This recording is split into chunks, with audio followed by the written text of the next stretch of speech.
Let's go live, y'all. I see Max in the building. What's good, Max? What's good? What's good? And I see Love's son. Yeah, I heard about that. I heard about that. We're going to have to see which one it is. If it's gone or did he just disable it? All right. But today we're going to be talking about Fani Willis and her disqualification hearing. I know that I missed it the other day, y'all. One of the days I had to work extra, and then one of the yesterday I meant to come up in here, and my dumb ass sat down and took a nap. I really didn't even need the nap. But when I woke up in the middle of the night, I was mad. Like, damn, I was supposed to get up. I done set my alarm clock for the AM. It was crazy. Okay.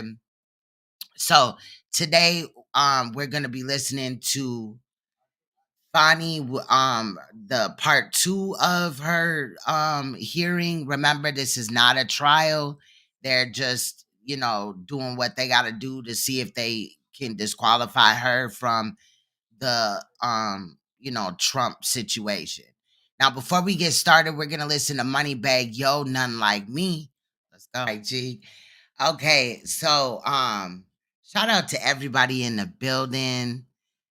Man, her friend, you talk about Two Chains, the girl with the straps on her glasses. Shout out to Two Chains. What's good? Everybody in the chat, roll a mile in I was about to say in my shoes green, because child, I remember it. How you doing, roll a mile? What's good, Victor? And Mac, man, I'm sorry. I really did like, and I'm bogus because I didn't say nothing about it. But yesterday, I really was trying to come up in here. I was trying to come up in here the other day as well. I had to work a little bit later. And then yesterday I meant to take a nap and I definitely just fell asleep, y'all. And I got a slight headache, so I ain't gonna cam up today. I don't want these harsh lights all in my face. But y'all, yes. So shout out to Love's son.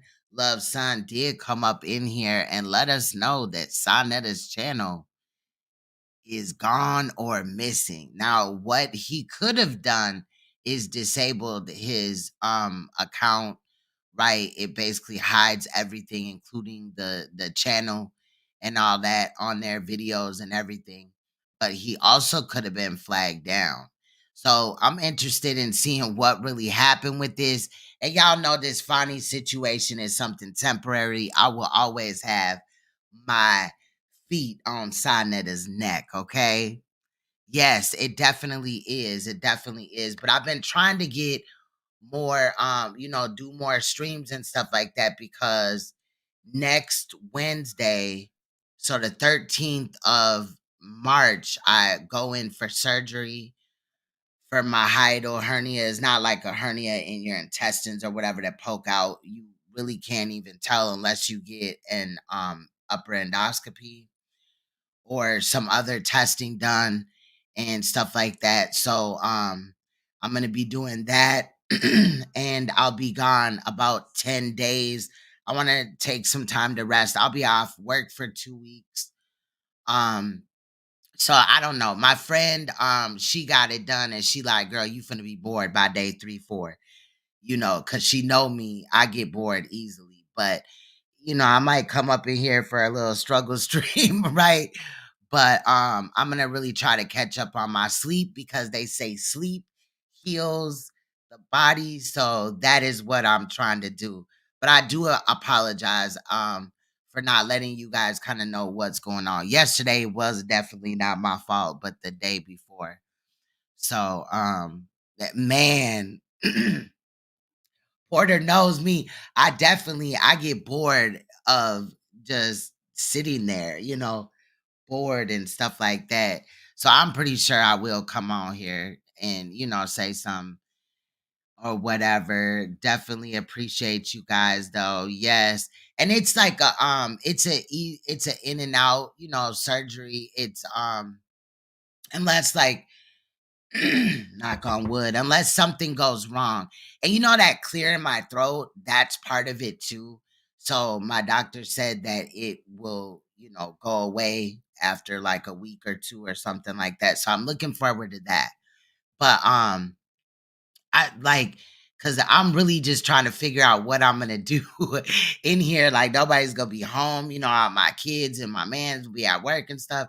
So I don't know. But actually, no, because next Thursday or Wednesday and Thursday, my man has taken time off so that he can, help me get adjusted and stuff like that. And I should be really fine and stuff. I've had a laparoscopic surgery, and this one is also robotic. So literally, my doctor will be sitting in this little kiosk type of thing and controlling the stuff that he's using to do the surgery.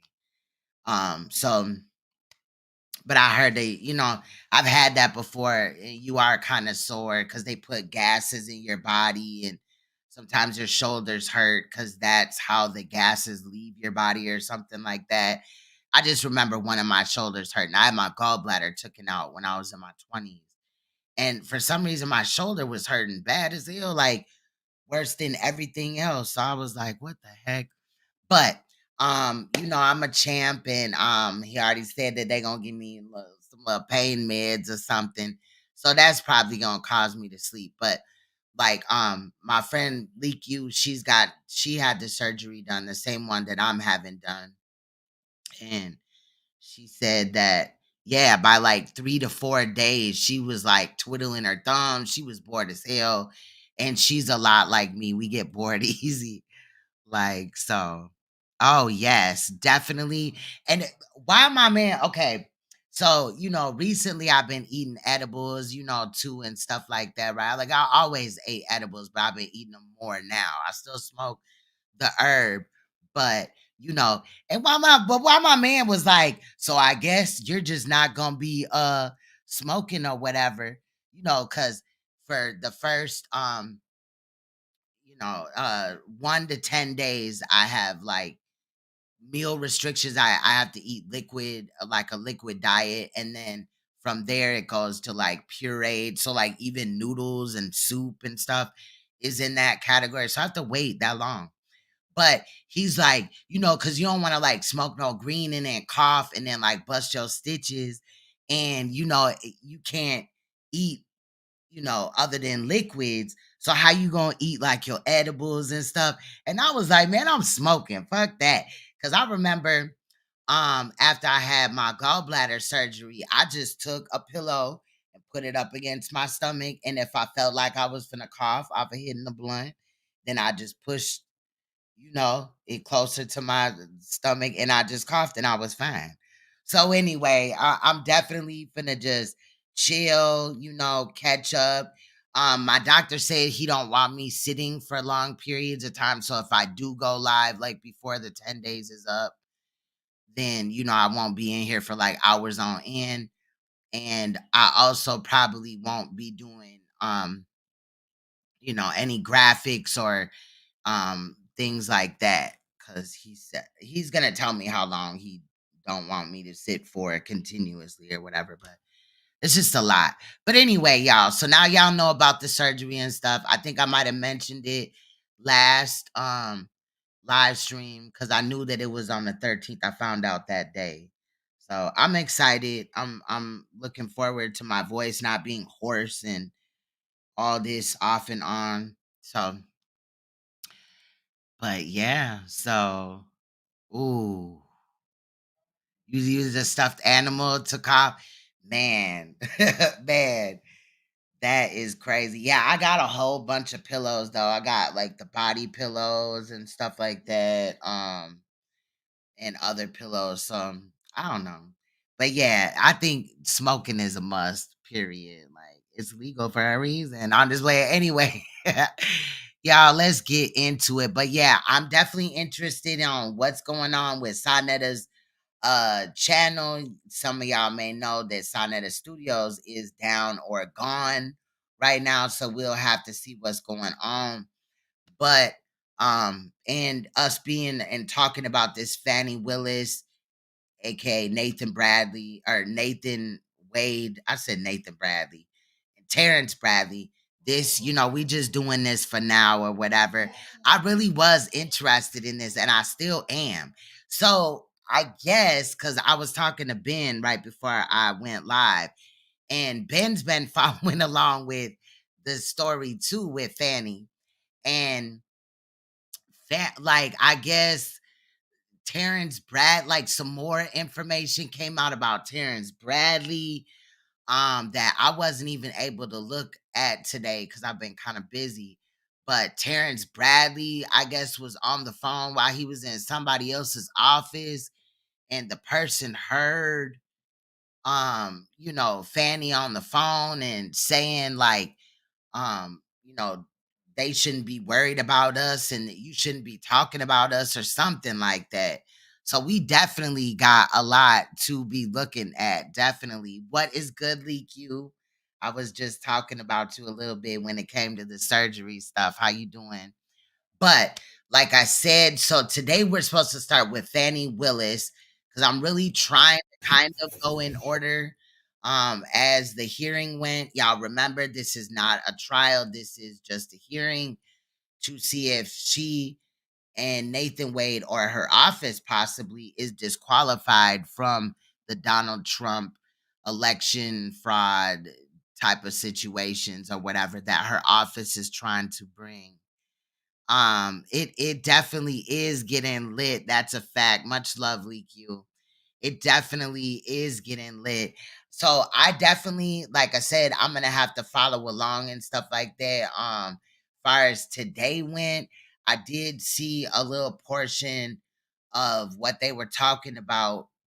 Um, Recently. I think it came out Monday or something like that about this extra person.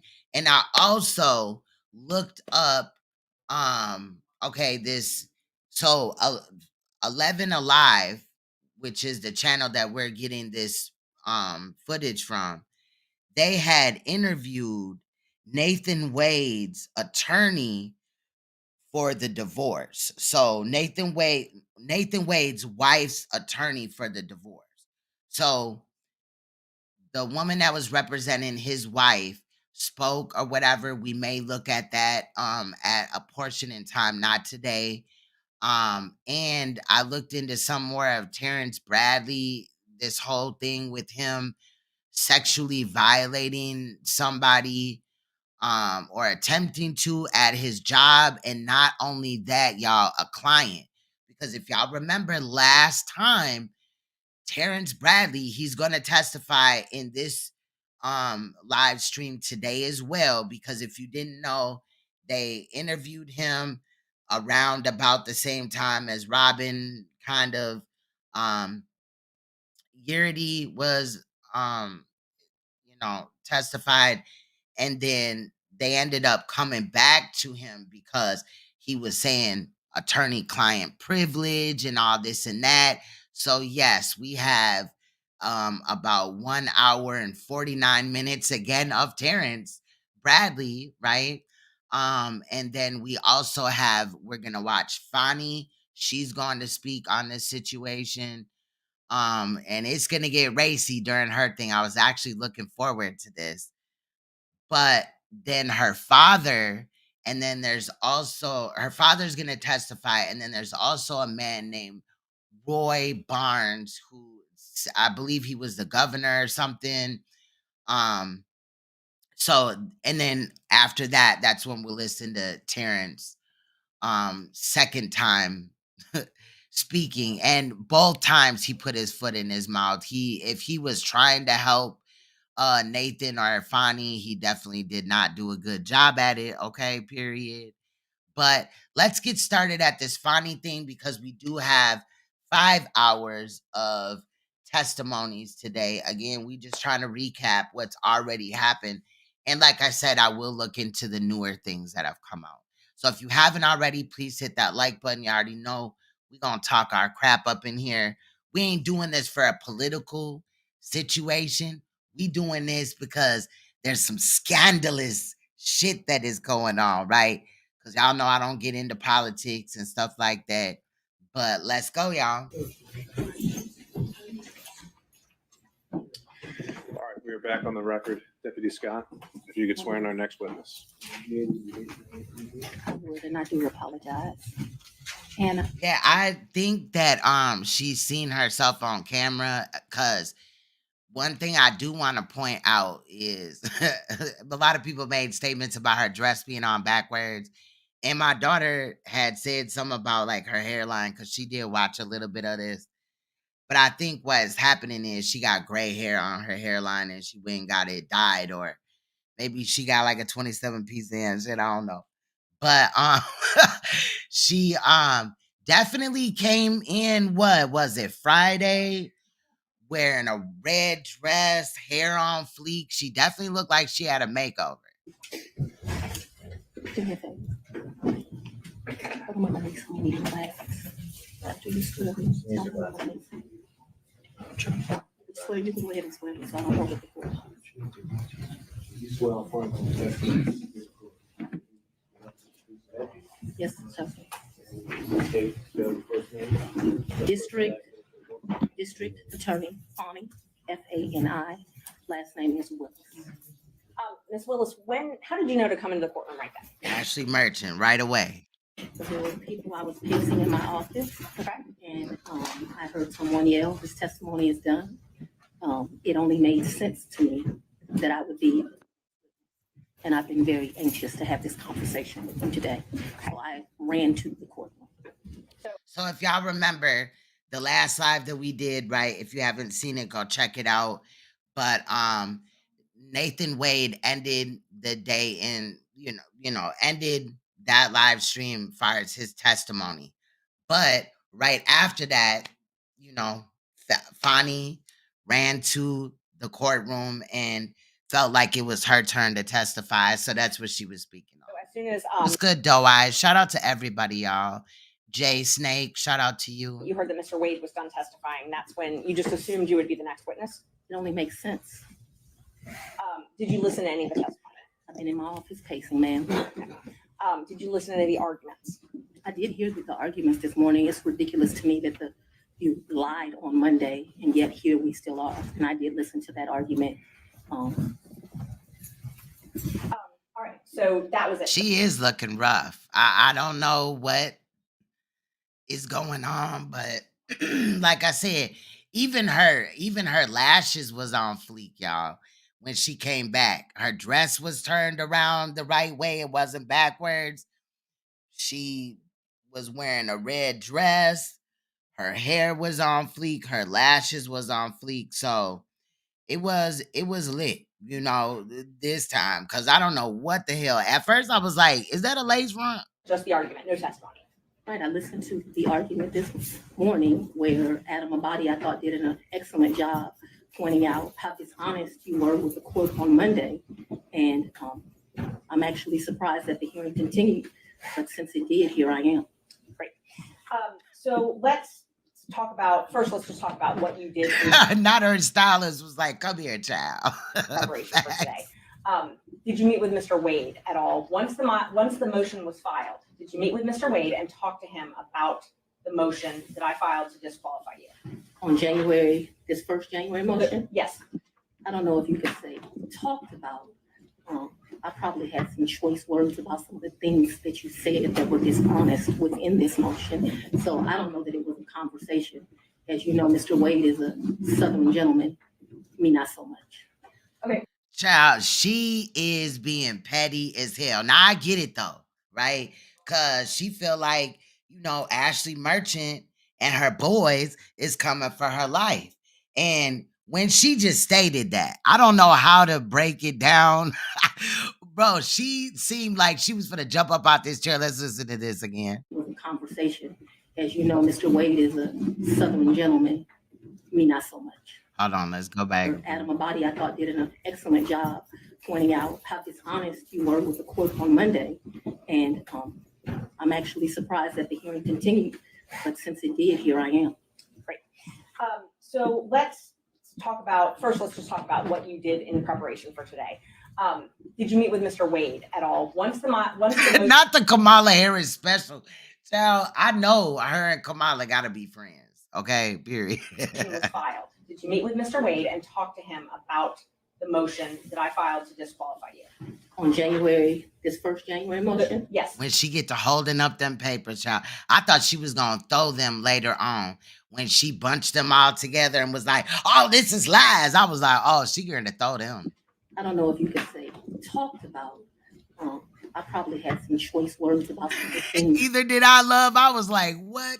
that you said that were dishonest Right within there. this motion. So Right there, when she could barely get it out, she got the mugging. conversation. Look, As you know, Mr. Wade is a Southern gentleman. Me, not so much. I went back Okay, to but my question was, did you have a conversation I with didn't him? have a substantive conversation. You did not. I read this motion, skimmed it more so, and I've probably said some choice things to him about some of the lies that were told. Okay. And then printed in the media because, you know, we used to be in a day and time where you had 60 Minutes and people did stories and they verified information, and you had this great reporting. But it seems today that a lawyer writes a lie and then it's printed for all of the world to see. Well, I just want to make sure that you answer the question I asked though. So my question was. I'm gonna object. That's been asked and answered. Overruled. now. Okay, I do want to point out because I want you guys to peep this. I know I'm not tripping, right? Y'all know I love body language, analyzers and shit like that, and I do analyze myself from time to time. Now, I watched somebody that analyzed her body language, and it was pure trash because for this person to not see that Fani has a what is that called? A lodging? Why does that sound weird? Like a cough drop in her mouth, a hard candy or whatever. They were like, "Oh, she's perking her lips up. That's a sign of aggression." No, she's moving the lodging around in her mouth. Lodging. Why does that sound weird when I say it? Anyway, y'all, look at her mouth because she gonna move it around in her mouth in a minute. And I don't know why it annoyed me that they couldn't see that she has a lodging in her mouth. A lodging. Why does that sound In the weird? media because, you know, we used to be in a day and time where you had 60 Minutes and people did stories and they verified information, and you had this great reporting. But it seems today that a lawyer writes a lie and then it's printed for all of the world to see. Look, Well, I just want to make sure that you answer the question I asked though. So my question was. I'm gonna object. see the lodging or whatever, the cough drop, the hard candy is down here in her mouth. They was like, she's poking her mouth up. That's been asked and answered. Overruled, Mr. Body. Yeah, the churchman in her mouth. She got it at the bottom of her purse. I told you what happened. I read the motion. I am sure I told him what my opinion of it is. Okay. And past that, we had no substantive conversation. You did not. Is there something you didn't understand? No, I just wanted to make sure that Okay. you did not have a meeting with him in the conference room to discuss. Y'all see her biting on something on the side of her mouth. I don't know why. I'm petty, I guess, but it bothered me when I seen, another body language, specialist or whatever, right? Somebody that deals with that, talking about her poking her tongue to her cheek and all this and that, when in reality it's a candy in her mouth. Next question, No. Ms. Marshall. So in the conference room of my office, within this week, you produced some financial document. That financial document was given to me, something, and I'm not even sure who was giving it to him by me or Mr. Abadi gave it to me. And I think he showed me a document in our conference room. But as far as a substantive conversation, I don't believe I've had any conversation with him that is substantive related to this. Okay. I have had conversations with him since you filed the motion, but they wouldn't be Not like she got smoker's jar, meth jar. substantive to this. He sent me very nice sermons that have been done. And so we've had conversations about, did you listen to that sermon?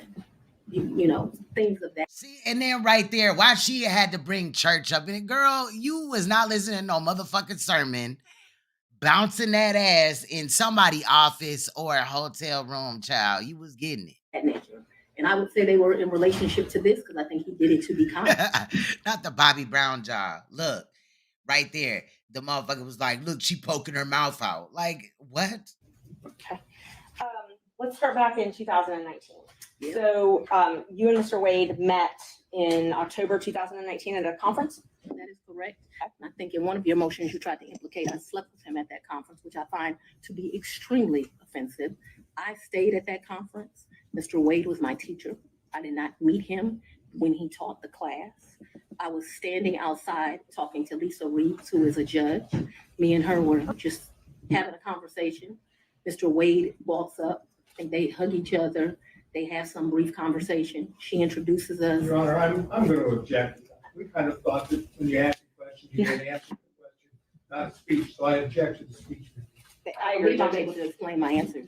I believe she's able to explain her answer. And that's, Ms. Merchant, that's okay. I can handle it. Ms. Willis, I'll ask you to listen to the answer, or excuse me, the question, and keep the answers confined to the question as best you can. I think you Jesus wasn't nowhere on that cruise. have more than enough. They wasn't listening to no Bible scripture. They didn't even bring a Bible. They probably didn't even touch the Bible. Opportunity on when the state. Well, it's highly offensive when someone lies on you, and it's highly offensive when they try to implicate that you slept with somebody the first day you met with them, and I take exception to it. All right. Well, Ms. Willis, she'll have the opportunity to explain all of that when it's the state's turn to ask more open-ended questions. I mean, so she's mad because Ashley Merchant, I do not like that bitch. We all know that. But she mad because Ashley Merchant was saying or insinuating that she had sex with Nathan Wade the first day. So what? It was a couple days later. You slept with the man, though. Ms. Merchant. thank you, Judge. So again, my question was, you all met at that conference, though, right? We did the meeting. Okay. He, as I stated, he taught the class. I did not actually meet him when he taught the class. I was almost thinking that they were gonna come up in here with a pap smear or something. It was gonna have a doctor with come up in here with some stirrups or something. I don't know. I walked out of the class, and I'm not sure if it was that exact class or we had went to lunch. Not. I wonder if she do smoke weed. Like when she. We're standing in the vestibule, like outside of the class. Me and Judge Reeves were having a conversation. She had worked at a law firm I worked at back in 1996. We're getting way far. I mean, I don't mind her explaining her answers, but I literally just asked if they met at that She's conference. explaining how she Now that's about the only time that I will agree with, with Ashley Merchant, because she is going into this whole tirade about this lady that was a judge and all that. Girl, ain't nobody ask you that. met Mr. Wade, which was exactly the question. But don't get it twisted, though. I like Fani as a person. I may not like, what, they saying that she did, child, in this scandalous type of thing. But I think it's boss that she worked her way to the top. It seems like it's unfortunate that, these things came up, which, she had control of. She had control over whether she slept with Nathan Wade and the possibility of her misappropriating funds. But yeah. And asked by Ms. Merchant. It was- These answers are more than appropriate. Ms. Merchant, if you want more I feel you, Victor. They did. Like, they just wanted to know all her little stuff. concise answers, perhaps you could lead the witness. I will. Thank you, Judge. Isn't it true that you met Mr. Wade in October 2019 I'm at gonna a judge's We haven't conference? gotten to the point where Ms. Willis should be treated hostily in this situation. I think we And have. I very much want to be here, so I'm not a hostile witness. I very much want to be. It's not so much that you're hostile, Ms. Willis, it'd be an adverse witness. Your interests are opposed to Ms. Merchant. I would think Fani is more of a edibles. Maybe she takes hella bong rips, though. I don't know. You never know. Thank you. Merchant's interests are contrary to democracy, Your Honor. Not to Yeah, and her friend, she bogus as hell. Robin Yurdy, she foul. All right, Judge, let's proceed. just ask that we- Keep things moving. Ms. Merchant, Thank you. next question, Thank please. Okay, so we've confirmed when you met. After that, isn't it true? No, I need to explain this, and I think I get to explain my answers. When I met him, Judge Reeves introduced us. He handed me his business card. I'm unsure if I handed him my business card, but we exchanged information. He said, if you ever need any help, give me a call. And he walked to the parking lot. Okay. So after that, you started dating shortly thereafter, correct? A lie. That's one of your lies. Do you know Robin Yurdy? I thought the dress might be easy access. I don't know if Nathan Wade is still in the office. Let me stop. I know her as Robin Bryant. I knew her. So Robin did not go to my college. She went to the college of. I went to Howard University. She went to Morgan State. I met her through some people I knew. In college, we hung out a bit, not much because she was in Baltimore and I was in Washington D.C. But we hung out a bit. I mean, wait a minute, Fani. You said you didn't hang with this woman much because she lived in one state and you lived in another. But ma'am, you just ran around America with Nathan Wade. You could have met Robin Yeardy somewhere. That's just odd to me. After college, I lost contact with her. I probably didn't see Robin again until maybe 7 or 8 years ago, a chance meeting here in Atlanta, but we did not have a consistent relationship from when I left college and came to Emory Law School here in Atlanta. But 8 to 10 years ago, just by happenstance, I ran into her. She So was in Atlanta. you have been friends with Robin for 30-something years. Did you hear my answer, Matt? Yes, and I'm asking if you. I feel you, Doe Eyes. And everybody over here can have their own, they're free to feel how they want to feel. You don't have to agree with me just because you're watching me. Been friends with her for 30-something years. I've known her for 30-something years. We certainly hung out and partied together in college. She was from the DC area. She would come home, we'd party together.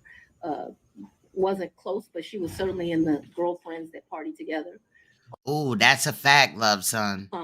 And then, like I said, I ran into her about 10 years ago in Atlanta, Georgia. So we didn't talk throughout that time period. I didn't see her. I didn't even know where she was. When I ran into her, I was surprised she was in Atlanta. And so, yes, I Shout out to DC. have known her probably since 1990, 1991, but we have not maintained a consistent relationship that whole time.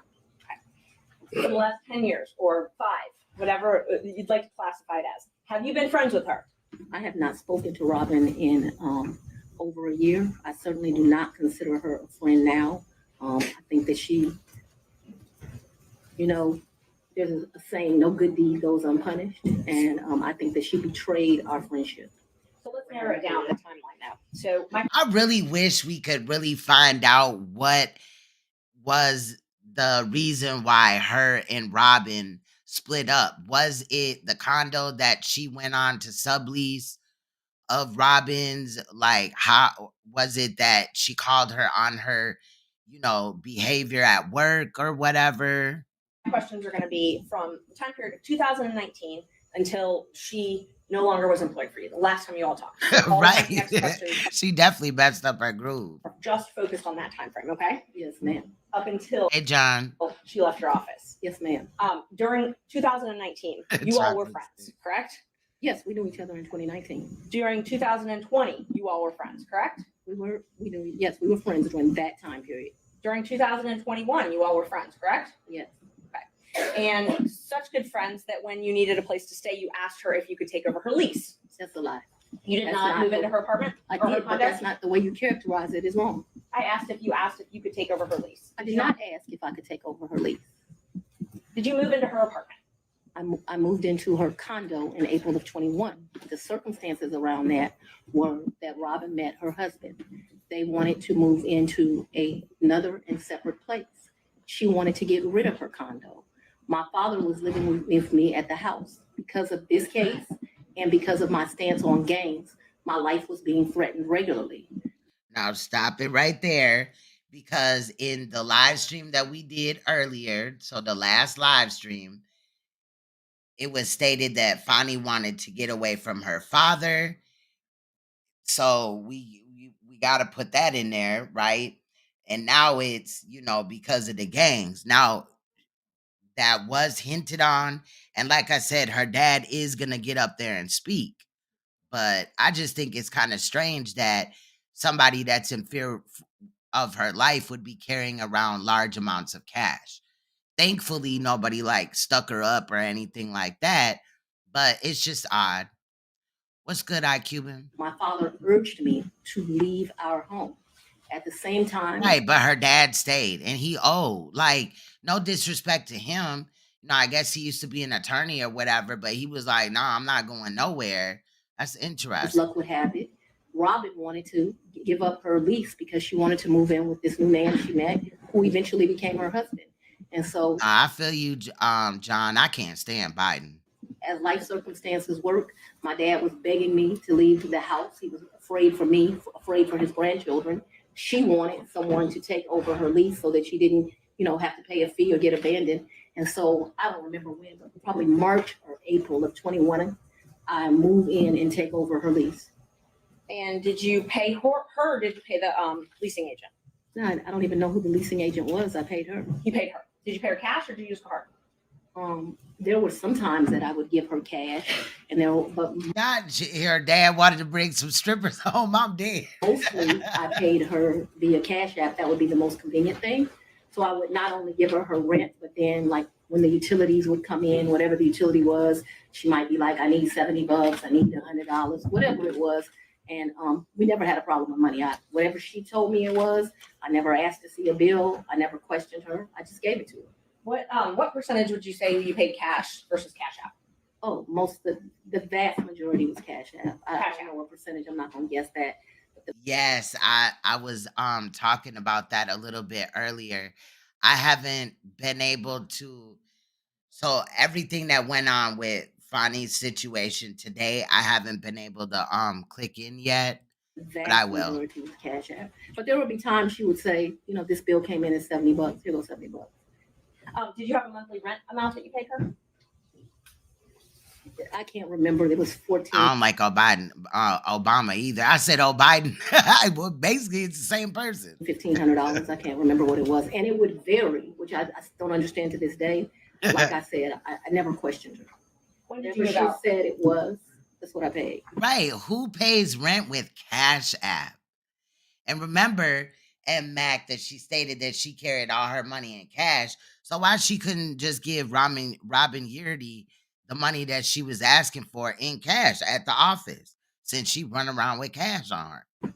When did I you move out? abruptly moved out in February, either late January or early February of 22. Of 22. Yes, February 2022, is that what you said? Are January, you good, Cuban? February of 22. I believe it is January, but I paid her half the rent of February of 22 is what I remember. And because I was offering to pay the whole rent, even though I didn't live there, I didn't think it was right. I didn't even hear nobody say that. I just can't talk today, I guess. And I ended up just paying her half the rent. So that's after you moved out. You said you paid her half of that. Okay.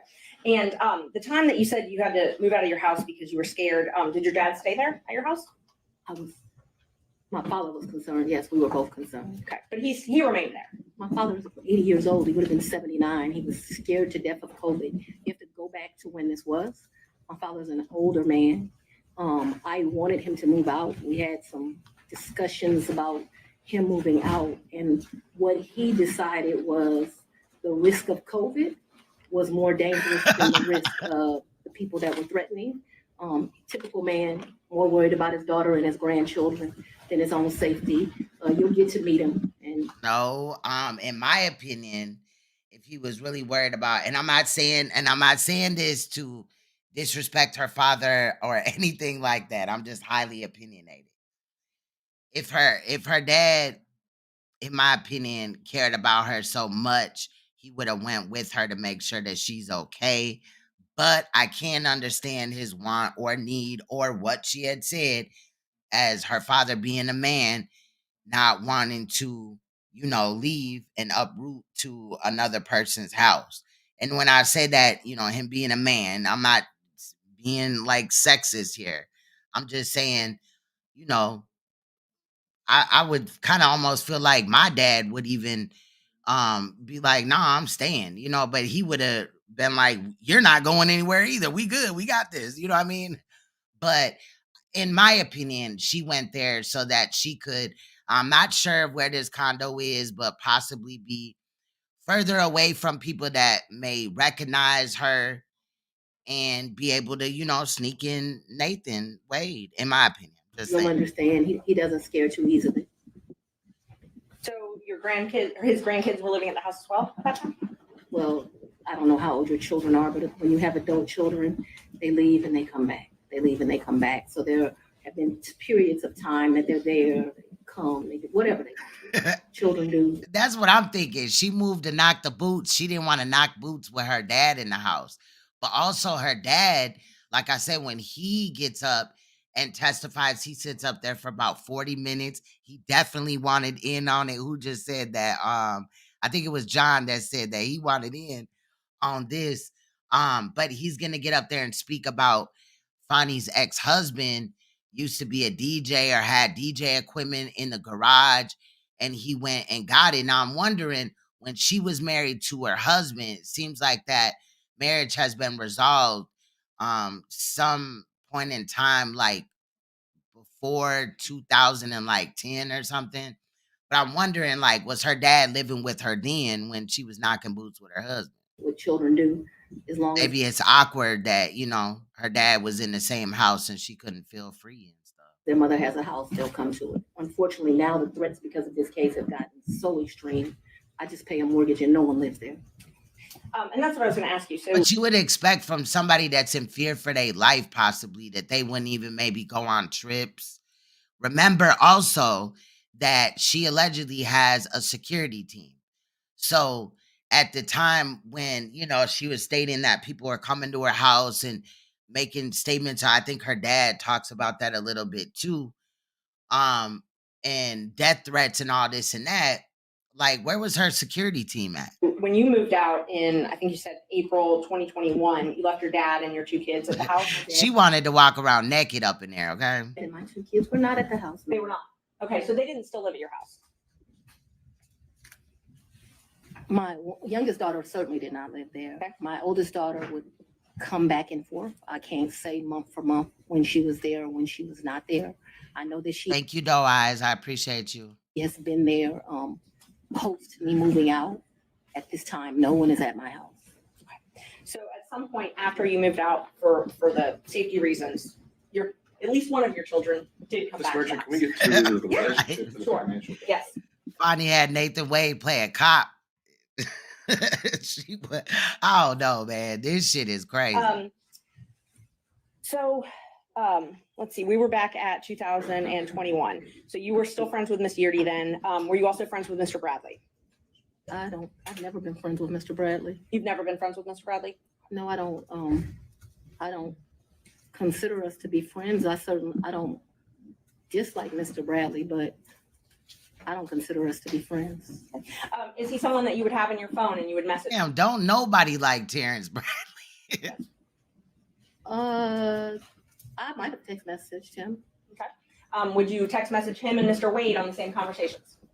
I don't recall doing that, but if it happened, it wouldn't surprise me. Okay, so that wouldn't surprise you, the three of you. Okay. How frequently would you think that the three of you would have texted Not in a very, group chat? I wouldn't think very often, but you're asking me to recall.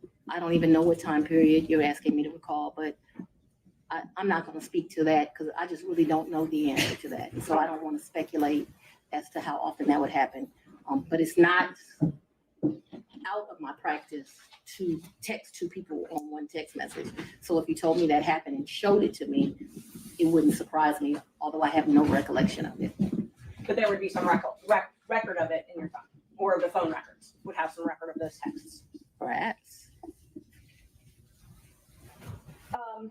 Talk about, you said that sometimes you paid Miss Yeardy cash. I don't When think you I- went, I'm sorry. when you went on vacation with Mr. Wade, let's just go one by one. Let's start with Don't get hostile. the first one. A What's the minute. first time you went on vacation with Mr. Wade? I think the first time we went on vacation was around April of 22, and it's a vacation is a stretch, but I'm trying to be comprehensive. Here we go. I recall April of 22. His birthday is March the 18th. So that would have been his 49th birthday. I took him to like Tennessee for the day. I think we went to a museum. I think we might have stayed the night. I'm not sure, but I mean, Tennessee's kind I think they're trying to prove that she had an inappropriate relationship with Nathan Wade and there's money that possibly wasn't accounted for. I don't think it's a secret that somebody that's like head prosecutor or whatever, or working in the prosecutor's office, the DA's office, should be, romantically involved with somebody else in the office. I'm sure it happens in several, law firms or DA offices and shit like that. But I feel you. It seems like they're more interested in the, scandalous portions. I feel that. Kind of hard to call a vacation, but I just am trying to be inclusive. And like I said, I know it Hey, wasn't Belle. more than a day. I think that we did. That's what I'm telling you. I think that there's a possibility that we stayed that night in April of 22. Who paid for the hotel? I think I did. It was his birthday. And would you have used a credit card? Probably maybe a debit. So I don't know what happened right here, but yeah. But so she talked about taking him to Aruba, right, for his 50th birthday. Right now she talking about his 49th birthday. That's I interesting. think we She went to paid for it Miami again. and spent the night. That's my recollection. Okay. I think we spent one night so that we wouldn't miss the ship. That's my recollection of our Who paid for that hotel? in Miami. I don't remember that. And how'd you get to Miami? We would have flown. And we've done that, so that I'm clear. We've done that twice. I think one time we stayed, and I honestly can't tell you, did we stay when the ship left or did we stay when the ship came back? I also can't tell you. So there's 2 cruises out of Miami. There's one that's in. And now I'm confused because last time they said his 50th birthday, where Fani, Nathan Wade, and his mother went on a cruise. And then when the cruise ship got back, then they went to Aruba and his mom went home. In that October time period, that was with his mom. And then there was another Okay, that was a New Year's Eve trip. I know I paid for the New Year's Eve trip because the tickets were $697 each.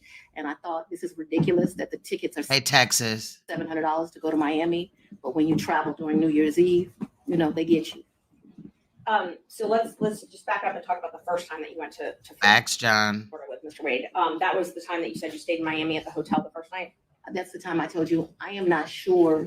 So I'm not sure of 2 things. So I want to make sure that my testimony is clear. I'm not sure if we stayed in Miami on the October trip. I'm not sure if we stayed in Miami on the December trip. I just can't remember that. And I also don't remember, so that the record is clear, I don't remember if the necessity was as we got on the ship or we got off the ship. But I do remember there was a night spent in Miami because either whatever, I don't remember. But I think that there was a night spent in Miami. That cruise is the one that you took in October, right? Ma'am, if you have She definitely did treat him like a male escort, though. something to I'm just saying again, I'm here to be messy. I'm just talking shit. That's all. refresh my recollection, That's it. I'm intentionally trying to not be difficult with you, but I don't want to make up something. Right. I know that on one of those 2 trips, we stayed in Miami. I am not sure right now. You're asking me about. Oh, I'm sorry, you misunderstood. I was not asking you which night you stayed in Miami. I'm asking if you took a cruise in October 2022 with Mr. Wade Yes, and his mom. and his mother. That's what I was asking. Yes, Is that the first time you met his mother? yes. It was on that cruise, and that was Royal Caribbean, I believe. I honestly don't remember what ship. I know we've taken 2 cruises. I don't know what the ships were. But he paid for the flight and the cruise on Royal Caribbean that time. So yes, he paid. He is the original one that does it. He has something called, Mr. Wade is a world traveler. I'm not as versed as him. He's been to 6 of the 7 continents. And so he has both a personal travel agent and he also has a cruise travel agent. I don't know anything about either of those kind of travel agents. So he is the one that would book the travel. But we need to be clear when we're talking about just because he booked it doesn't mean, like, I don't consider him having taken me anyplace. Let me just be honest. The only one that's ever taken somebody someplace is for his 50th birthday. I consider that I took him to Belize. And I took him to Belize. Oh yeah, it was Belize. Okay. Because, I don't want to discuss his personal business but I'm happy Mr. Wade is still here with us. And If you guys remember, there was talk that Mr. Wade, Nathan Wade, had cancer. I don't know if it went away now or what, but he had cancer during that time. I did 50 big, very big. So still on that October Royal Caribbean cruise, even though he had a travel agent, I'm sorry? If you do me a favor, I don't know what cruise ship, what time. So if you'll help me and say October cruise with mama or the New Year's Eve trip with his sisters, I'll be able to, we can communicate. I just don't know what ship. She is dancing around them. And I want to say this. So when she just got to talk about the cruise agent and all this other shit, as a prosecutor, she would have been irritated if she was, questioning a witness or had somebody on a witness stand and they were giving these long drawn out answers. That's what I'm saying. Like, she know what she doing though. October cruise with mom, that's what I'm talking about. Yeah. He paid for the cruise. And then the fact that she met his mom, they were definitely boning. Flights for that trip. So he called his cruise agent and he booked that group there because he has a cruise agent. Right. He also has a regular agent. I don't know the cruise agent's name. So I wasn't asking about his travel agent. I was just asking But if I'm he trying to- paid for those. He did not though. Okay. Because the reason I consider that he did not is I gave him his money back. And I was about to ask that, but initially he paid. In cash though. And as also, a prosecutor, she should know why possibly paying with cash could be an issue because there's no receipt, there it's harder to track. So I mean, come on now. She tries motherfuckers on, drug cases and all this all the time. She know. Yeah, he called his cruise agent. Like, I think they have his card on record. They do whatever. So initially he paid for the cruise and the flight to Miami and the Royal Caribbean cruise. And my understanding of that October cruise is like it was a package the lady did for him. That's true, John. So, and I'll get to the reimbursements and all that. I'm just trying to confirm he paid for the flight and the cruise in October. And I think that when you say things that way, I want this record to be Initially. abundantly clear that he calls his travel agent, he calls his cruise agent. They do whatever he tells them. He's like on a first name basis with these people. They do it. And then he tells me how much it is and I give him the money back. I don't, just like you're asking me about the money with Robin, I don't do my friends like that. So if you tell me it's a G, then you're going to get $1,000. Whatever it is. If you tell me it's a G, girl, you up here just talking hood as hell in front of these damn good ass white folks, okay? Period. I didn't ever make him produce receipts to me. Whatever he told me. And look, I'm just gonna say it like this. I don't think that Nathan Wade really, she paid Nathan Wade back in those instances. I think in reality, she footed the whole bill for a lot of 99% of their travels. I gave him the money back. Isn't it true that he paid for the cruise and the flight on his credit card? I'm not asking about reimbursement or after. He used his credit card to buy the cruise and buy the flight, correct? I mean, Terrence's credit card, Ashley. No idea how he paid for it. If it's a credit card, if it's a debit card, but certainly he called his cruise agent. Like how many people have a cruise agent? He calls his cruise Yeah, agent. but how many people have a cruise agent, but they need to use their friend's debit card or a credit card, right, to pay for it? Like, girl, you cannot convince me that this man is like this world-renowned traveler, and if it is, it's not on his dime.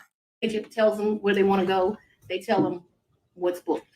You have to remember, he paid for that initial was me, him, and his mother. Yeah, because I really do think that when they do all that roundabout, like giving extra information that nobody asked for, her and Nathan Wade, I feel like they do it because they thinking at some point in time, Ashley Merchant or whoever's questioning them is going to get tired of asking the same questions.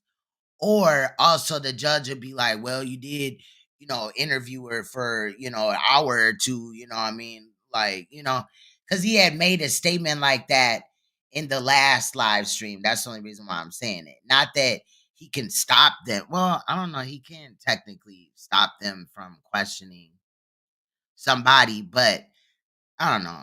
I hope y'all understand what I'm saying.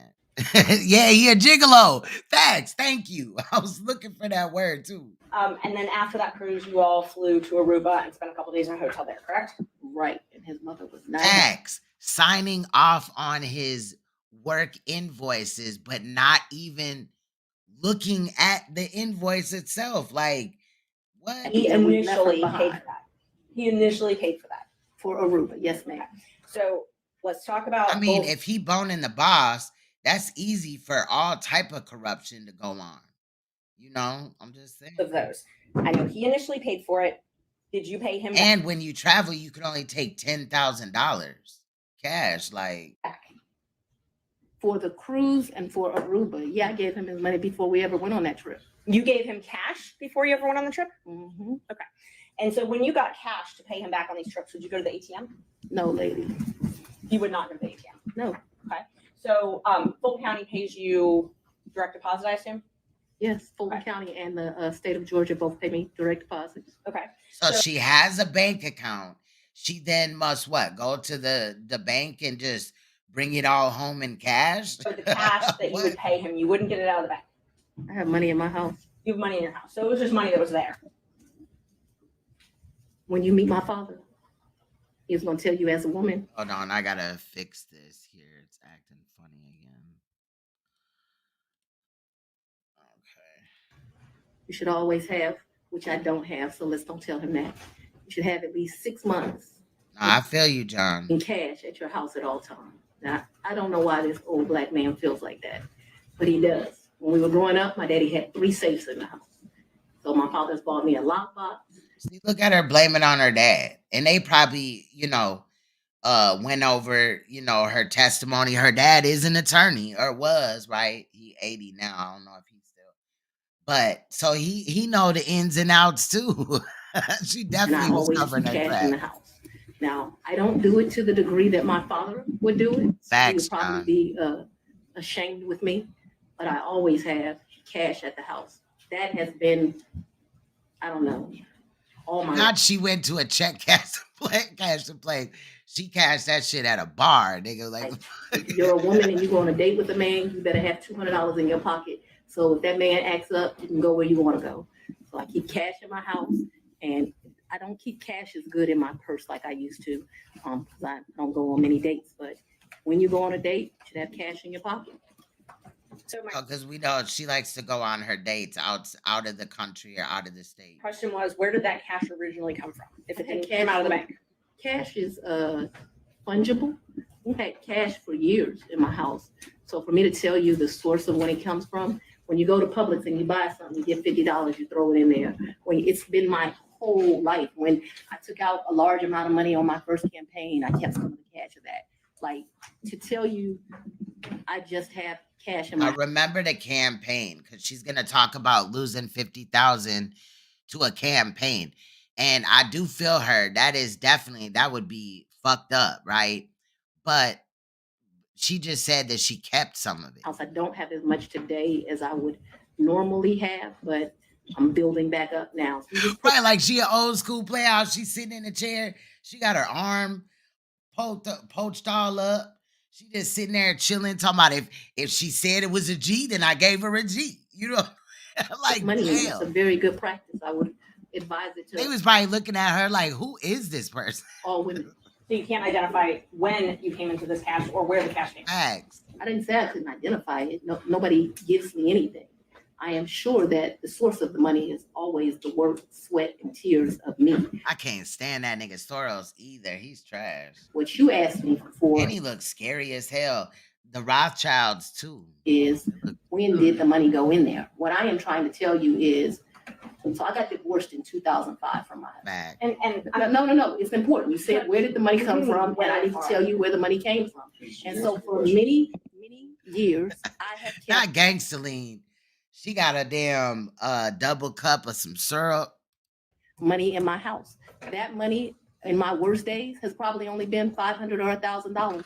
At my best days, I probably had $15,000 in my house of cash. At all times, Facts. there's going to be cash in my house or wherever I'm laying my head. The money that you paid Mr. Wade, the And cash. then it's crazy that she don't see the issue with her just having cash laying around where we don't know where it came from. In October of 2022, you do not know where that money came from. Oh yeah, Kenneth Copeland, he is creepy too. You know who else is creepy? Bill Clinton without the makeup on, he looks scary as hell. I do know where it came from. It came Yeah, from my sweat and Ebenezer tears. Scrooge. Do you know which job it came from? Did it come from Fulton County or did it come from a private It job? came from, what are you talking about? So Where did it the could money have come come from a private job because before I was VA, I was in private practice. So I earned money during that time period. That's probably, You don't it know could where. have, But she just said it came from when she went to Publix. She took out an extra 50 and then put it up. what do you mean I don't know where it came from? I I absolutely, understand the situation. We can move on. Okay, thanks. Same with Aruba. You don't know where Bro, not Magic City money. I would hope that Fani won't have to work at Magic City if she loses. that cash came from either, right? ma'am, you are mischaracterizing my testimony greatly. I'm not gonna allow you to mischaracterize my testimony. I know that I keep money in my house. The amounts of money I gave Mr. Wade, it was never that serious. I don't think I've ever handed him more than $2,500 in a reimbursement. So we're not talking about $20,000 in cash. I don't have $20,000 in cash right now. So, if y'all remember, also the last time that we were live, Nathan Wade, when he testified, he said Fani's the type that she won't let nobody pay for anything. I'm paraphrasing. So we supposed to believe that, like she let him foot the bill? No, she was his sugar mama. The most I ever gave him, I know I gave him $2,500 when we went to Belize because we went to one hotel and then we went to a second hotel. That $2,500 I actually gave him while we were still in Belize. I know that the Aruba trip, the one that you described with his mom, I think I gave him about $2,000 for that trip for like total. His mom went to Is she a trick off artist? She just giving this man money. Like, it's not enough that she foot the bill for the trips and all this and that. He couldn't have brought his own spending money though. Aruba with you? The Aruba trip. So I And it appears that one of them went to a tattoo shop and got a tattoo. consider that to be one trip. So we got off of a cruise ship and then we went to Aruba, which is why I cannot remember. That's why I think her dress is in the front like that, because this dress never came like that. I would not believe that. It just looks backwards. Like they probably got it in before he testified, maybe. at the I don't time that know. we had to stay in Miami to wait for the flight for Aruba. Damn, Fani. So I consider that one trip, but we didn't like come back to Atlanta and leave. We flew down to Miami. We got on a cruise ship. Yep. She claiming she reimbursed him from her personal stash. But he was using Terrence Bradley's credit card. So In a couple of days with his mama. We came back to Miami. When we came back to Miami, either that day or the next day, we flew to Aruba. We spent a few days in Aruba and we came back. That was really one trip. Even though we went two places, it was one trip. So let's go back to California. Is that when you were moving your daughter out to California? Love, son, you got me cracking up. When you all went, or did you have 2 trips to California? My daughter doesn't live in California. Did she ever live in California? I'm not discussing to you the location of my child. So how many times did you go with Mr. Wade to California? Once. And you all stayed in Napa Valley and he paid for the plane tickets and the hotel? He paid for the plane tickets and the hotel. And what did you pay for on that trip? I gave him much less cash that time, probably $400 or $500, and then I paid for a bunch of stuff. I think we did 2 different wine tours that you do, which are pretty expensive. I think Look how she bragging about it. Like she really is proud that she went and spent all this money with this man. Why she couldn't have brought her children or somebody, her dad or something? But he likes wine. I don't really like wine, to be honest with you. I like Grey Goose. Oh, she said she like Grey Goose. Damn. I bought him a bottle of wine while we were there, and the sippings that you do. I can't remember how many, like 4 or 5 different places you go. She had brought in her Grey Goose in her purse, I child. remember we went to The goose got her loose. Wow, Bonnie. No, I'm just playing. But so he likes wine and she likes goose. Continue. to this place that they do pairings. That was the most expensive thing that I think that we did while we were there. So they would pair champagne, chocolate, and caviar. It was Now, another thing, y'all. When she's talking about this, she takes joy in it. I've already said that, right? But remember when he was talking about Fani, the love is still there. So I don't think that, they really, stopped their relationship. I think it's kind of just maybe on hold or a little bit more secret than it was before. the 3, and it was like 3 different things. Sweden, Not the Russia, goose. someplace Oh, else. the I'll make goose. that up. But that was the most expensive thing we did that trip, and I paid for that. Did you pay cash? For us doing Right. that. Yeah, I think that trip did not cost me a lot of money. I might have took like $750 in cash on me because we weren't gone. Hell nah, Napa ain't cheap. Damn. She went everywhere with him. I'm just, And then I'd only asked if you paid in cash. I don't need to know the amounts. when I travel, I always take cash. And is the cash that you keep in your house, or do you keep it at the condo that you were living in? So at that point, it wouldn't be at my house, and I'm sorry if I was not clear. The money would be wherever I laid my head. So I would. Oh, she said she take the bag wherever she go. Again, though, I'm just kind of wondering about the security team and the death threats. I'm not saying she didn't get no death threats, but how you just in fear for your life and you got a security team and all that, and you walk around with handfuls of money, thousands, racks, a whole G&a half, as she had stated. Didn't leave the money at the house. So if I was unclear, no, money's going to be where I stay. How much did you pay for your trip to Panama? To where? Yeah, he said he gave it back. Panama, I believe. I didn't go I to may Panama. I may have the location wrong. I never went to Panama. After Wade went to Panama with his frat brother. Oh, Maybe that's why her hair looked like that a little bit. Panama with his frat brothers. So tell me about, let's see. So I want to make sure I've got them. I've got Belize. You already covered Belize. You covered the. So let me tell you our real trips. In October. I mean, I don't think either of them.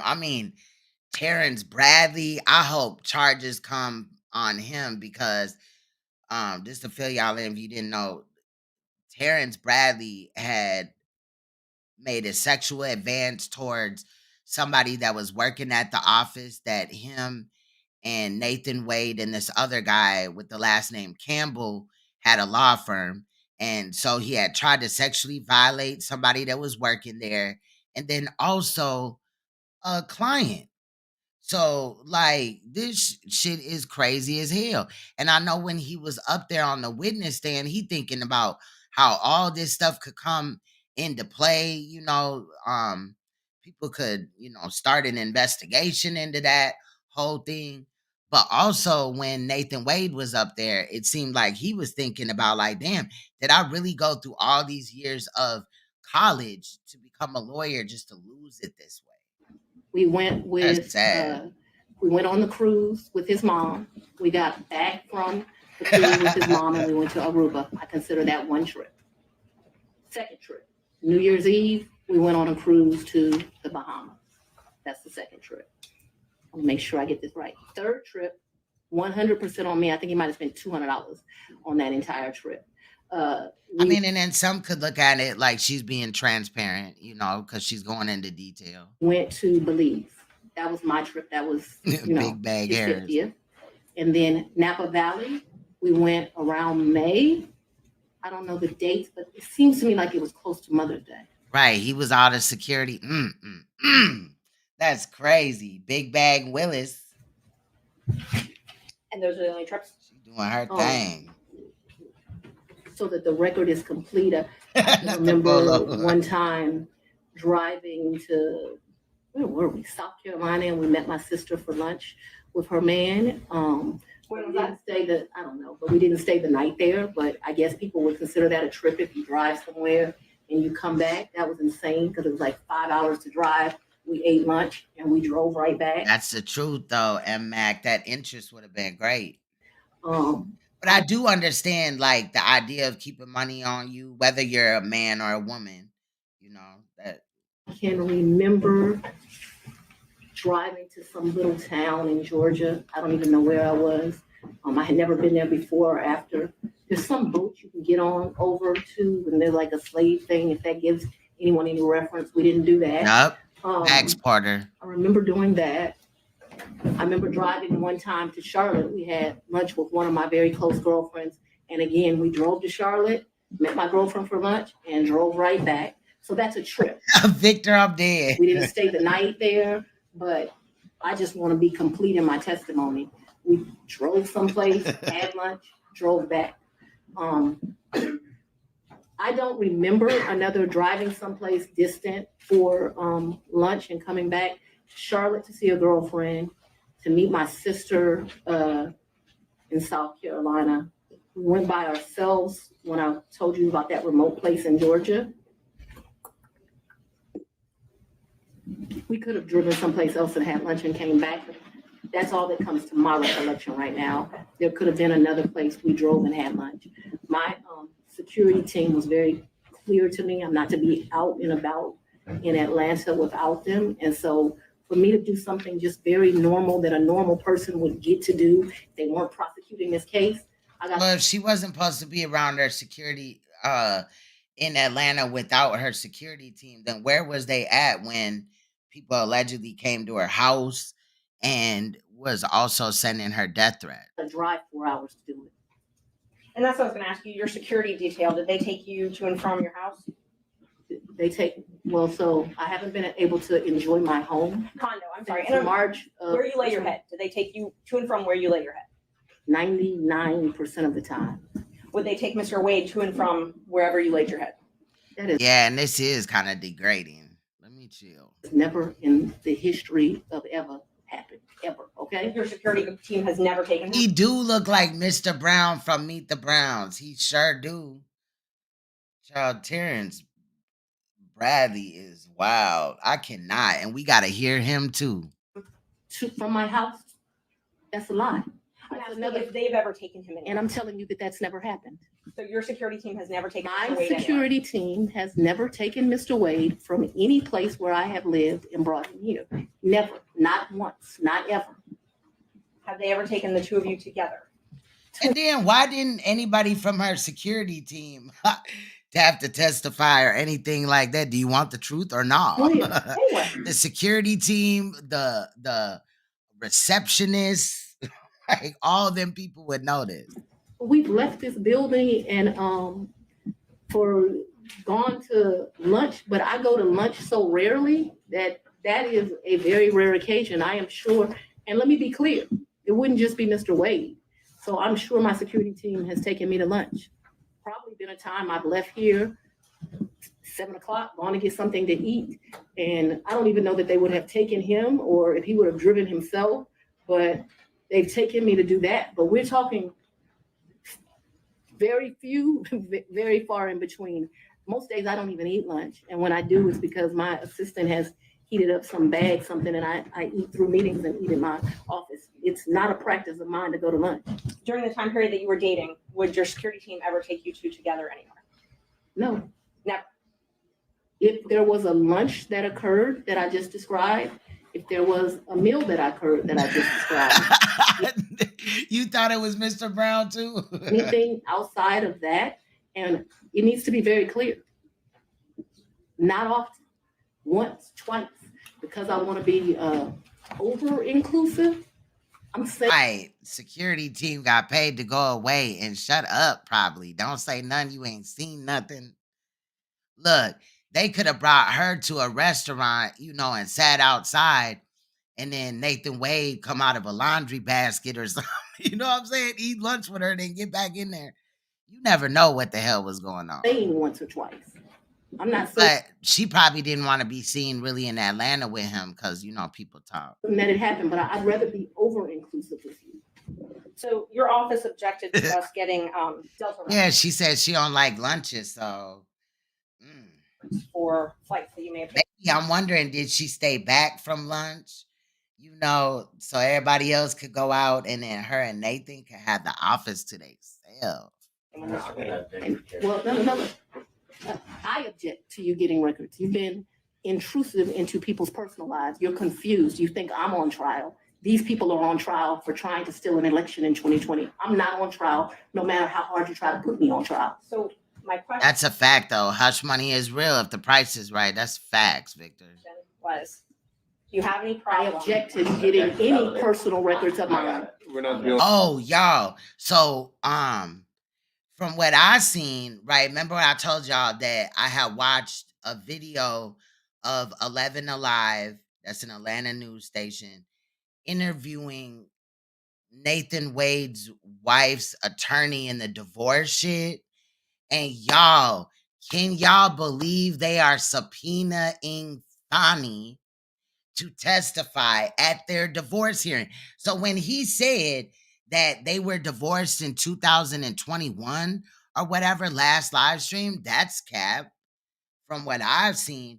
Now we'll look at that at another time or whatever. I got that in a playlist because I kind of want to go in order With privilege through a if we're witness. covering And I'm not, things. no, I'm not dealing with privilege. What we had offered to put them in camera for the court. I to feel review. her though. It is kind of degrading. You know what I'm saying? Like they all up in her fucking coochie and shit. They wondering who coming and who going, child. And I just want to know if she has any That's problem. But then also at the same time, she has this position. She's supposed to do what she's supposed to do. And it seems like she ain't doing what she's supposed to do. So in that order, your business will become public. If she had not ran around with Nathan Wade and, had money that cannot be accounted for, it very well may be her money.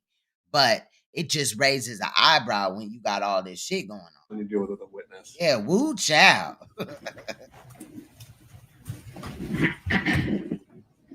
Okay.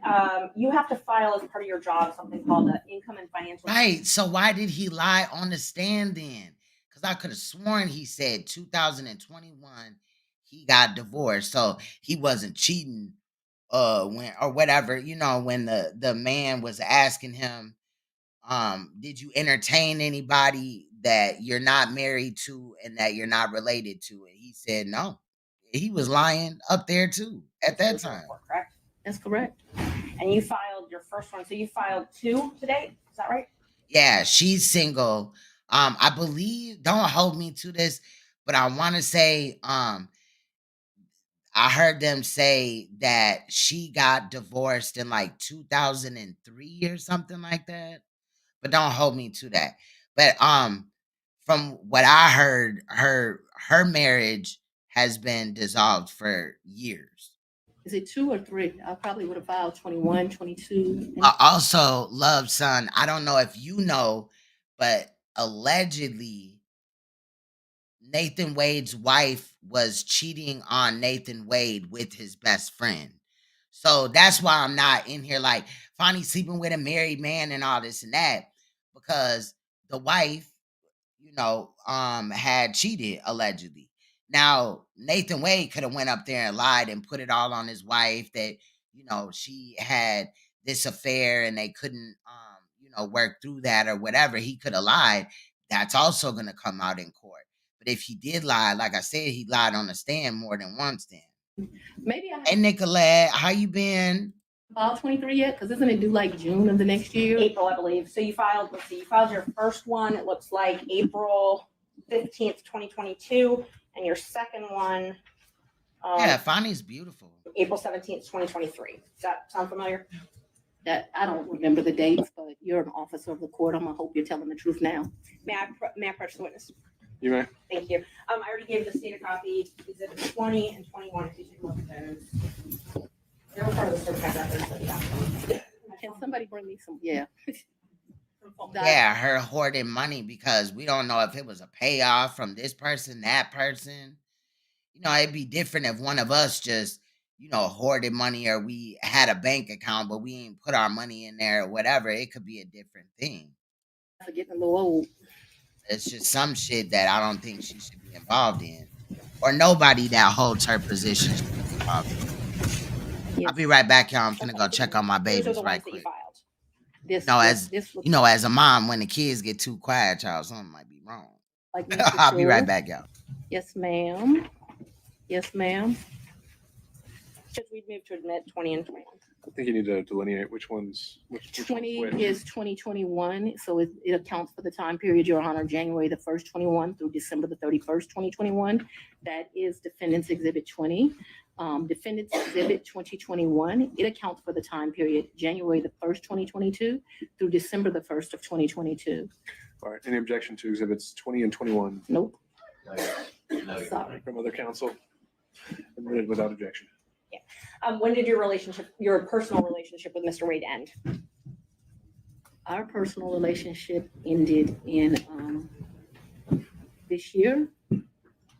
So let's be very clear so that we don't mix words. I don't want to mix words in here. Mr. Wade is my friend right now. Mr. Wade, I would say, has been my friend since 2020. I think he started out as like a mentor and a professional colleague. He became my friend and somebody that I really respected. I feel very indebted to Mr. Wade for taking on the task of this job. And he is certainly my friend and one of the people that I respect the most. So if you ask about a personal relationship, I consider myself to have a personal relationship. Okay, it was 2005. Okay, I knew it was back that long ago, but I don't know why 2003 stuck in my head. Thank you, though. Right now, Mr. Wade. I consider myself to have a personal relationship with Anna Cross. I consider myself to have a personal relationship with Mr. Abadi. I consider myself to have a personal relationship with Andrew Evans. Okay, let me just And so clarify that. I before we have go. a personal relationship with him as we speak right now. A romantic. I don't think that's what you're asking. I think a that's what romantic you're asking. relationship. When did your romantic relationship with Mr. Wade end? My- Did it end? Me and Mr. Wade, we are good friends. My respect for him has grown over these 7 weeks of attacks. We are I would expect them to get closer. They're holding each other's secrets a little bit. very good friends. I think, but for these attacks, it would have been a friendship that, as life goes, you would have stopped having. I think that you have cemented that we'll be friends to the day we die. Right. And y'all might as well get married after this, you know. And yeah, love, son. I definitely don't think that it's ended at all. Let's. Could we just have an answer to the question? But I can see to where all this shit that took place, you know, they will have some type of connection. Let's just say that. Let's have it. She asked about a personal relationship. She asked when the romantic relationship ended. That's the question. It's sometime. I mean, they might as well continue a relationship, you know, especially if they, you know, lose their licenses. I'd say late summer of 2023. So I don't believe me in what this is what you're really asking about. This is the salaciousness of all of this, right? No, I'm just asking about your romantic relationship, when you stopped dating. I'm asking. I think that me and Mr. Wade, so he's a man, he probably would say June or July. I would say we had a tough conversation in August. Oh, August of 2023. Girl, y'all still messing around. So that men in relationships at the end of physical intimacy, women in relationships when that tough conversation takes place. And where, when did he come to, I guess, the condo? I'm not sure what you So call is it. she saying that they had the tough conversation, but still, you know, was having sex? I don't know. Condo apartment. Would he come and stay at that condo or Right. visit you there? I'm sorry, visit you there. Wait, no, What? that didn't make sense. They would have had sex and then had the tough conversation. I don't. A condo, what apartment? I want to be clear. So not your house. I know you classified one as house and one as condo, so I'm trying to use those terms. So there's been more. See, what you don't understand is because of this case, I got to move. And so I This need question, if you could to, ask a more precise question. yes, please give me the time period. Mr. Wade visits you at the place you laid your head. When? Has he ever visited you at the place you laid your head? So let's be clear, because you lied in this, let me tell you which one you lied in, right here. See, she could have just been like, No place that I ever laid my head has Nathan Wade spent the night. And then we got to also deal with booty calls. In a booty call situation, a motherfucker don't necessarily spend the night, okay? Lie right here. No, No. This is the truth. Judge, And this it is a lie. It We're is gonna- a lie. Oh, that could be true, Mac. That could be true. Ms. Willis? You see. Mr. Sayana, thank you. We're going to take 5 minutes. That was that famous part. Let me go back just a little bit. Hold on. What condo, what apartment? I want to be clear. So not your house. I know you classified one as house and one as condo, so I'm trying to use those terms. So there's been more. See what you don't understand. I think it's the gray hair. I don't know. Even my daughter was like, dude, she got a lace front on? And it's because of this case I got to move. And so I Ms. need Merchant, if you could to. ask a more precise question. Yes, please give me the time period. Mr. Wade visited you at the place you laid your head. When? Has he ever visited you at the place you laid your head? So let's be clear, because you lied in this. Let me tell you which one you lied in. Right here. You lied right here. No. This is the truth. Judge, And this it is a lie. It We're is gonna- a lie. All right, Ms. Willis? You see. Mr. Sayana, thank you. Now, when I first seen that and I seen it live, I thought she was going to throw them papers forward, child. But she did activate her inner Keisha. We're going to take 5 minutes. Be back in 5. Thank you, Judge. How often did Mr. Wade visit you Right. at a place where you were living? Especially the man is married. Now, he put it off on his wife while, we don't know what is going on. I'm just saying, allegedly, she slept with his best friend and he said it was inconsolable, their marriage. But 2019 and 2021. what would he need to spend the night for if he just dropping dick off in her drawers? Like, I'm just saying, like, So you what are wanna we start doing with the here? lie that he lived with me in South Fulton in 2019, a home he's never been to. That's one lie you told in your Judge, document. No, Judge, I didn't ask her about that. Ms. Merchant, I want you to ask a very precise question. I think she's saying and answering that he did not live with her. So why don't we break that up into smaller Ever. parts? Good point, Nicolette. I didn't ask about living. but you put in your, while we're talking about professionalism, she put in 3 different documents with me Victor. Well, I need to respond. In and 2000 filed that with the court. in professional. 2019, He's never been to South Fulton. In 2019, I lived in South Fulton. He has never been to my residence in 2019, ever, not once. I'm sorry, but the way that she just got all pissed off like that and the inner Keisha came out, I think that he has been to her house. But, who am I? What do I know? in 2019, Smash and he's never dash. been to your residence in any place. I lived in my home in South Fulton before I started getting the threats that were here, a house I paid for with my own sweat and tears. I'm no longer able to live there. But in 2019, I did.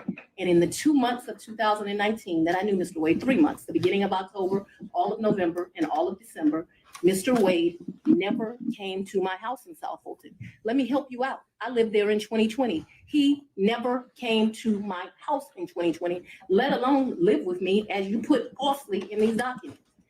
In the first 3 months of 2021, when I could still enjoy my home, Mr. Wade never came to South Fulton, and it is certainly a lie that he lived with me.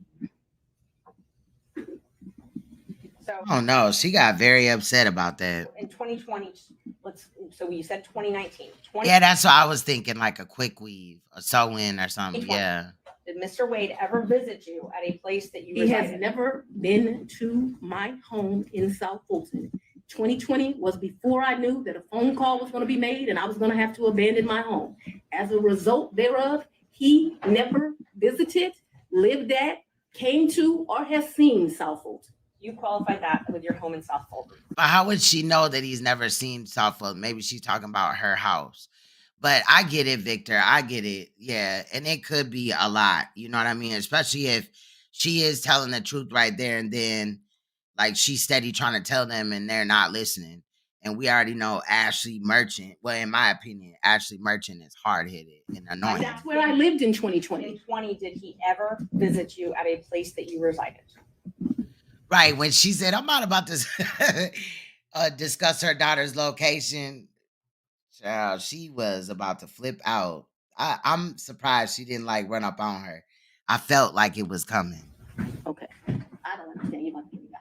In 2020, I lived in South Fulton. But again, that would be dumb because then she'll lose her job first. So. Okay. That's the only place I lived in South Fulton. That's before I had to abandon my home judge. All right. And at my home in We're South gonna clarify Fulton, this. We'll break it Miss, down. he never came there, okay? So if you don't come someplace, you can't live there. Ms. Willis, that's, I'm gonna have to caution. This is gonna be the first time out to caution. We have to listen to the questions as asked.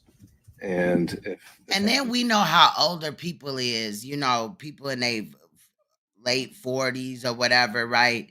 Somebody like her, she may not require a man to be there.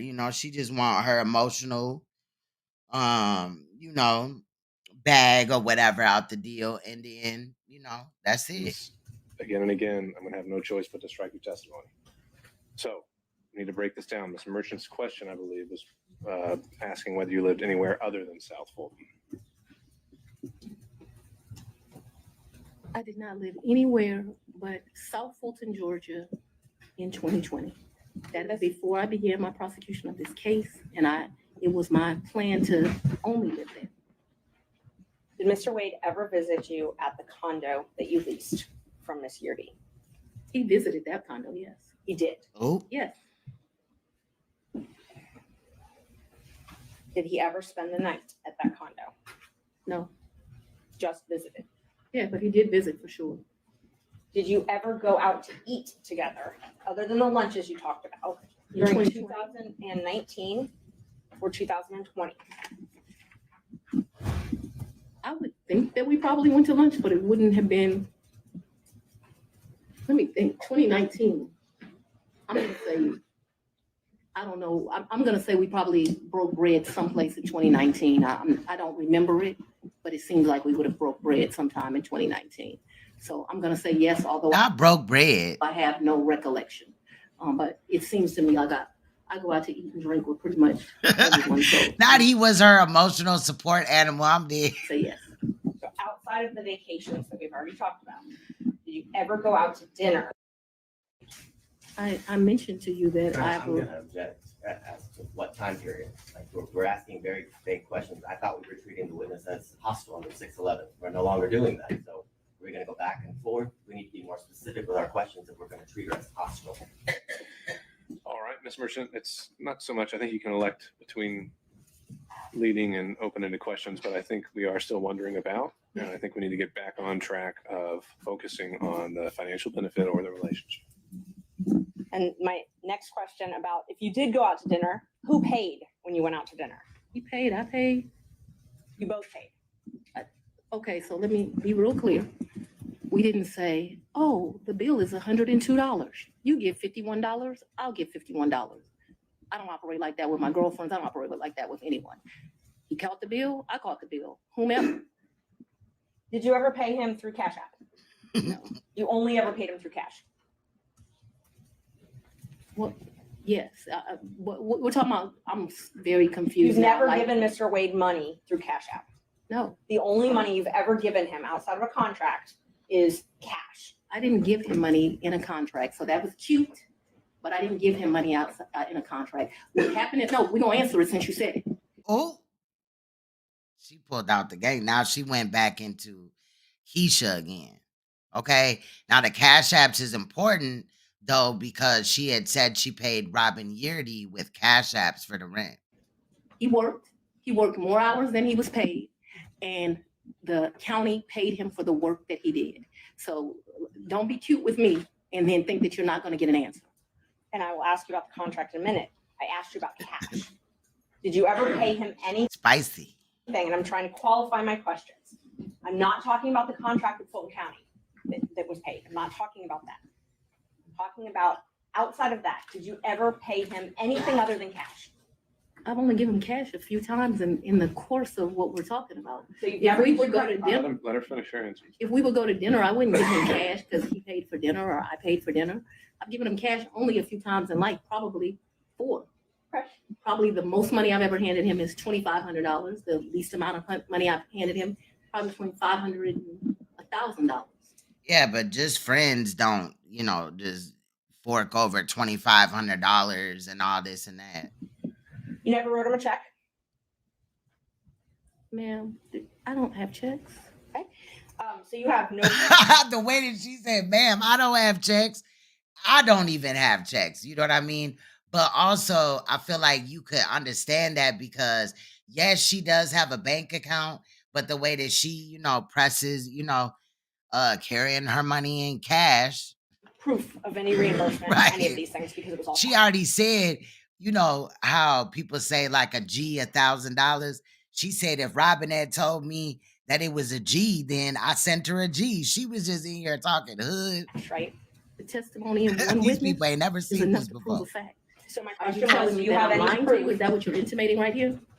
I'm asking if you have any proof that you paid him any I of mean, these the proof monies. is what I just told you. You have no written proof. Is that correct? So I have some,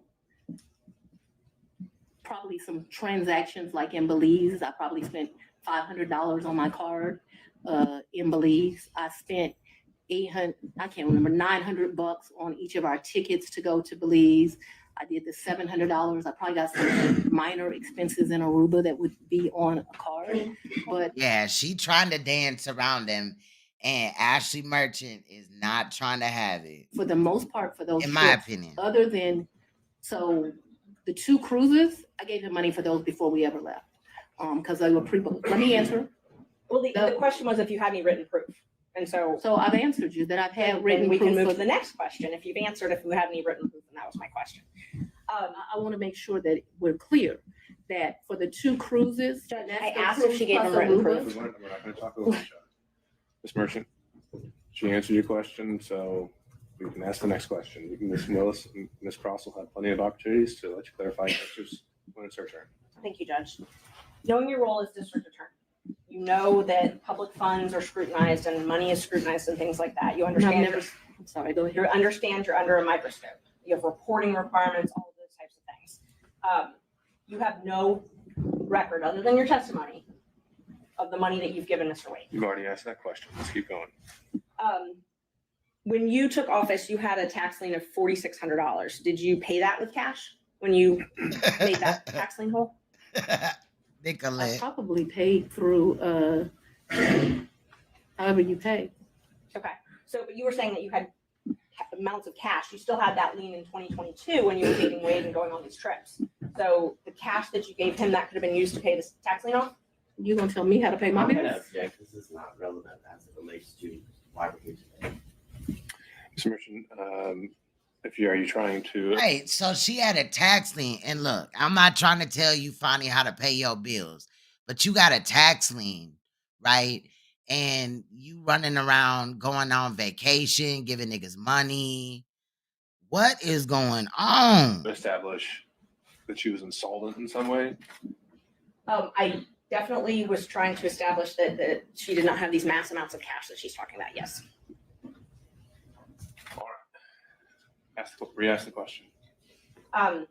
You had a tax lien in 2022, However you pay that. $4,600. Did you say I did? And you did not use this cash that you had to reimburse Mr. Wade to pay that off, correct? No. Okay. I went shopping too and I didn't pay it off. And you talked about, you gave a lot of interviews to some authors of a book called Finance, right? I would not characterize it as a lot. I probably have spoken to them. You're not 2 or 3 times. My question is relevant as to. I think it's already come up. Finances are discussed in the book. All over. Yep, no paper trail.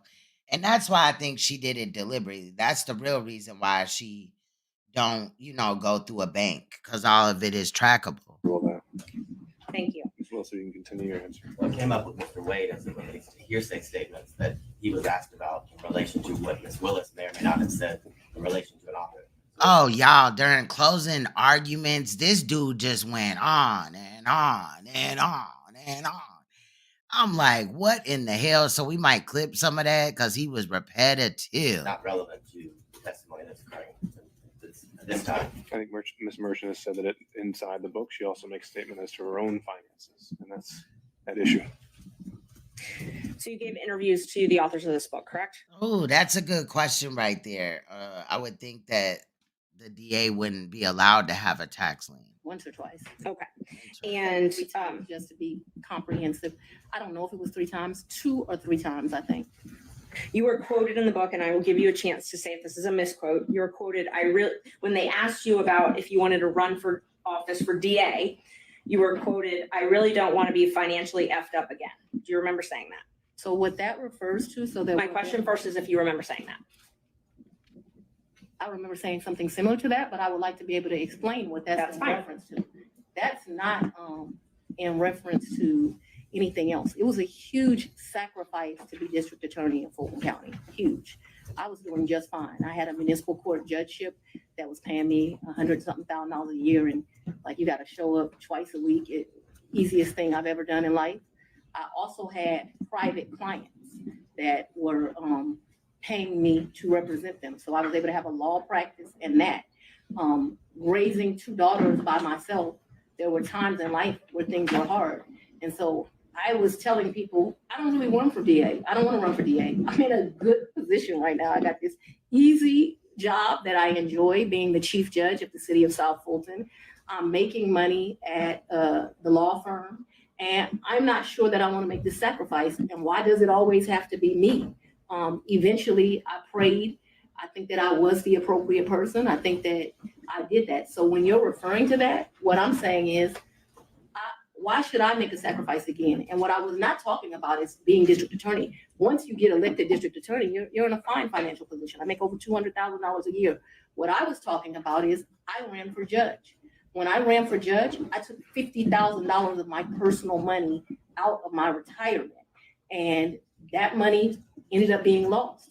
And I know when you bet Didn't she say earlier she kept some of the money? on yourself, you're going to have to bet money on yourself. And That's so what I was talking about was you have to invest in yourself. not wanting to go through the personal financial expense of running for office. By no means did I think that I was going to be financially in a bad position once I won. Yeah, I definitely don't think that these hearings are the last to come out of this. I would be surprised if some people don't lose their license and or have criminal charges or other, people like IRS coming at them. Let's talk about what I was up against because it's Crazy. important to understand that comment.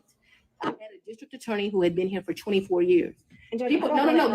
It's very relevant as to what my mindset was about this. So I'm trying to answer your question. So what I was saying is Taylor, That's true, especially with like traveling and stuff like that with credit cards or debit cards. what's a finance? right, but it is about my finances. If I didn't, nobody put me in this seat. So I had already run for office once. I had spent $50,000 of my own money running, and it was vamoose, nothing. And so when I'm talking to those offers, I'm talking about the contemplation of the sacrifice of the run, not the sacrifice of once you become DA. The odds were against me. I was likely going to lose the election based on who I was running against. But if she also had ran, then that would be $50,000 less that she couldn't spend on tricking it off with Nathan Wade. So that needs to be in the appropriate context. Isn't it true that the authors also wrote, and you can dispute this if you'd like, that you were broke after that race? The 2018 race. Yes. Yeah, that was a hard race. I wasn't broke like I didn't have any. So broke is relative to depending where you are, but that hurt to lose that $50,000. So I'm sure my mental mindset was like, I just gave $50,000 away. Right. So they characterized it from their conversations with you that you were broke, you had poured your own money into the campaign, and you weren't able to pay your own bills because of your clients couldn't pay their bills to you, and you had a paltry array of family and asset forfeiture cases. It says you were trying to make it month to month. Is that an accurate depiction of your financial situation at that point? I would want to read that, but I don't remember clients not being able to pay their bills or you can't. Yeah, because that doesn't even make sense. How would she have a client that doesn't pay her bills? First of all, she a lawyer, so she gonna sue to get the money. And how would they continuously be a client if they're not paying their bills? I have not read this book. And it might be possible that she fudged some of the stuff or, just made it seem like she lived a more harsher life. I mean, at the end of the day, she has made a lot of milestones. It just would be sad to watch it all go down the drain, over this shit.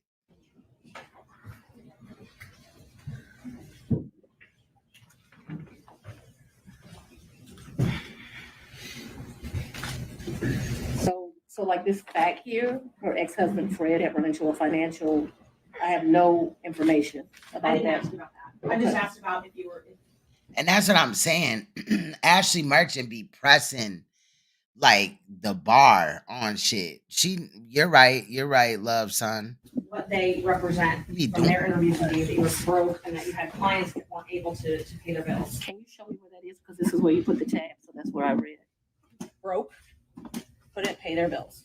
Yeah, I'm sure I characterize myself as broke as leaving that $50,000. I don't know that I had her nascent law practice at Paltry Rep. Well, you just. I didn't have- Ms. Merchant. I didn't attest. I thought I had a law practice. So this is not correct. I'm Okay. sure it's just I didn't have any asset forfeiture cases. So I had Miss one Millie. case where they had took one of my clients' money at the airport. I don't know if that's what they're I don't know. Paltry rate. I did have family law cases. I guess that's what they're talking about. And clients who couldn't pay their bills ain't clients. So no. Period. So my question was just if this was a fair and accurate representation where it says you were trying to make it month to month at that point. No, I don't think that is actually a fair and accurate representation, but I am certain that after the 2018 election, I'm still not really happy about having given up that 50,000. You know when you paid your tax lien? I don't. You don't? You know if you paid it? I know I've paid some taxes. I don't know. I don't want to speculate. Did you tell anyone at Fulton County Board of County Commissioners about your relationship with Mr. Wade? No. Did you disclose your relationship to anybody at Fulton County?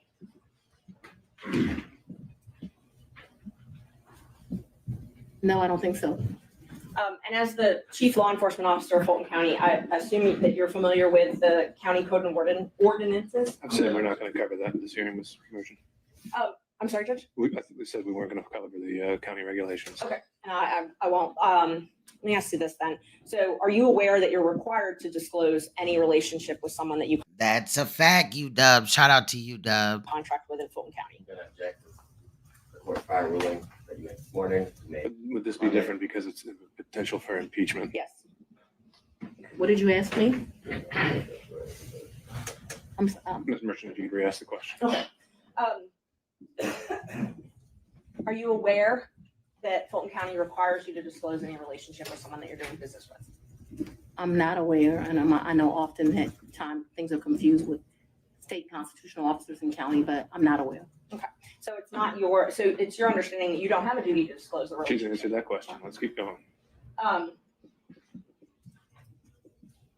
This judge is helping her along through this testimony. Did you keep track of this cash that you paid him at all? What are you talking? I don't understand. Did you keep track? Did you keep a ledger? Did you keep track of it? So I've only given him cash, as I mentioned, 3 or 4 times. There's no ledger. This is friends handing money off to each other. So the answer is no. You didn't keep And I track think you've of it. already asked whether there was any written proof whatsoever. And she's Yes. answered that. Okay. So we've covered this. Let's move on.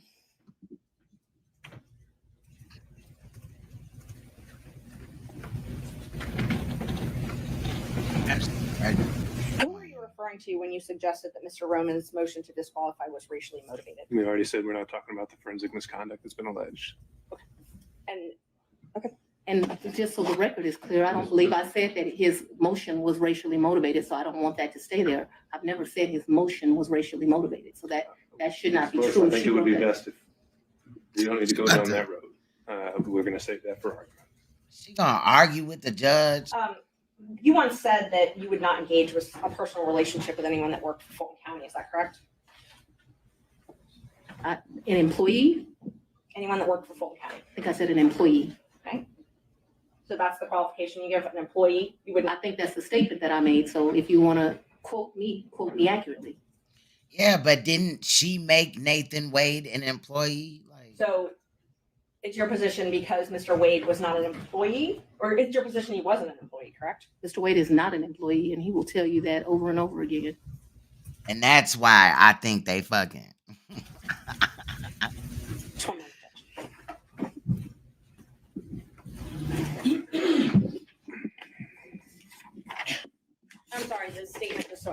make sure I accurately quote you. What you said was you won't sleep with people who work under you. Do you not consider Mr. Wade working under you? I consider Mr. Wade to be an agent.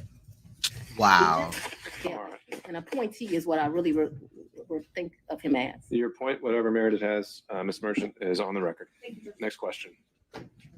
All right.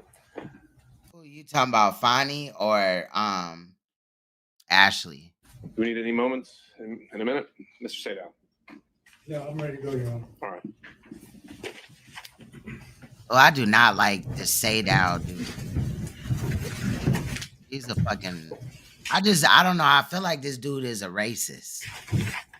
I'm going to try to ask you questions that I'm glad you did, UW. It was good seeing you you. can actually answer without having to Oh, you tripping? Fani is pretty. She's attractive. explain. Okay? I ain't in the elemental P, but I'm just saying. Yes, sir. My comprehension skills are pretty good, so we should do all right. We shall soon see. If I heard you correctly, you moved into what I will refer to as the Yurti condo in either March or April of 2021. Is that correct? Sometime between late February and April. Yes, I don't. Just so we're clear, yes. But in that time period, you're in the ballpark. We're in the ballpark.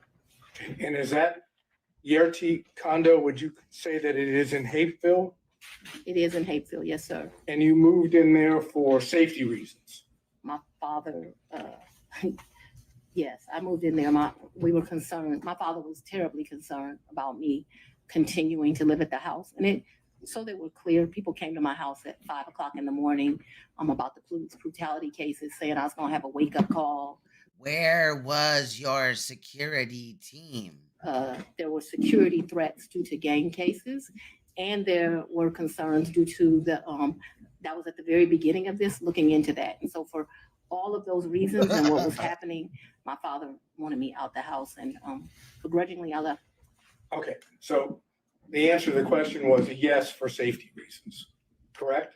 Those were all of the things that caused the safety concerns. I'm I'm sorry. not questioning whether they are or are not safety concerns. I'm starting to wonder, did she really have a security team or not? I just asked that you moved into this condo, the RT condo, Right. for safety reasons, right? Yes, At the time that you moved into the condo, be it from February to April of 2021, yes, was your father still living in your house? right. Because my father, That's yeah. all I ask you. But I get to explain the answer, sir. I don't know if there's an explanation. If I ask you, was your father still living at your house? The answer is either he was or he wasn't. Yes, but you are going to get to argue at the end of this, as we both I'm not know. gonna argue And so anything. I I'm would gonna like to ask- be able to explain why. I'm gonna. So, yes. I think she was talking about the closing statement. Because my father is an older gentleman, he was worried about COVID and he stayed. Ms. Wilson, I have to say that's the second time. Whenever we have to put a pause, stop testifying, okay? You'll have a chance to explain yourself. The question was whether your father was not staying there at the time, and you're clarifying that in your answer as well. You can have a brief clarification, but it shouldn't be something that reaches well beyond the question. All right, Mr. The judge shouldn't really have to tell her that either, because she's been a prosecutor, you know what I mean? She knows that in court you don't give no long, lengthy ass explanation, especially when you're going above and beyond to some degree over what they've even asked you. She didn't like the travel agent shit. She didn't have to do all that. But Just say no, you can re-ask the question. We'll see where it takes us. Okay, thank you. Was your father still living hey, in Thugs Bunny, your house at the time you moved to what I would refer to as a Yurti condo? Yes, sir, he was, due to his concerns related to COVID. The safety concern was that there was potential danger at your house. Is that correct? Yes, my address had been exposed, so yes, there was concerns about potential danger at my house. Okay, so anyone staying at your house in the time period after you went to the Yurti condo I agree, Nicolette. was still in danger, correct? Yeah, well, no, he did. I think you have to It's your attorney, Ms. Willis. Sorry, Mr. Potty, your objection is speculation Yes. to the question of Speculation. whether someone was still in danger at her condo, I can, Just let her answer the question. But, or Mr. Sadon wants to rephrase. No, I'm not I sure. was able to I've got- understand it. I've got the objection, and then I have, I'll withdraw the objection. We can move forward. Okay. So, and I don't remember the question, so I can answer it. but you can now that the objection's been withdrawn. Can you try? And her dad that was in danger, possibly at her house when she was at the condo. to answer that question? Was Yes, there still a safety concern I was, for people staying at the house? yes, I was very concerned about my father still living at the house. Right. And that's another thing too, because she said at the time her dad was 79. What would her dad really would have been able to do at 79? However, if you have dealt with an older gentleman, he was not leaving the house despite my urging him that I thought he should leave as well. He did not want to leave the house because he was particularly worried at his age about COVID. But that became I don't want to say, I was not happy with that decision of my father's, but I can't ultimately make him leave. And he stayed there too long, in my opinion. Okay, thank you. I wonder what she meant by too long. During that period that you left to go to the Yerty condo, did any of your children stay at your house? So I don't think that they were there at that point. Certainly my baby wasn't there. I'm talking about this entire period. We're talking about, if I remember correctly, you'll correct me, I'm sure. You said that you stayed there at what I would call the Yerty condo until January of 2022, correct? Yes. Okay, so I'm asking you in that period, which would be February to April of 2021 until January of 22, did any of your children stay at your house? And you don't have to yell at me. I'm able to understand. So I would ask you to not yell at me. Right. Like he did just get all frustrated with her. And probably because he has to keep re-asking the question. That being said, I don't actually expressly remember, but I can tell you since I have left my home, there have been times my oldest daughter came in, but I can't tell you with certainty the time window that you said, if they did or not. So I don't want to speculate to that, but there was some time that my oldest daughter came back, whether it was that period or after I left the Yerty residence, I'm not sure, okay? Okay, so if I continue to go into more detail on this, you're not going to be able to give me an answer of whether or not, in fact, any of your children were still at the house or stayed at your house during that time period, correct? What I can give you clarity of, so that we are clear, is from the time I moved out in February-ish of 2021, after I left there was a time period that my oldest daughter came back. But if you're asking me, was it in that window or after, I just don't have a recollection of that because, you know, the kids come and they go. And so I don't remember the specific time period, and I apologize for that. Did your children ever stay with you at the Yerty condo? Like maybe a night, Okay. like for a girls' night or something, but live with, no. Did anyone else stay with you at the Yerty condo, That was including Miss Yerty? Never. Miss Yerty never lived in the condo. She met her husband and they moved. They weren't quite married, but they moved. Nobody ever lived with me in the condo. That was My word was stayed, not lived. Stayed with you at the condo. I guess I don't understand the distinction, but no one ever, I think my baby's my oldest child. I think she spent one night with me, maybe my oldest and my youngest. But I think that whole time I was in that place, other than that one night, I don't think anyone ever, there was a very lonely period in my life. I don't think anyone ever spent the night other than maybe one night. I remember a picture of my baby sitting on the couch in that place, and I'm thinking she spent that night. But just a very lonely time in life. Okay, we'll stay with the lonely theme just for a minute. I'm thinking it was lonely because she would need to be lonely for Nathan to be able to, you know, come around. It couldn't have been that she had a whole bunch of people at her house and he was coming around. Did Nathan Wade visit you at the Yerty condo from the time you moved in until he was hired on November the 1st of 2021?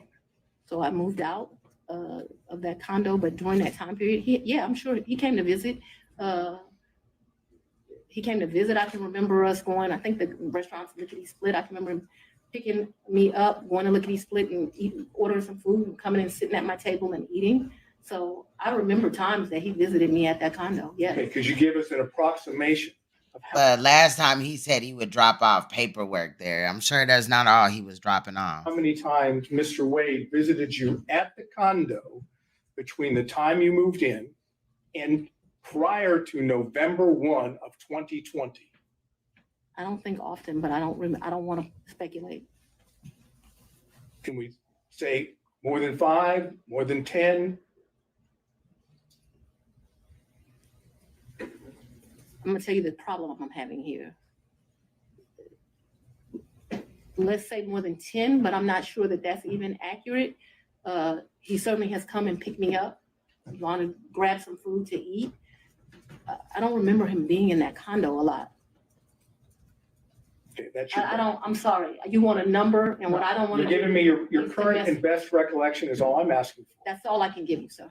How many times did any of the prosecution team, how many times did Anna Cross come to that condo between the time you moved in and November 1st of 2021? I don't think Anna's ever been to that condo. What about any other prosecutor that's involved in the prosecution of this case? I don't think any of them have. Just Mr. Wade. That's correct, sir. But it was a lonely time. Oh my God, that 2021. I have a lot of guilt about this time period in my life. That's a whole different kind of Uber Eats. Let me tell you why. But yes, it was a lonely time. Okay. I was very appreciative to the citizens for giving me this responsibility and this duty. But what I very, very quickly learned is that this is a very isolating job, and 2021 was a lonely time. I turned 50 in 2021.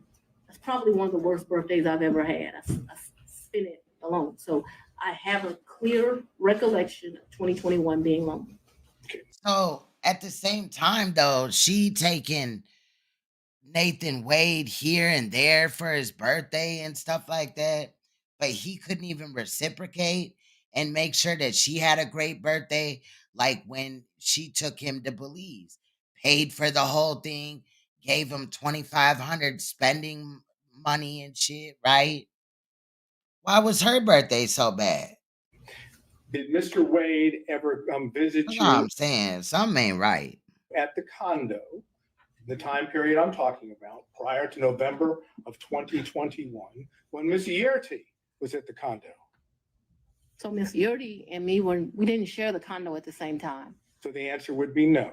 But we never stayed there together, so it's an Oh, I'm saying- impossibility. It's an And then why is he asking her this again? He already asked her this. impossibility. Yeah. Okay. Now, Miss Yurdy, because we need to get clarification on this. Miss Yurdy stayed in that place. There may have been a time that me and Mr. Wade visited, like went and saw Miss Yurdy, but me and Miss Yurdy never lived there together. Just so we're clear. She was talking about 2021 was really lonely for her. She had spent her 50th birthday and she had become 50 in 2021. But again, like why he didn't have to bring her to Belize or nothing. He could have did something for her nice. Well, we know they ain't trying to chill in Atlanta. What's good, Information Man Show? Shout out to you. I was able to catch one of your lives recently and stuff like that. Or I think it was this morning. I was watching it. But yeah, shout out to you. Well, maybe that was clear, but I'm going to have to try again. Okay. Was Miss Yerty still living in the condo when you moved in? Not a day. Okay. So when That I'm was talking, another misrepresentation in this. Allegedly, this is around the time where she got death threats and she was in fear for her life because of, the gang members that she had prosecuted, homeboys and all this and that. And also, I guess, this Trump case, her life was threatened. But again, it's really weird that she don't have security staff when she was, like, if she had a security team, where were they at when she was living at her house? Why did she have to uproot and go to Robin Yurdy's condo? You know, that's nice of her as a friend. I know that Fani doesn't look at Robin as a friend now, because Two Chains, aka Robin Yurdy, went up there and told it all on her friend. But that's very interesting though. You know what I mean? Like, that's weird. This security team, they're in and out, I guess. We never lived together. I never lived with Miss Yurdy. Hey, talk about it with Amora. Y'all make sure y'all check out the Information Man show and Amora's channels. They definitely have some great content over there. I'm gonna get their links and put it in the chat. My question though, I'm trying to understand Okay. that after you moved in to the condo, Miss Yerty she was out of the condo, right? She got a house. That's all I'm asking. She's not in the condo. We never stay, Miss Yurty and I never stay a day together in the condo. All of her stuff was out of the condo, and all my stuff, some of my stuff, not all of it obviously, was moved into the condo. So we never stayed there together. No, sir. All right. So when I asked you about Mr. Wade visiting the condo, when you were staying there, Yes, Miss Yerty wasn't staying there, correct? that would be correct. Yes. She wouldn't be at the condo, correct? No, she would not have been. It would be you and Mr. Wade alone at the condo, correct? Yes. That is, there weren't any other witnesses to Mr. Wade and you at the condo, correct? Yes. No security, none of your security detail. Don't object. She said it was just her and Mr. Wade. You made your point, Mr. Sadow. Let's move on to the next one. Yes, Your Honor. Y'all make sure y'all check out these links. Go check out their channels. They definitely have some good work over there. But again, they talking about her security team wasn't there. Were they ever there? You're welcome. Who in the prosecution team prior to, I guess, the motion being filed by defendant Roman, who in the prosecution team knew of your personal relationship, and now I'm talking romantic, with Mr. Wade? So, sir, I am extremely private. All I asked you who knew. It's not, if the answer is no one knew, that's fine. No, I ask you who knew. You Let me just tell answer you it this. and then explain this, Willis. Robin knew and Terrence Bradley knew. I am very private. When I supervised Mr. Body and Mr. McAfee, they didn't know who I was dating, but I can assure you I was dating somebody. So that I kept something private, that's my private life, is not any mystery to anyone. It's like a woman doesn't have the right to keep her private life private. And I'm speaking on this because there have been all these intimations. But your job is to not fraternize with other employees, and they're gonna hold you to certain things. As far as money goes, you have to have accountability when it comes to receiving gifts, etc. So yeah. Answer the question, Ms. Willis.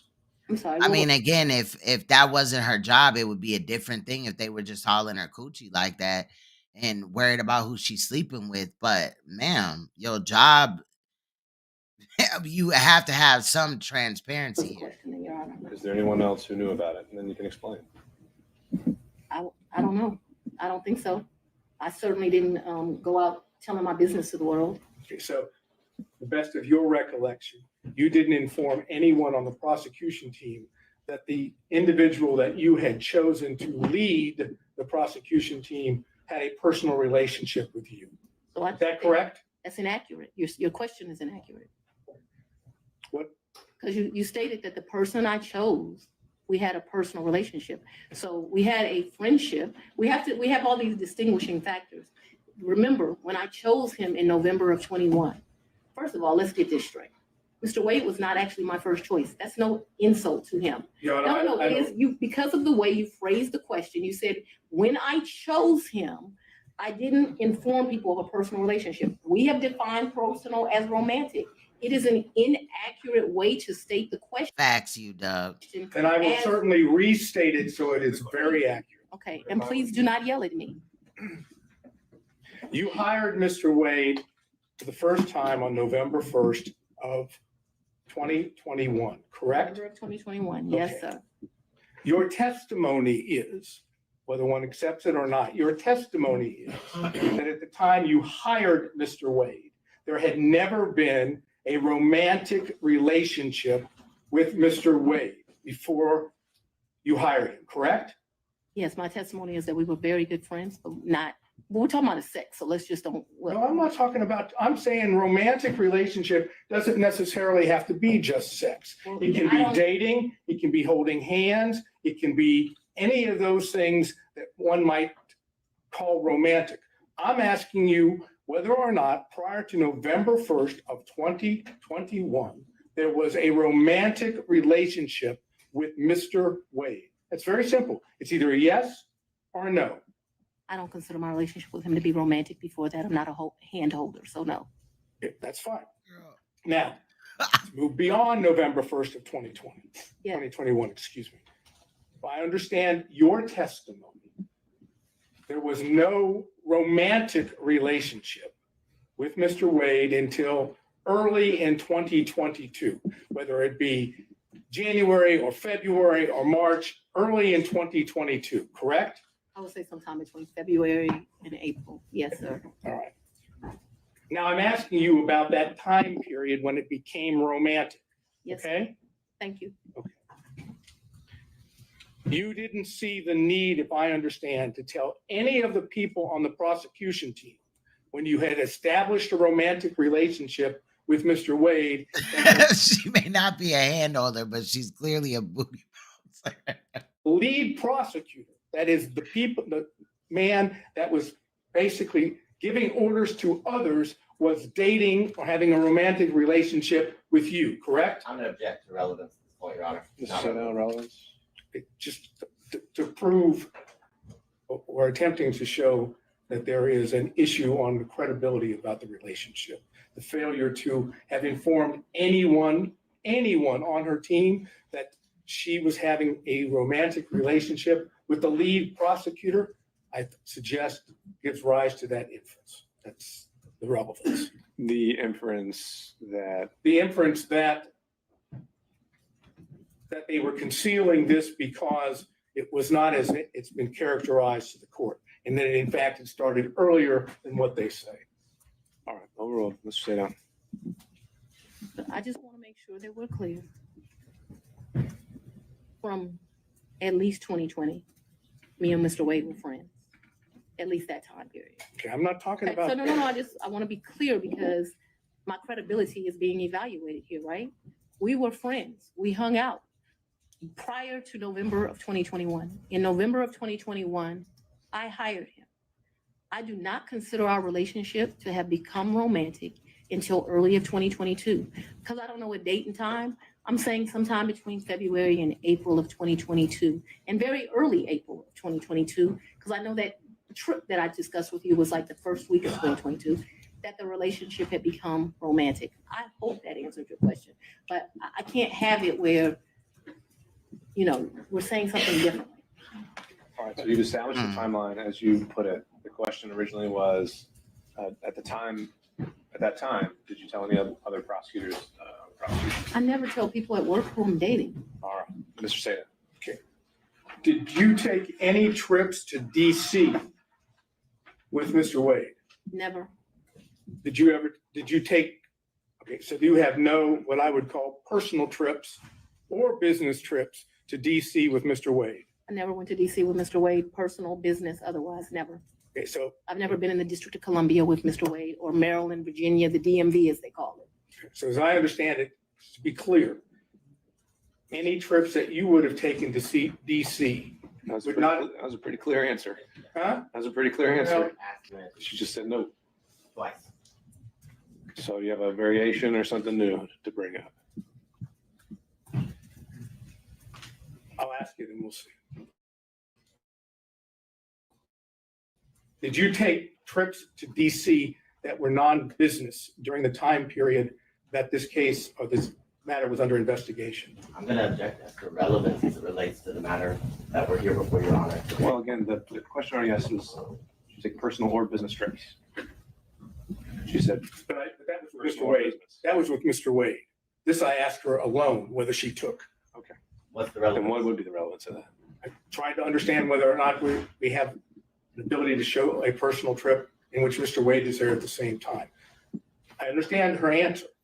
Okay, I understand her answer, but we have documents, we have records that Your Honor, I'm going to get into the documents, the things.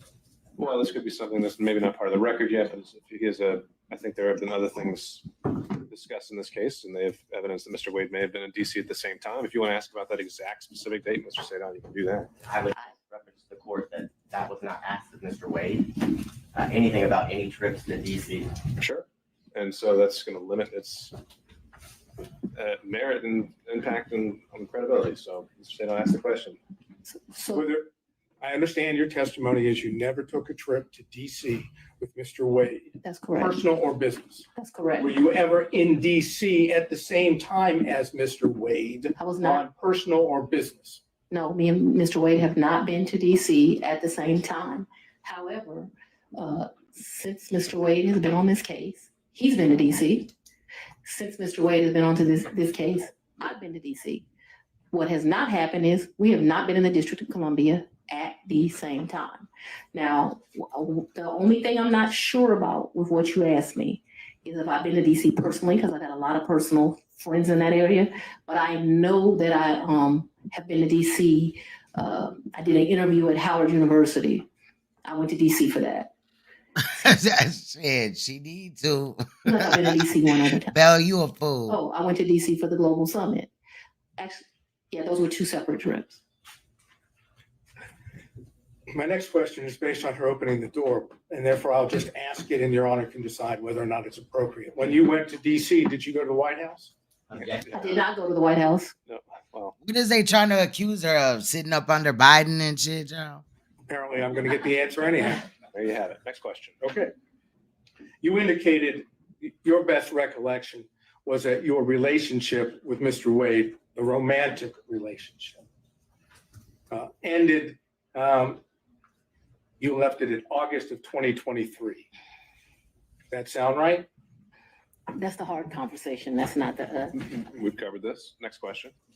And you characterized it as a tough conversation, correct? yes. I'm not going to get into the conversation.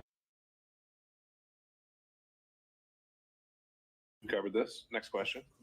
And you characterized it as a tough conversation, correct? Yes. I'm not going to get into the conversation per se. Should. Well, if he doesn't want to, we won't go there. So, Mr. Sadon, next question. You know, it's kind of hard to say no when you've got that opportunity. But all I'm going to say is was it pre-indictment in this case?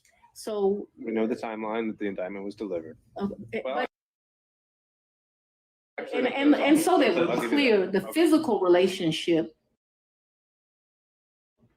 ended pre-indictment. And is that when you were talking about the tough conversation? But I'm not sure that the tough conversation didn't happen until after, but the physical relationship. So I'm sure if you ask Mr. Wade, because he's a male, he would say we ended June or July because physical contact ended then. Just in my mind, being a woman, it's over when you have that like hard conversation. I just think women and men think differently. And I think the answer, Mr.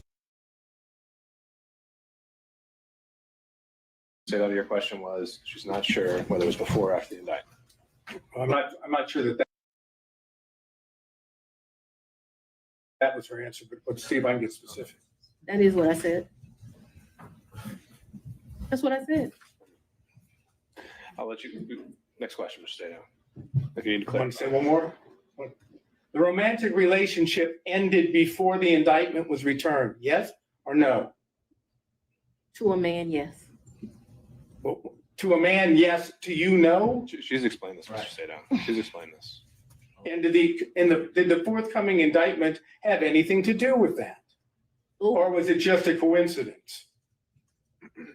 Mr. Let's go on and have the conversation. I've just asked you whether or not it was a coincidence. Had or- absolutely nothing to do with this. It's interesting that we're here about this money. Mr. Wade is used to women that, as he told me one time, the only thing a woman can do for him is make him a sandwich.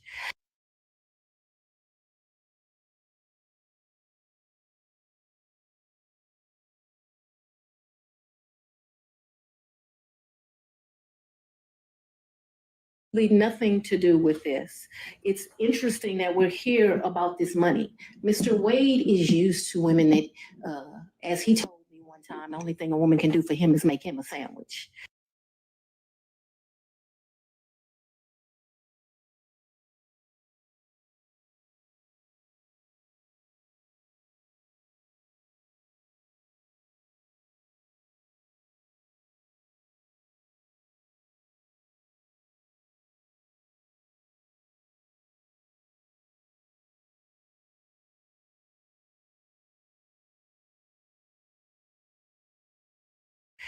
We would have. Oh, damn, I'm on mute. Okay, so basically what I was saying was, hold on, let's go back. Hold on. Let's go on and have the conversation. I just asked you whether or not it was a coincidence. Had or- absolutely nothing. Okay, so I don't know if Nathan Wade's wife, right, if she has a job or if she's a homebody, like, you know, a home wife, right?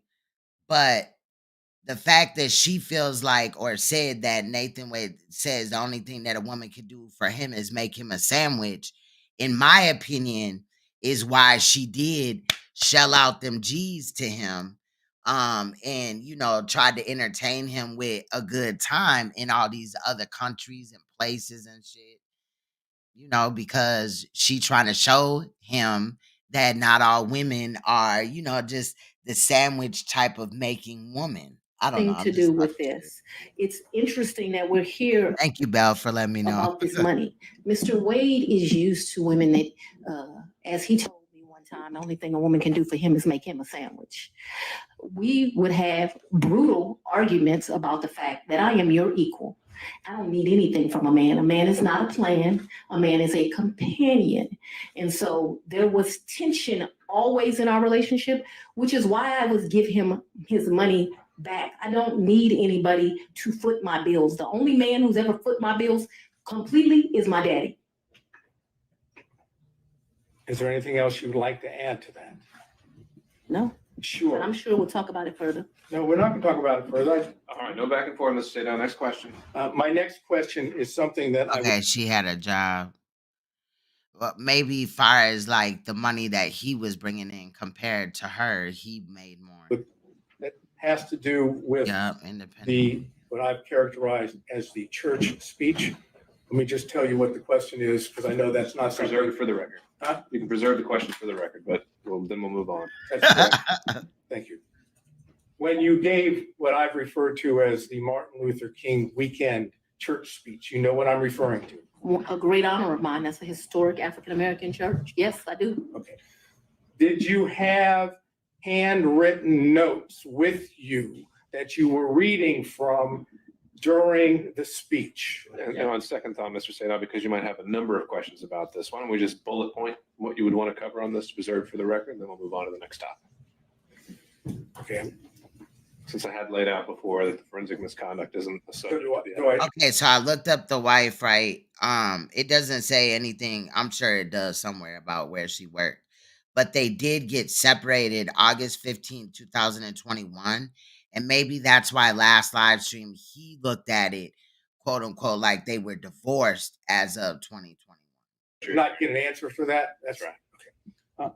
Did you read your speech? Well, no, Mr. Sadov, for everything related to any forensic. Oh, you just want me to stay out of it now? We're just not, we can do it in a bullet form if you just want to cover what you would have asked, but it's not in a question and answer format. Okay, so I should do that at this point or do it Sure. when you're ready? We can do it right now. So I'm going to ask her about, did she prepare the speech? Did she have notes on the speech? Did she read the speech? When did she do this? When did she write the speech? Okay, so Jocelyn, Nathan Wade's wife, is a wine consult. So that's probably why he likes wine. She's an entrepreneur and a philanthropist, allegedly. That's what it says. And a famous Hollywood actor and producer. Interesting. Who was she referring to when she was talking about others? That's Trump's man. Who was she referring to when she said they? Who she was referring to when she spoke in terms of their, that is I would love to answer those questions. Well, Ms. Willis, you could certainly do that in some other format, but for today, that's what we decided we're not going to cover. Who was she talking about that was playing the race card, and why she didn't tell people at the church that she had a personal / romantic relationship with the, all due respect, the way it was characterized, the black man that she was referring to, and was the black man she referring to, was that Mr. Wade? Okay. That's that. I'm sorry, but this dude is racist. Sorry, again. I don't like Yeah, him. next topic. Okay. And he looks creepy in the face. Like, I realize that you testified that you have no records that feel with like a funeral director to me. regard to cash payments, Yes. correct? Mhm. Would your bank records reflect Right, he wanted to say nigga with the ERs.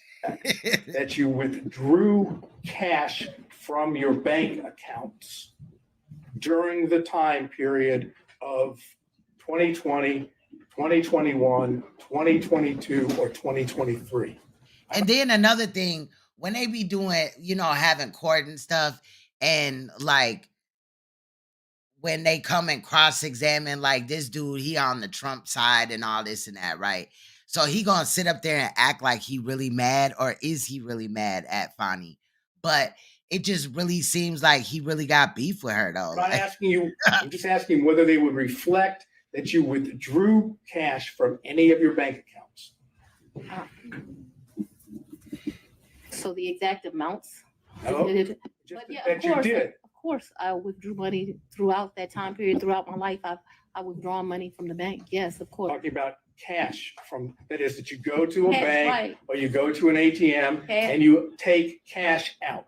Either that way, or you go to Publix and you overpay, or you go to another store and you overpay. So yes, both through that, yes, of course they will reflect that at times. Okay, and so those records, if we had them, would show that, correct?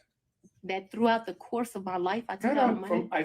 I was very specific. I said Yes, during the course of 2020. that time period, I would have taken money out. Yes, So do you have a problem with, I absolutely, yes. you don't want the bank records to be made available I- for the court and the court Your Honor, I'm alone? going to object as to the relevance, and this has already been addressed earlier as it relates to other records. This is an improper line of questioning. He's doing it for the purpose of harassment. Right, Your Honor. I'm just going to sustain it on relevance. Mr. Sadoff, that's something you want to follow up privately? You can do that. Last area, briefly. Yes, sir. You had contact with Mr. Wade in the year 2020, correct? Ooh, I had. oh, good point. True, UW. He saw how Fani was with Ashley Merchant, this lady right here, and he was like, "Nah, you ain't finna do me like that." Some contact with Mr. Wade. Would you explain when you say some contact? Please tell us, talk about 2020. I still think he a douche, though. I feel like that's just him. I had some contact with Mr. Wade in 2020. One of the reasons your allegations are so preposterous, or Miss Merchants that you have joined, is Ma'am, No, no, I no, didn't no. ask you about the allegations. I asked you about your contact. That's all I ask you, okay? I appreciate that you want to say something, but I'm interested in, did you have contacts with Mr. Wade in 2020? And your answer so far has been yes, correct? very limited contact because Mr. Wade had a form of cancer that makes your allegations somewhat ridiculous. I do appreciate the I'm not going to characterization. emasculate a black man, but I'm just telling you. I'm that sorry, what? I'm not going to emasculate a black man. Did you understand that? All Well, I right, don't let's think get we should back on discuss track. further. Mr. Sadoff, next question. Trying to, Your Honor. I wonder, did he have prostate cancer or whatever? Child, what the Did hell? you tell us on the occasions in 2020 that you had contact with Mr. Wade? Right, he mad like she peed in his cereal or something this morning. I'm sorry. I thought I had answered that. Yes, sir. There were times in 2020 I had contact, but 2020 was a year I was running for office. It was a year that he was going through some serious medical issues, and I did not have much contact, but I certainly had contact with him in 2020. Did you It go wasn't- out to eat with him? Maybe, probably. Did you visit him in any location, his office She definitely still loves Wade, and she is hostile. They had deemed her a hostile witness. I thought that was funny. Or did he Are visit you a prosecutor and they deemed you a hostile witness? you in your office in 2020? Yeah, it seems like the judge like knows her and so he's like kind of afraid a little bit of Fani, like not for his life, but he knows that like you know, she'll talk shit, you know. Maybe not in a courtroom or whatever, but I don't know, it just comes off like he's a little bit afraid of her or uses kid gloves with her. I am sure he, I'm sure, Yes, they do, Nicolette. that's a very good question. I'm sure he came to 750 in 2020. 750 is, Was my office. okay. Not often, but maybe once or twice. Maybe I went to his office once or twice, but maybe once. And the purpose for going to his office would have been what? Maybe we would have went to Mellow Mushrooms for pizza, or maybe he would have come for lunch. I'm sure we went by each other's office though, but not often, not a lot. We both Trying to make a But living. wait, I She understand. just said we were both grinding. That is not the type of language that needs to be used in the court. What you've said about the cancer. You already over here talking about G's and we was grinding. Going into I'm that. sure y'all was. But when you were going out with him to restaurants, or when he would come to your office, right?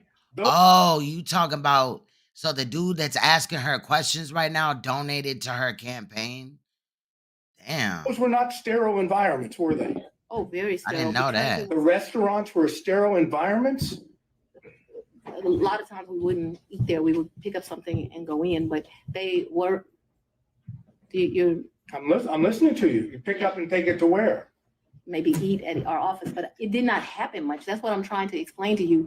And my office in 2020, nobody was coming in. I was stir crazy, so I Oh, was, the judge donated to her. Ooh. Oh, ain't that a conflict of interest right there a little bit or something? I didn't know that. still going to my office. Thank you, y'all. You remember when I started this, I said I am not even sure if we Yeah. came to each other's offices, but I am trying to be Right. Earlier, she said they rarely eat lunch. Now they're going to some mushroom pizza place, child. over cautious. The judge So and wife. Thank you, Doaz. I think I can recall him at 750 a couple of times. Definitely a conflict. That's crazy. I just think Yeah, because Ashley Merchant, she was all in Nathan Wade's face last live when we listened to his testimony. She was like, I donated or I voted for you or something, and I bought your shirts and I wear them or whatever. Like, what? Yeah, allegedly. We don't know for sure, but dang. recall him at That's 750 crazy. once, but let's say twice. But what if like all the judges or something donated to her or something like that and they ran out of judges? Maybe then, child, I this have shit is seen his crazy. office. It seemed like at every turn, like you find out a little bit more to this, and it's not making it look better. It's kind of like making it look worse. I remember all the Or more awards messy. in the lobby, but I'm not sure in 2020 I went. I'm not even sure I went in 2020 at all. I just want to tell you yes, because I'm not sure. But I have a distinct recollection of him at 750. I actually don't have a distinct recollection of me at his office in 2020. But maybe I went to his office in 2020. Maybe. Did you have ongoing phone conversations during 2020 with Mr. Wade? Oh yeah, I talked to. Yes, absolutely. Yes. Yes. I feel like that on both sides, Republican and Democrats. They both, the two, wings on the same bird, they look. Oftentimes when it comes to voting, it's, you pick the lesser of, each evil or whatever. No question about I don't know. I No just don't play that game. question. I talked to him on the phone in 2020. that. I understood, and this I got you, not all. maybe I was confused. The Belize trip was for His 50th birthday. his 50th birthday, and that was in March. He turned 50 March 18th, 2023. If you look at the dates of the trip, I think we were there about 6 days. We stayed at 2 different locations. and you paid for it. I don't think that. I think they've been messed around. I think they did start messing around in 2019 or in the beginning of 2020. 100%. He said, not only, I mean, I paid for the And hotel. again, it may not have been sex. Like if he's sitting up here having, he's got cancer and all this and that, it could have been more of an emotional support. However, still inappropriate. I paid for the flights. I had a birthday luncheon for him. I paid for massages. I paid for everything. And would those payments be reflected on your I credit paid for the card? cash. You paid them in cash? Cabs. I was telling you all the different things. I'm asking you whether or not those payments would be reflected on credit card bills of yours. So there was about $500 that I think is reflected on a debit card. What my recollection is, I took about 4 in cash with me to that 400 or 4,000? 4,000. But I remember I handed him 2,500, and then the rest was just the money we spent. I probably gave $300 or $400 to this guy who was a taxi driver. He would drive us every day around the 2 or 3 days we went. Took him to eat like it was my trip money. And you had, to be clear, to end this up, the 4,000 that you just told us. But I didn't give it all to him. Remember, I only gave the 2,500 to him.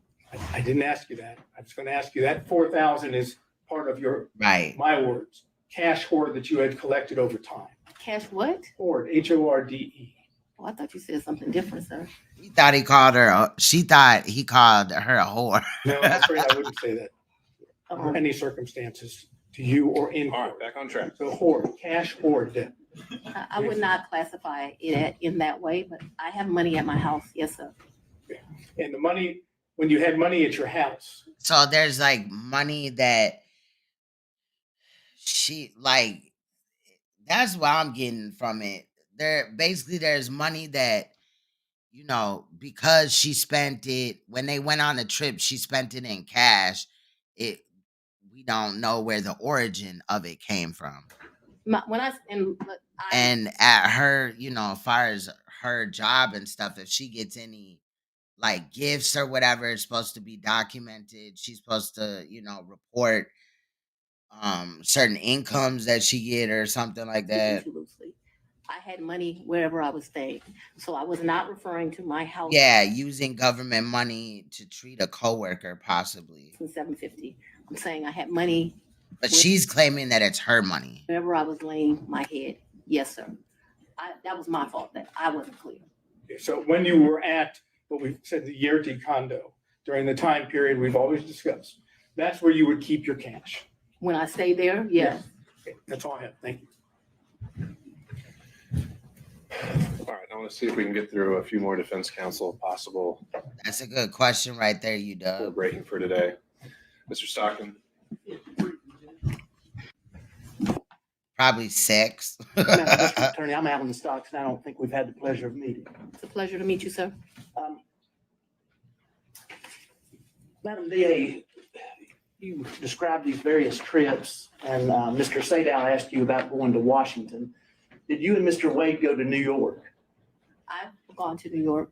I've gone to New York twice since I've been district attorney. I'm trying to think if it's 2 or 3 times. I went to do a domestic violence thing there for sure. And I was honored and I went to the Apollo there. Those are the only 2 trips that come to mind. I went. He was not with me. You also said that he was a world traveler and had been on many of the continents. I've been to 6. Have you been on any of those continents with him, besides this one? Where's Belize? What continent is it? I'm not being funny. I don't know. Let's say, with the I've been exception of, to Belize with him. I've been to the Bahamas with him. I've been. Yeah, and she wrote a book. So when she was running to be a judge or whatever, she had spent $50,000 and lost. So she said that, that affected her pockets and she was broke. And she did also have a tax lien and was going on trips with Nathan Wade instead of paying the taxes. Went for Rubik with him. Don't embarrass me. I'm not sure what continents those are on. Whatever continents those are, that's where I've been. I'm sure if I gave it some thought, I would tell you, but whatever continents those are, that I've been to those locations, sir. But not Australia or any other continents. I don't even want to go to Australia. I do know he took a trip in December to Australia. I have no idea, I don't know anything about that trip. When Mr. Wade began working with your office, Yes, he had two other gentlemen that worked in his firm with him. Is that correct? yes, Terrence Bradley worked for him and Chris Campbell worked not for him. They worked with each other. Did you understand what their partnership arrangement was? No, Did he ever make you aware of how fees were divided or anything? no, Now, since you have been district attorney, the two gentlemen that worked with Mr. Wade and his firm, they also had contracts with your office. Is that correct? I probably had, I don't, We already, well, I don't know if we've covered this with Ms. Willis, but I still don't know what the relevance would be of her. That's what they're accusing her of, basically. but I've had about 10, I'm sorry, do you want me to answer? Let's or figure not? this out. Judge, respectfully, I think based on Mr. Wade's testimony, he had an interest in those contracts. Sure. And then, but how's that been imputed to Ms. Willis? I don't know whether or not she knew she was giving him that benefit. That's what I was trying to explore. Okay. Well, maybe we can start with that question, and then if she doesn't know about it, then the ins and outs of all the contracts wouldn't be quite as relevant.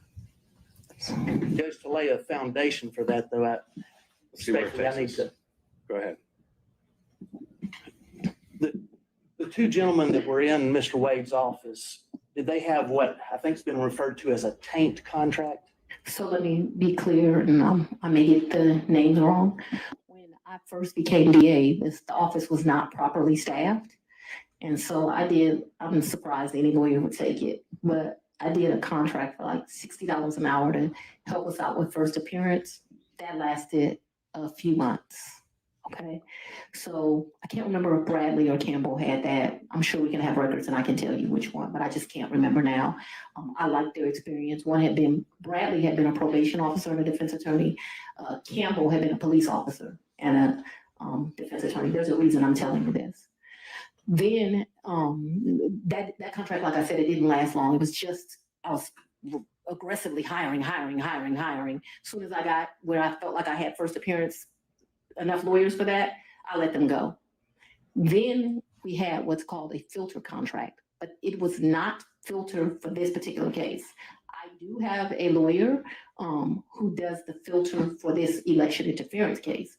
When we're That's a fact. I was watching some of that today too. talking about filter the contract they had that neither one of them has any longer. I now have another lawyer that does that for me. It was only for police brutality cases. It's for what I call so when I first got to be the DA, She definitely said that. the whole unit was called anti-corruption. It dealt with both elections and police brutality cases. I actually took a trip to Houston and visited the district attorney in Houston. They divided their work up, and I thought the way she was doing it was better than me. Nicolette, shout out to you. I randomly started watching this too, and I just heard of all the scandalous things that were going on, and I was like, oh. So I just started watching it. But yeah, it's So crazy. I made a civil rights unit. And so they did what we would classify as civil rights cases. Those are specifically the police brutality cases. When I first took over, I was told Paul had not filtered 5 cases. That was a joke. It ended up being the 101 cases. They weren't filtered, which is why I hired 2 of them. Eventually, we got it down enough that it was one of them. And then now I still have one lawyer that does it, but now I've been able to cut those cases down to like 30. Can you tell me and help me understand what the purpose of the filter is? Yes, sir. So what a filter is police officers make statements in the line of duty, and you are not allowed as the prosecutor to know what those statements are if they're done in the furtherance of their employment. And in fact, if you know what those statements are, you're basically disqualified from the case. You can't have it anymore. So what our policy is, I think I pay them like a $50 flat fee. They pick the case up directly from the GBI because that's where those cases go to. And then what they are to do is to go through the entire file. So the body cam, which is important because sometimes they'll make a statement to their supervisor on body cam, in the police reports where they write things. If it would be easy if it was just some statement of the police officer, but what you find out is these statements are embedded in it. And so what your filter lawyer does is they go through it, they either redact it out electronically or they cross it out. And then once it is crossed out, then they provide it to my team and then we're able to look at it. That was not being done appropriately when I became district attorney. I thought that it had only been, so Mr. Howard had some Chinese wall thing that I didn't think worked at all, where allegedly those cases were properly redacted. That ended up being a joke. And so the 5 cases really turned into, I'm not going to say all 101, but a vast majority. That is the work that Mr. Bradley and Mr. Campbell did for me. They did a really good job. All of those cases that we originally came with, they're done. Those cases they're not just done for Mr. Bradley and Mr. Campbell. They're done through my office. But obviously life is not stagnant. There have been new police cases. I do have a lawyer that is doing that work now. That doesn't work for me. That's same kind of deal. I have another lawyer that does filtering for this case, completely separate. So in the same private office, you had a filter contract, then you had somebody else handling first appearances and so forth, and then you had a special prosecutor. Is that correct? I'm just not. Ultimately, the answer to your question is yes, but I'm not sure that they did it at the same time. The first appearance contract was either $60 or $90. I don't know really how I convinced them to be able to take that, but I think because it was for such a short amount of time. And then I think I paid my filter lawyers, which I still don't know how I get away with, about $150 an hour. And I want you to understand, the AG pays special prosecutors $1,000 an hour. Damn. So I'm a tough negotiator. Paul was paying people up to $375 an hour. I won't pay anyone more than $250 is my max. I have a lot of lawyers for what I have that work at $250, and I cap them every month. You can't go past a certain amount of hours. Would you agree that if Mr. Wade and the 2 other gentlemen that were in his firm were splitting fees in $1,000 an hour, that is some good money. equal thirds, would you agree that he would benefit from the tank contract and also from the other first appearance contract? I would agree he would make money. Yeah, so to make money is a benefit. Just a thought, guy. Mr. Durham, if you're still with us on Zoom. No questions, Your Honor. Mr. McDougald. I do have a couple, Your Honor, but it's a little awkward from back here. You want me to? Yeah, why don't you go ahead and make your way up.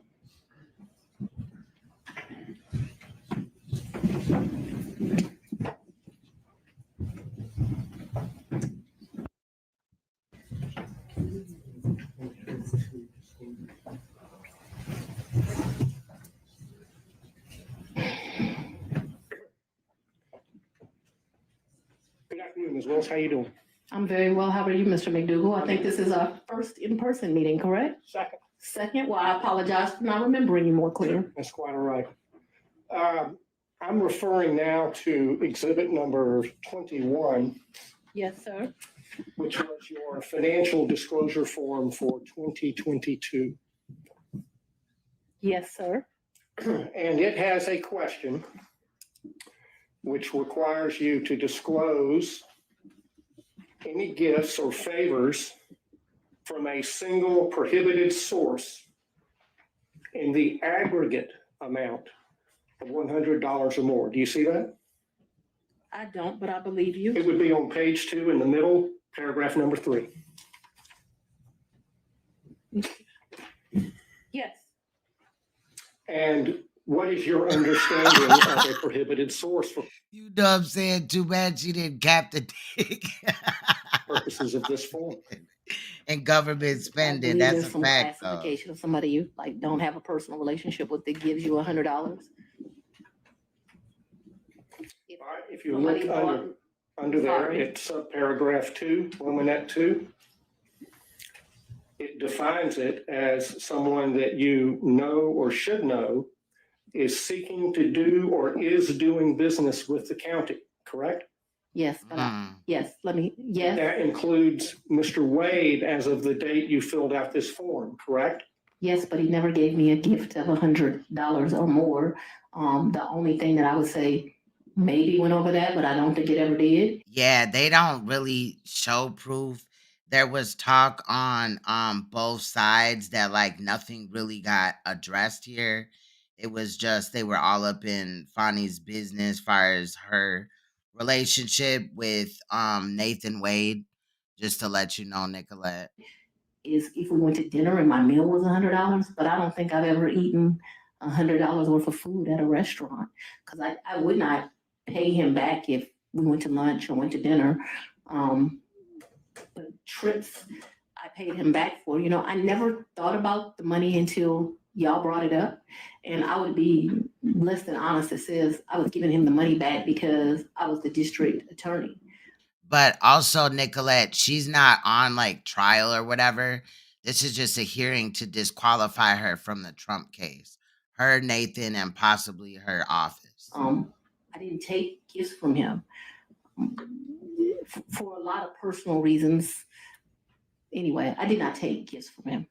And so your reason for not disclosing any gifts from Mr. Wade on exhibit number 21 is that the aggregate amount on a net basis was less than $100 in the year 2022. Is that correct?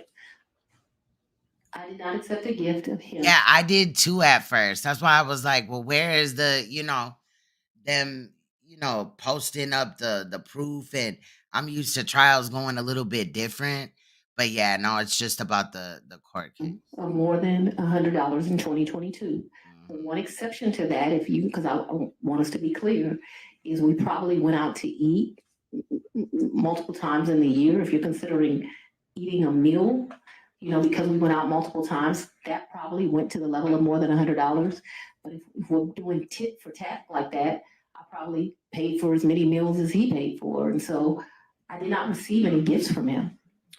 The question on the form, I understand the the question. aggregate in excess of $100, and your testimony is that you did not receive in the aggregate more than $100. All right, Mr. McDougal, you can sit down now. I don't believe she answered that question, Your Honor. She answered as to specific individual gifts.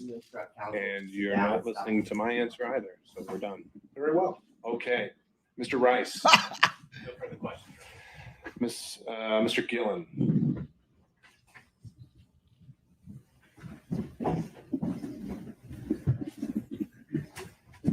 Not this dude. Good afternoon. Good afternoon, sir. A few questions here. You saw the book here, Find Me the Votes, that was shown you, correct? Yes, sir. Your Honor, I would like to just tender this as an exhibit, number Is 22. that your copy? It is, All right, what exhibit is that going to be? 22. All right. I'm making the Is that, evidentiary contribution here to this. Now, well, says so he- you're tendering it, is it with position of the state? I'm gonna object to the relevance at this point as to we have, there's no relevance at this point. Mr. Gillen, are you using this to confront her with prior statements? yes, Your Honor, and statements that she made concerning her financial situation and laying the foundation for that, and that she gave these interviews to the authors. And so this would document that. Don't ask her, get this in the record, ask her questions about it. Well, we could mark it for impeachment purposes. I'm a little wary of entering an entire 300-page book because I don't know exactly what every single line, if it would pass hearsay or relevance or et cetera, but I don't think it needs to be admitted as an actual evidence for the record for you to do what you need to do with it. So Well, Your Honor, I understand. I just would, it's marked as again- exhibit 22 and we'll move from there. thank you, Your Honor. Now, you were asked a little bit about this book before, correct? I think Mrs. Mrs. Merchant Ms. Merchant did. asked me some questions, yes. And you gave about 6 interviews to the authors of this book in a sit down? No, sir. You didn't? And No. was it, She answered how many interviews she gave in her opinion. how many, in your opinion, do you believe you gave, and how long did they last? 2 to 3. Oh, he being dumb. Why would she need to do 600 interviews or whatever he said? Maybe 20, 30 minutes. So your testimony is at most, For a book? Like, come on, bro. you think that you gave maybe an hour to an hour and a half's interview to the authors of this book? Oh, you mean in total? In total, yeah. Maybe, yeah. Anywhere between, definitely not more than 2-ish hours.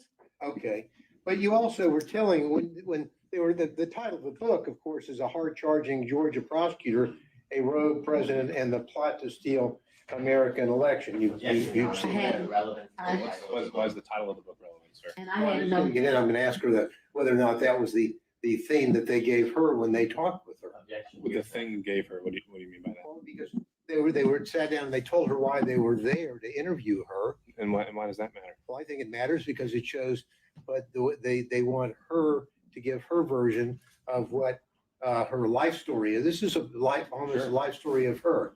So that's why it's relevant. But if the court thinks it's not, then No, it could be relevant to your issue of the forensic misconduct that has been alleged and maybe some of the motives at play when it comes to forensic misconduct. But I'm not seeing, again, what we're here for today was the relationship and or any financial elements of it. correct. Well, I think it clearly relevant to the forensic misconduct, also relevant to personal interest in terms of the finances.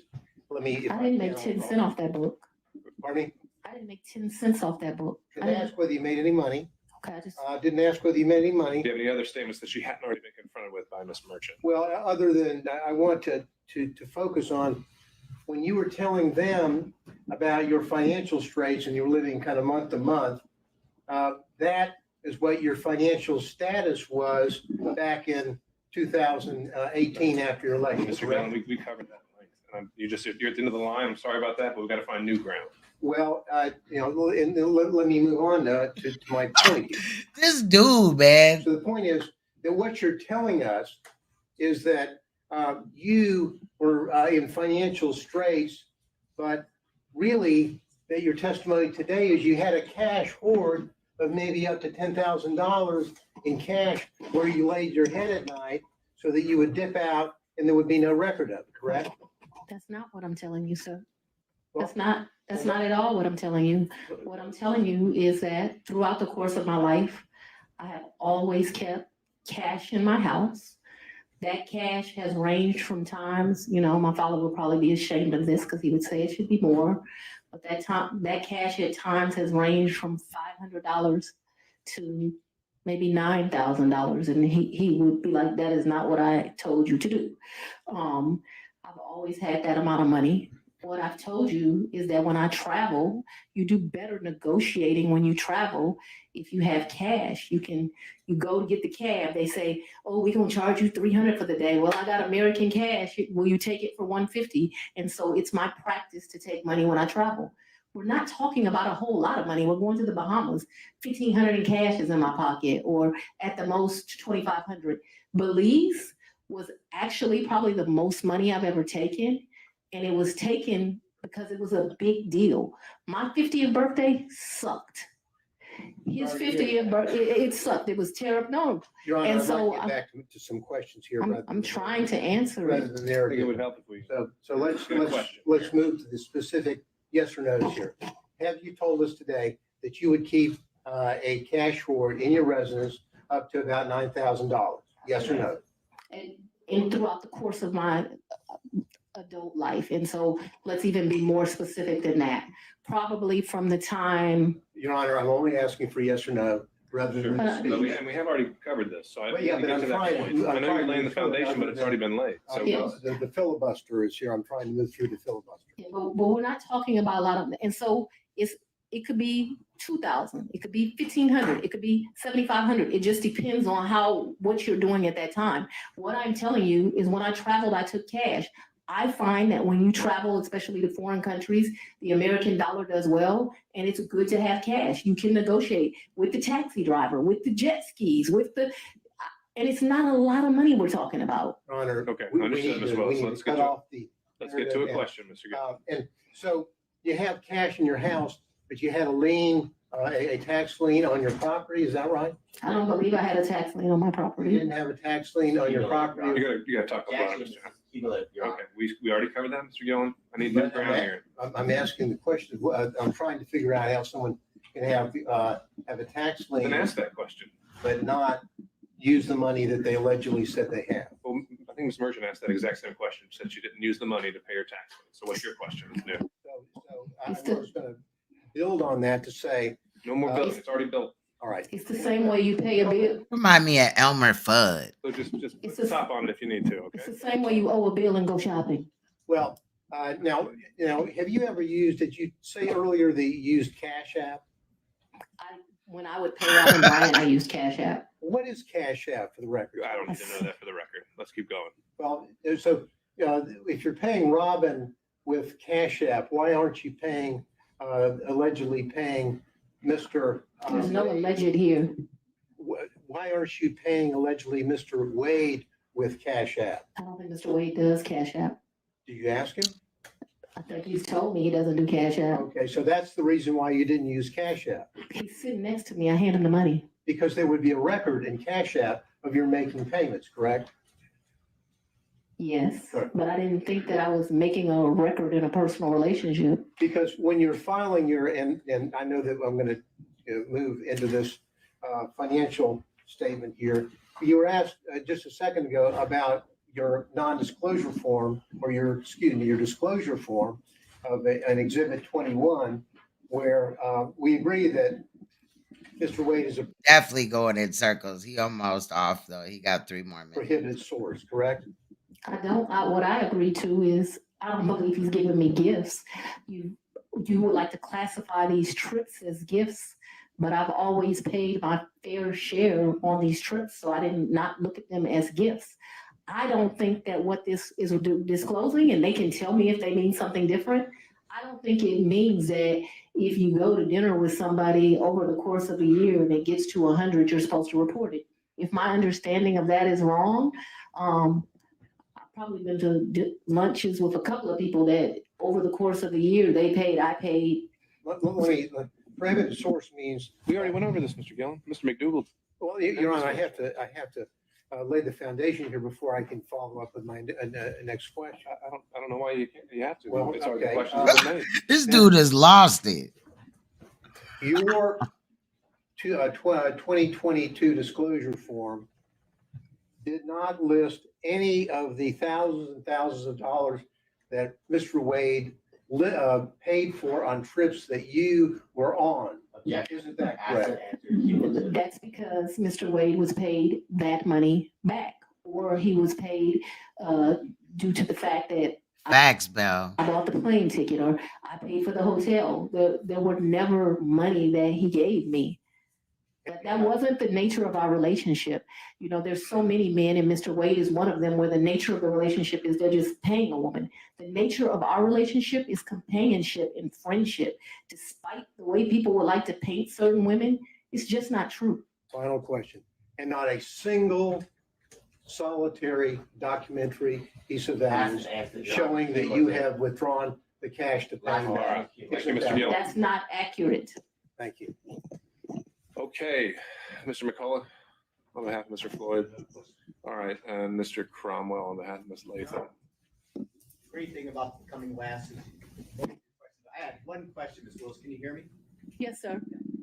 In the time period between February of 2021 and January of 2022, while you were staying at the Yurdi condo, did your father ever come and visit you during that time period at the Yurdi condo?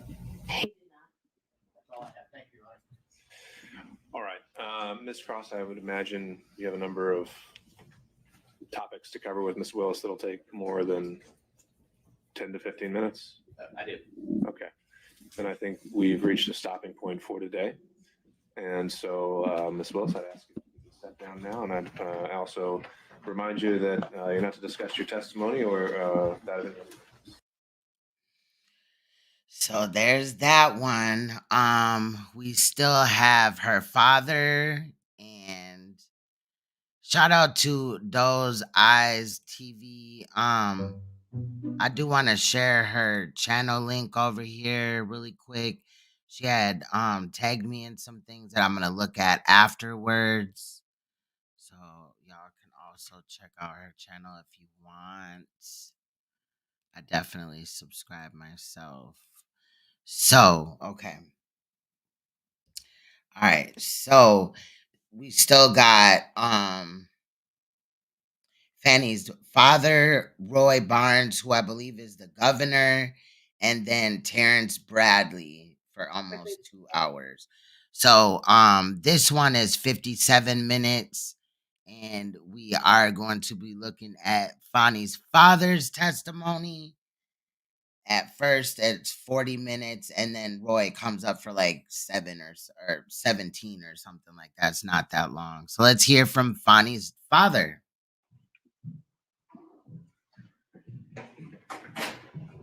Thank you.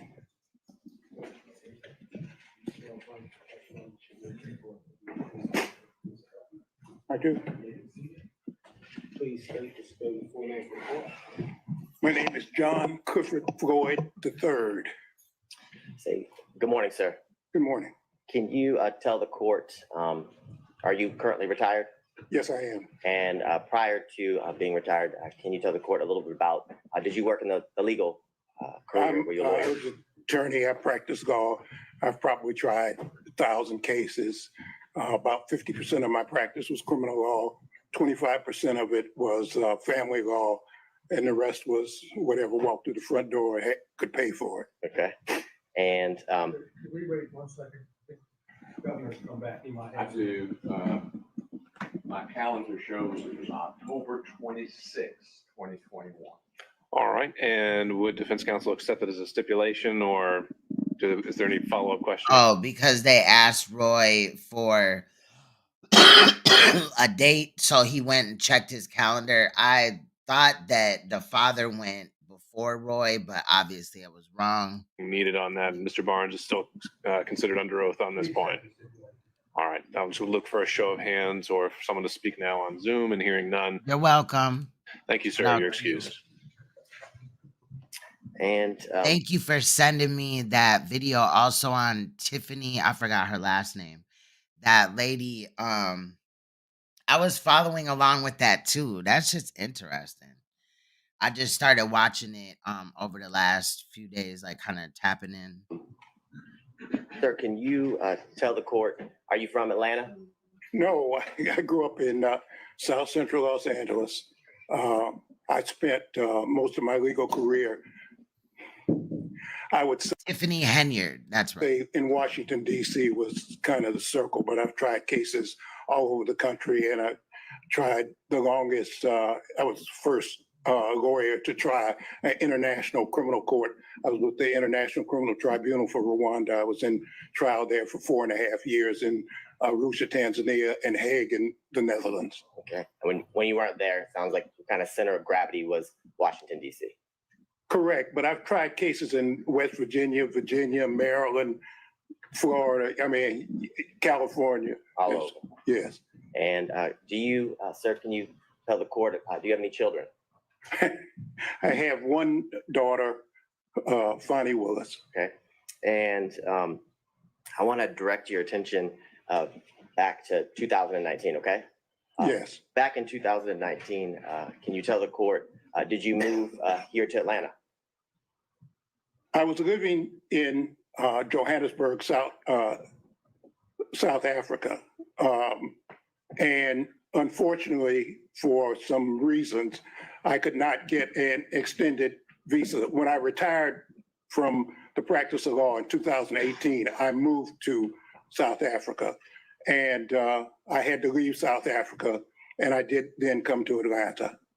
Okay, and do you, sir, remember about the time period in 2019 when you moved in with your daughter here in Atlanta? It would have been the spring or summer of 2019.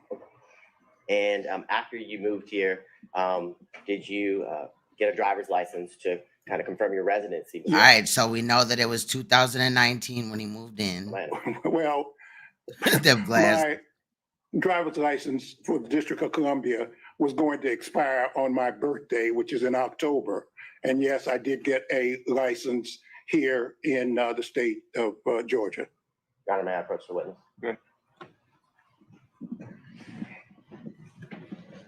But if you can just take a look at what's been marked as stated. Okay, Your Honor, would you, if you don't mind, my eyes are very bad, which is one of the reasons I retired. And so I need a magnifying glass, so I'll be Whatever you constantly, thank you.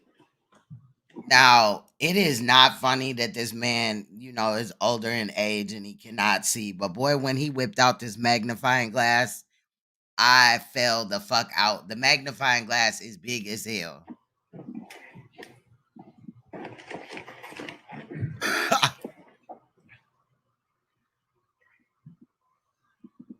Yes, I see it was issued on 9/28/2019. Okay, so before we get there, do you recognize State's Exhibit 2?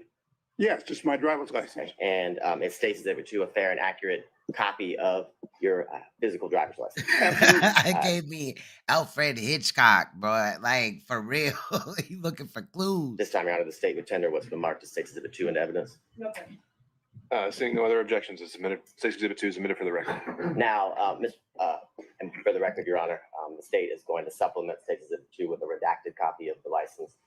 The current copy is not redacted with the address and things of that All nature. right, and do we need to mark that differently in any way? I will mark it as State's Exhibit 2A. Perfect. Now, you talked about when your driver's license was issued. Can you tell the court when was that driver's license here, your Georgia driver's license issued? It was on 9/28/2019. Okay, so September 28th, 2019. Now, when you moved into District Attorney Willis's home, who lived there? Well, my daughter lived there, I lived there, and from time to time, my grandchildren would come. Okay, and did your grandchildren, were they at school coming and going? Exactly. I think they were in school in various jurisdictions.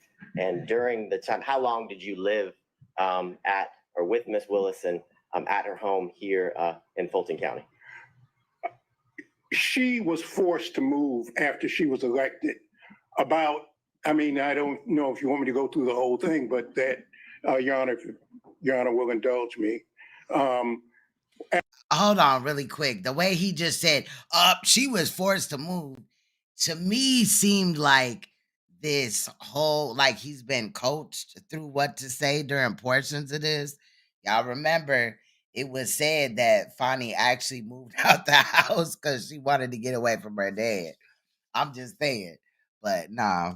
After she was sworn in on January 1 of 2021.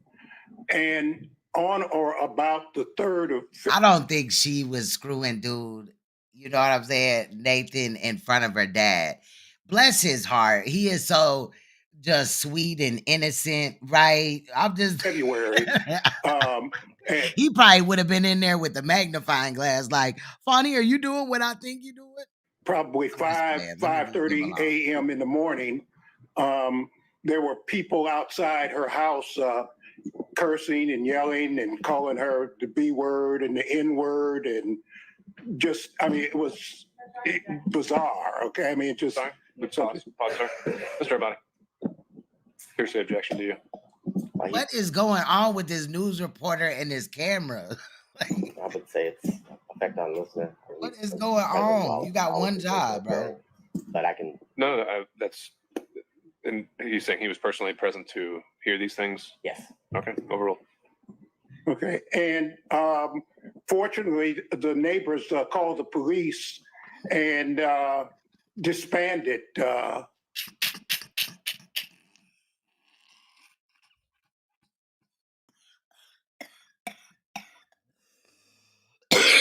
Oh my God, I cannot fucking breathe. I cannot breathe. Oh my God, Bill, I could totally see it. Was somebody stirring macaroni in here? What is that sound? It was just, it was just, I hadn't seen anything exactly like it before.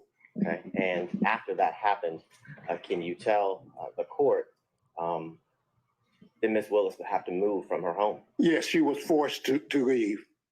And can you tell the court after she was forced to leave, shortly after she was sworn in, did you remain at her home in Fulton County? Yes, I stayed there really until 2022, I guess. And from what you described, did you fear for her safety? Absolutely. I mean, not only did I do that, I mean, the South Fulton police, they brought somebody, a man with a dog, because there have been so many death threats. And they said they were going to blow up the house. They were going to kill her. They were going to kill me. They were going to kill my grandchildren. I mean, on and on and on. It just, it became, and I was concerned for her safety.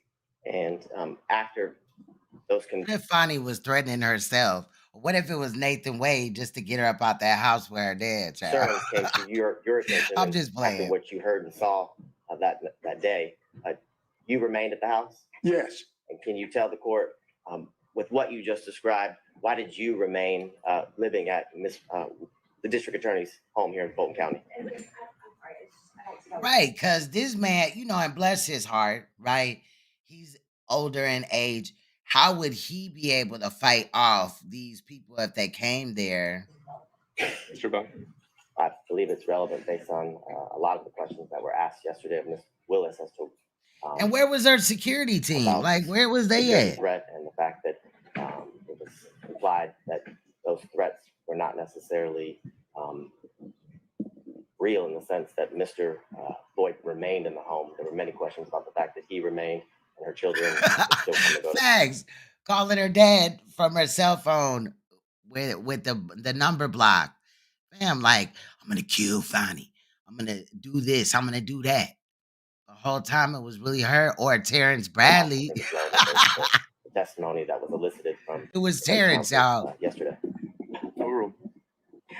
Well, these South Fulton police, first they put a car in front of the This is house that was cameraman. there permanently. A police car. That was thing one. Thing two, they brought a person with a dog sometimes more than once a day, twice a day, and they would circle the house to look for bombs. I knew that was a house that my daughter had worked for. It was a brand new house. She's the only one who would ever live there. It's a 4-bedroom, brand new house. And somebody needed to protect the house. And I stayed there to basically take care of the house, to take care of the yard, to take care of that. Also, somebody sprayed, again, the B word and the N word on the house. And I don't think my daughter even knew that. I cleaned it off and called the police, and South Fulton police. They have, I'm sure, all the records of all the things that happened. And all of the neighbors, I notified all the neighbors to look out and to watch out.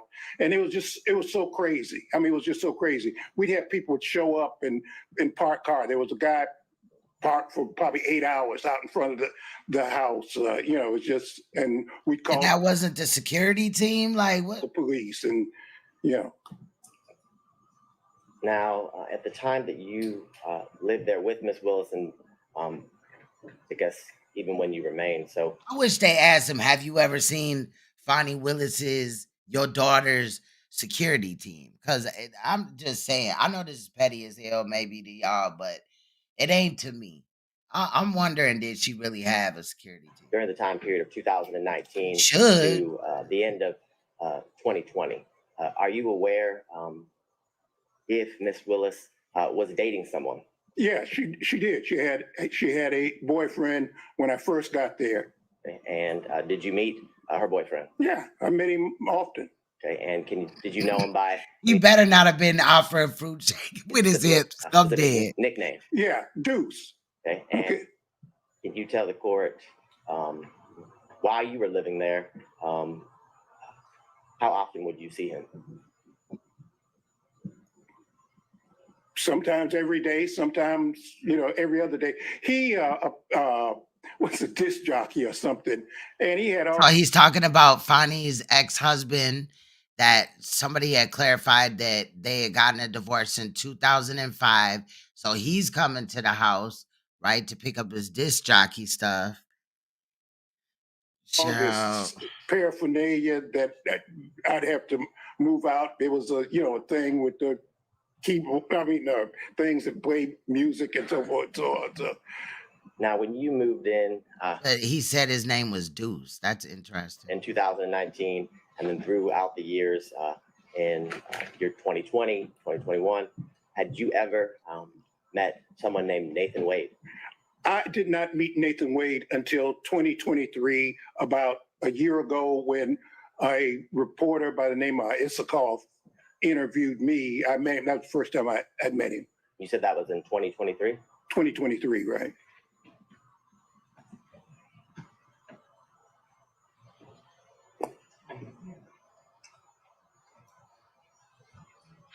And I know you said you hadn't met him until 2023, but when you were living at Ms. Willis's house in Fulton County, did you ever meet Mr. Wade in the year 2019? Absolutely not. How about in the year 2020? Absolutely not. Do you ever see Mr. Wade at Ms. Willis's Fulton County house in the year 2021? Never.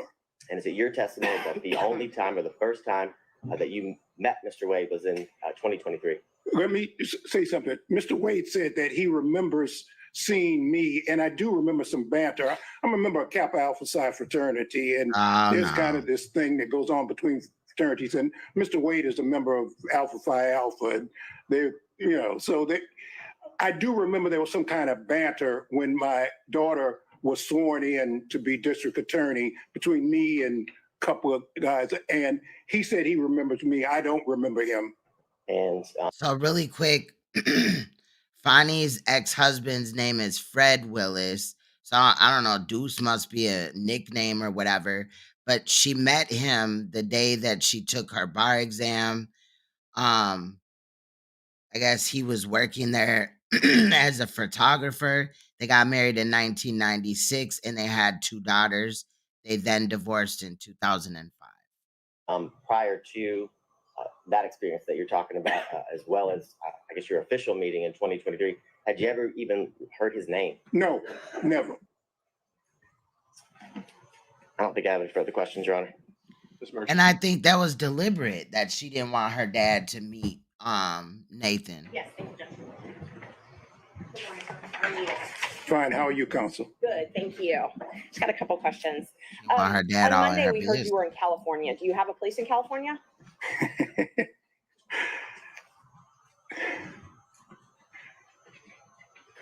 People always ask me about where do I live.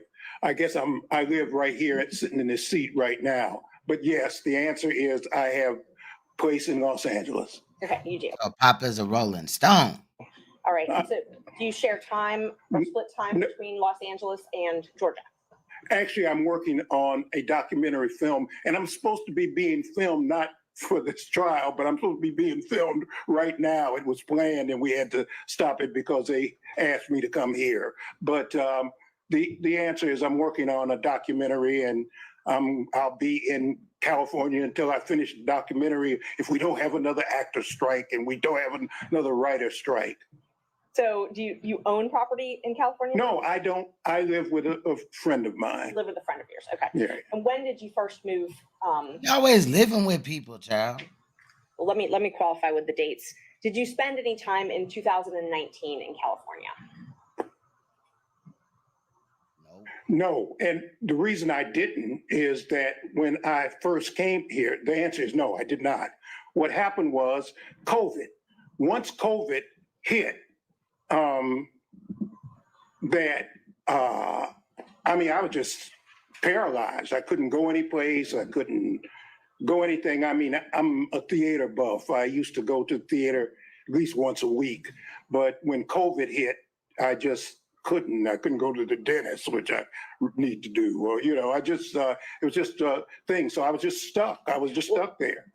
I may be wrong, but I believe COVID hit in 2020. So I was asking about 2019. In 2019, did you spend any time in California? Before COVID was even here in the United States, remember I lived in South Africa and I've traveled the world.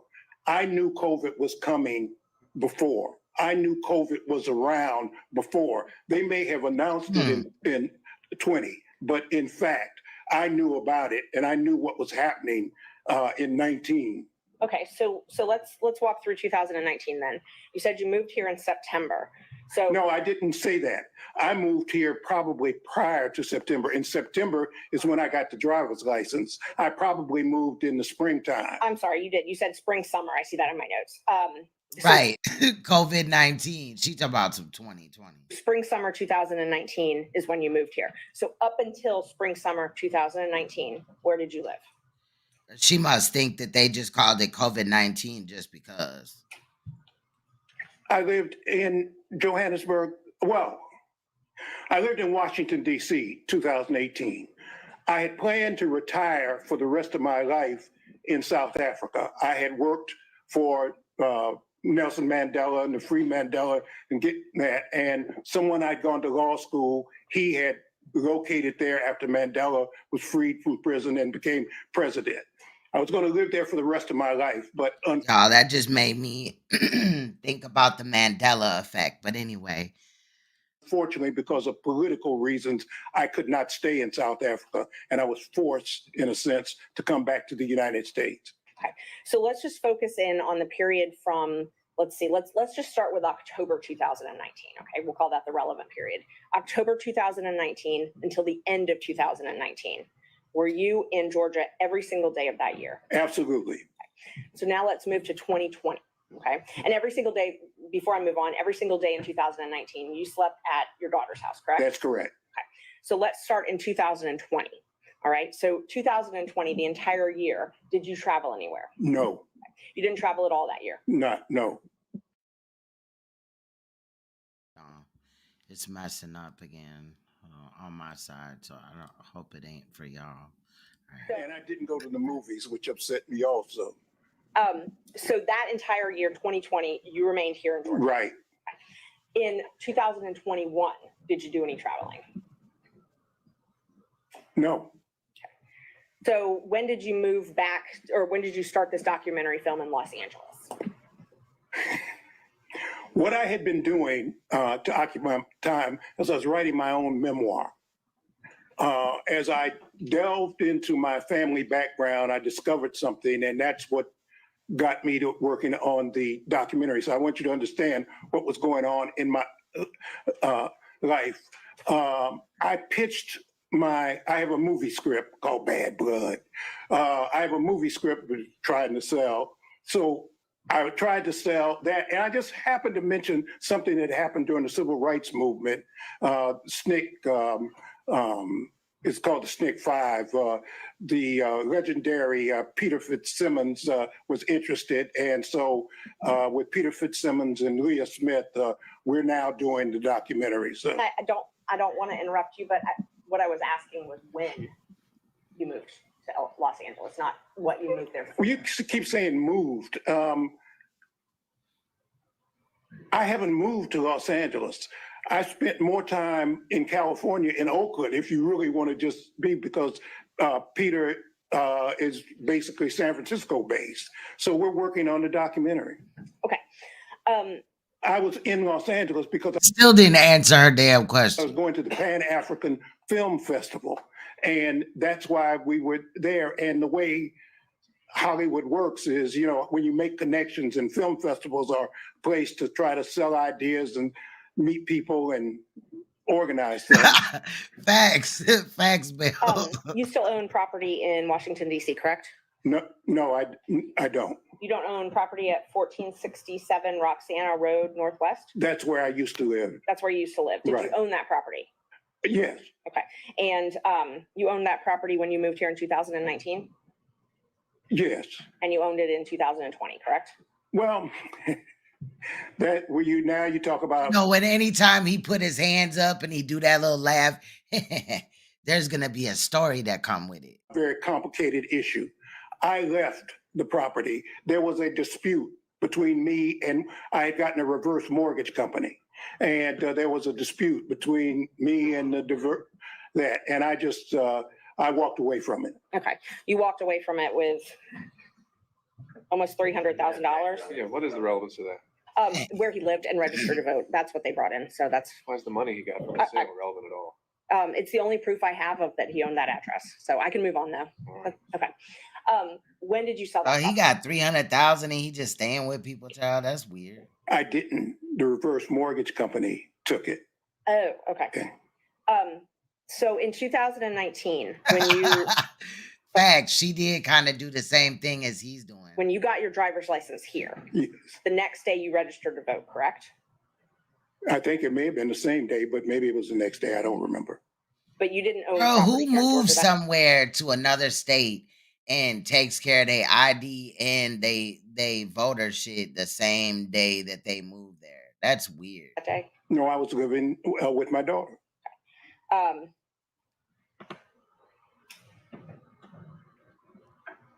You said that you met Mr. Wade, that you remember you met in 2023, right? That was the first time you Correct. remember? Okay. And I wasn't really clear. You said something about meeting him. Was it with Mr. Isikoff or did Mr. Isikoff tell you? No, I was being interviewed by Mr. Isikoff. Okay.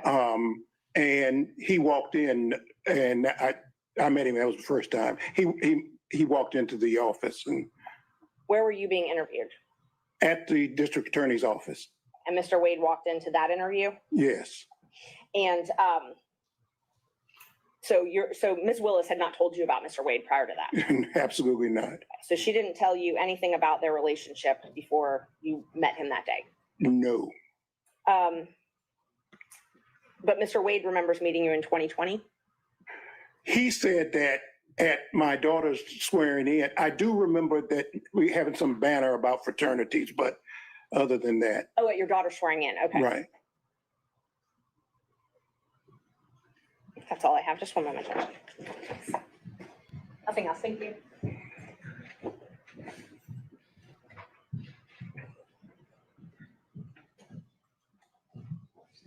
Morning, sir. Good morning. How are you, counsel? I'm fine. I'll try to ask you some specific questions if we could, okay?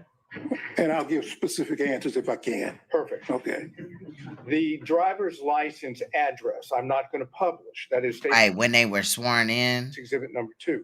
But is the See, she kept it short though. She let them meet, but she had address on that driver's Wow. license because I guarantee she knew her dad was gonna be all in her business. the home that you're referring to as your daughter's in South Fulton? Absolutely. And it was unclear to me, maybe no one else, but it's unclear to me, when did you stop living at what I would call your daughter's home in South Fulton? Things got so bad and threats got so many, even against me, that the house became basically uninhabitable. I got tired of sleeping in one room one day and no one that. I would say December of 2022, something like that. December of 2022. Right. That's about right. Yeah. Now, let me change and go back. I mean, but again, if somebody did break in and was on, to the house and they was gonna assault or kill somebody, what would he really have been able to do? Another date. I mean, I don't know if he got a gun or whatever, but I mean, You had indicated, and I didn't I don't think that would have ended too well. hear it. When was your daughter, Miss Willis, when was she sworn in as district attorney? Facts.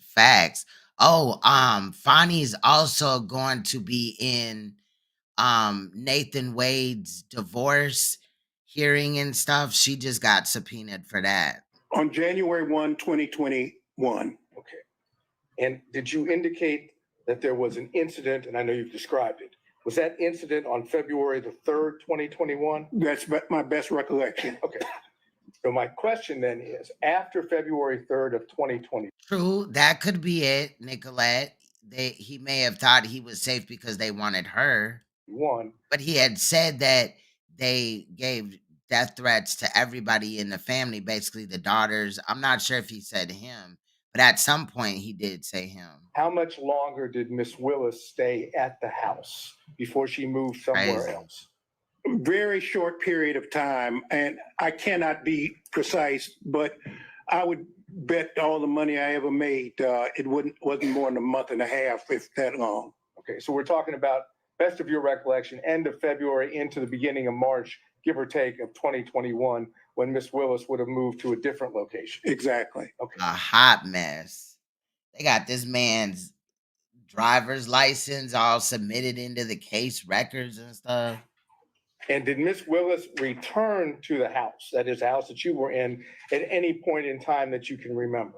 From time to time, she and her security might show up for her to pick something up or take something or something, but she always would come with her security. Okay. Again, if she had security, why would she necessarily need to leave the house? What was they doing? Like, what was the security team doing when these death threats was coming in? He or she, one of them had stated there was people yelling outside. My question was poorly worded. I apologize. Did she come back permanently to her house? Oh, absolutely not. Okay, Absolutely not. So as far as you're aware, that once Miss Willis left the house, her house, South Fulton House, so the record's clear, in either late February or into March of 2021, best of your recollection, she's not returned to that home to live. No, it became uninhabitable. I mean, it just, That's okay. I would have to walk around that house looking out of every window. I made a habit of having to walk around the whole house. I got lights so that if somebody would come at night in the back, so that those kinds of reflecting lights, I had those put up. I don't mean to again cut you off. Okay. All I was interested in is whether she had ever returned. No, the answer is no. Okay. Now, when Miss Willis, when your daughter left the home, time period, end of February, beginning of March, give or take 2021, do you know where she moved to? No, and I didn't want to know. I intentionally did not want to know. Now, that's really weird, right? That her father wouldn't have known where she was at. And maybe he said that because, like, if somebody had broken in and, like, took him hostage and demanded to know her whereabouts, then he would be able to say where she was or whatever. So maybe that's why he didn't want to know or whatever. But that's weird that she didn't even let him know where she was at. Like, I don't know. That's weird. Because I was not, if somebody stuck a gun to my head and I could tell I him. mean, remember, he's supposedly interested in her safety as a father. I mean, I'm a mother, right? I have sons that are, out of the house. I have children that are still in the house. But if one of my children was getting death threats, I not only would want to know where you are, like where you're going to. I'm just saying, I don't know what kind I of wasn't going to tell them anyway. I'd have made up something, but I didn't want to know. Okay, so would it be fair to say that if you didn't want to know, you never visited her at the place that she moved to? Oh, I never did. Never did. Never did. Okay. I'm starting to think she left up out of there really so that she could get away from him. And of course, she probably loves her dad and stuff like that. But if you're trying to freak on Nathan Wade, you can't have your dad asking you questions, just barging in and all this and that. Do you know how long she stayed at the first place that she went to after she left her house before she moved to a second place? What I know, and this is hearsay, counsel, is that my daughter has had to move something like 4 times. But do you know any potential? No, I don't know any place. I was taken one time for Christmas Day. I've only seen my daughter, and this is very hard for me to say, but during the period my daughter left, I've only seen my daughter 13 times because I can't, and we've never seen each other more than maybe 3 hours because of the nightmare threats against her and me. And I understand that. And from the perspective of being a father myself, I understand what that means. So I'm going to move away from that. I was just trying to get an idea of date wise. Okay. So let me try to get one more date. In 2020, I agree, you Dub. 23, when you were being interviewed, by one of the gentlemen that wrote the book at the DA's office. And Mr. Wade came in. Can you give us, other than 2023, what the date would be? I'm sorry, I can't, Council. How about spring, summer? Any idea? I would guess spring or summer, but I can't. I don't. I'm sorry. And you've already indicated, at least to your recollection, that was the first time that you'd met Mr. Wade. Oh, absolutely. Okay, I'm not arguing with you about that. I want to go to Miss Willis's boyfriend that you referenced. Okay, you met Miss Willis's boyfriend, as you've characterized it, when you came here in 2019. Correct. And you met him on one occasion. Okay, maybe this dude is somebody different. You know, maybe she got a divorce 2005, but then later on had a boyfriend, and that's the dude named Deuce, because her ex-husband's name is Fred. Okay. Oh, no, I saw him often. Oh, so you mean there was no secret that she was dating this man? Not from me. Not from you. And not, he was a disc jockey of some kind. I think he had a government job during the day. I don't know what it was, but apparently he would do weddings and so forth and so on. He was a disc jockey, play music. No, he seems like it. I'm not insinuating that he's lying. I think, though, that she was limited in the information that she possibly told him. So he had all his You know what I stuff mean? was always in the way, and I was always having to try to push it aside. And anyway. But Miss Willis, your daughter didn't keep him from you, correct? No. No, I mean, there was no doubt he. I mean, my daughter and I lived in the same house. I mean, he came and went, Right. Now. Okay, because I had never heard him state that before. I wonder, did he spend the night too? I don't know. And then maybe it would have just, been a different issue with her dad if her dad knew that Nathan Wade worked for her and they were having a situation like this. Maybe it would have been different than the dude that he was talking about, her ex. When did you learn that your daughter had a romantic personal relationship with Mr. Wade? Oh, wow. So she possibly was with dude and Nathan at the same time? Child, about that's 7 crazy. weeks ago, when as a matter of fact, Yeah, I'm wondering. It sounded like he said that this boyfriend with the DJ equipment and all that possibly may have had a government job. I just found out when other folks found out. Okay. That is, your daughter, as I understand it, never told you one time in the year of 2022 that she was dating Mr. Wade, correct? That's correct. Crazy.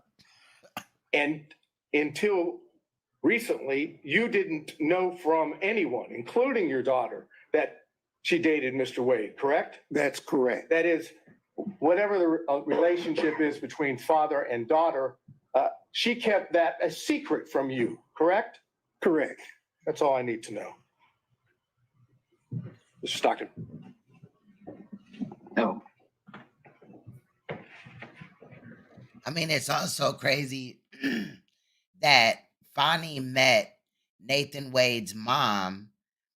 They went on a trip together. Like she could have took her dad with. Maybe they would have enjoyed each other's company, the mother and her father. I'm not saying no sexual stuff or nothing, but it's good to get out the house. Maybe if she wasn't so secretive, she did state that she likes her life secretive, but even from your father, girl. I'm just playing this stuff that my dad don't. Good morning. Good morning. Correct. Good morning, Council. When your daughter moved or left the house. Yeah, that is a mess. Unless, like the father said, possibly, he just did DJing on the side and he had a government job.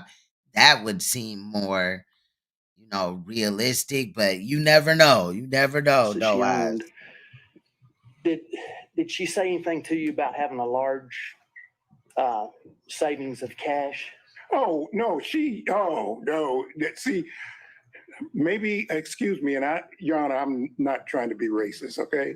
But it's a black thing, okay? I was trained And most black folks, they hide cash or they keep cash. And I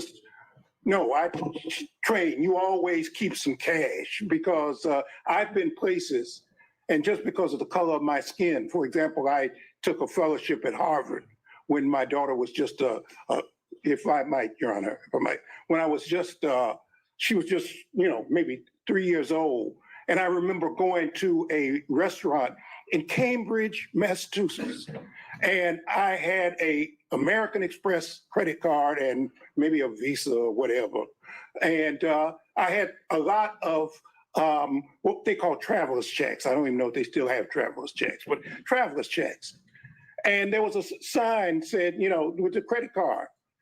For whatever reasons, the man would not take my American Express credit card. So I pulled out my Visa card, and he wouldn't take my Visa card. So then I pulled out my traveler's checks. He said, we don't take checks. Now these were traveler's checks. This was money. I had a $10 bill. I'll never forget this as long as I live. And he said, the bill for my wife at the time, Fani's mother, Fani and myself, was like $9.95, and I had a $10 bill. That was all that. I always remember that. But even before that, I've always kept cash, and I've told my daughter, you keep 6 months worth of cash always. For example, I had 3 safes in my house.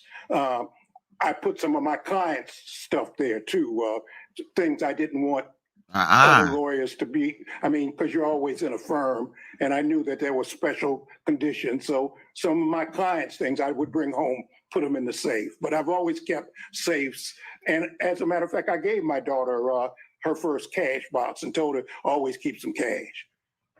So is that a All yes? right, at least now we know that there is a safe. Yes. Yeah. There was Oh, a safe. absolutely. That's all I got, Judge. Mr. Durham. No questions. Mr. McDougald. No questions, Your Honor. Thank you. Mr. Rice. No questions, Your Honor. Mr. Gillen.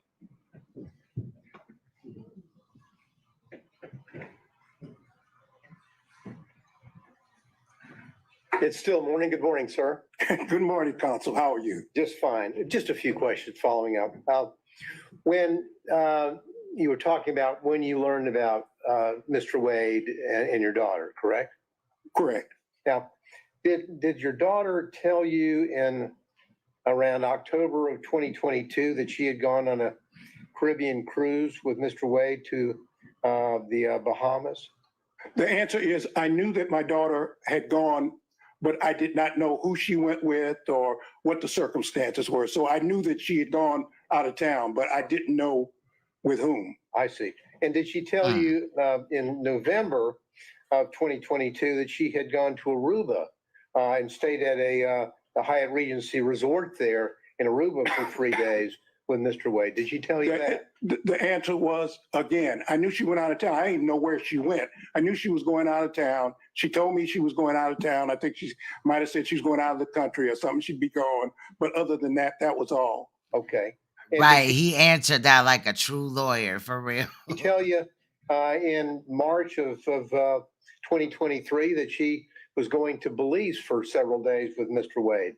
The same answer, that I knew she would tell me she was going out of town, and she may or may not have told me where she was going, but she'd be gone for a couple of days. Okay. Now in 2023, you were in many days you would be out in California, correct? Some days I'd be in California, correct. Okay. Well, did she tell you in May of 2023 that she was traveling to Napa Valley with Mr. Wade, so maybe y'all could see each other when she visited California with Mr. Wade? The answer is no. And so the first time So she was in Cali and didn't even say hi to her there. that you ever met Mr. Wade or learned about Mr. Wade, to your recollection, was in 2023? That's correct. That's all I have, Your Honor. Thank you. Mr. Kachuroff. On Zoom. Yes, Ron, just a couple quick questions. Good morning, sir. I know I can't see you. I can't see you either, We but can take a moment. good morning, counsel. We take a moment. Let's just pause, see if we can change the screens to show Mr. Kachuroff. Sorry. We need. Your Honor, I'm on a phone, so it's kind of difficult. Can you turn your screen on though? trying to.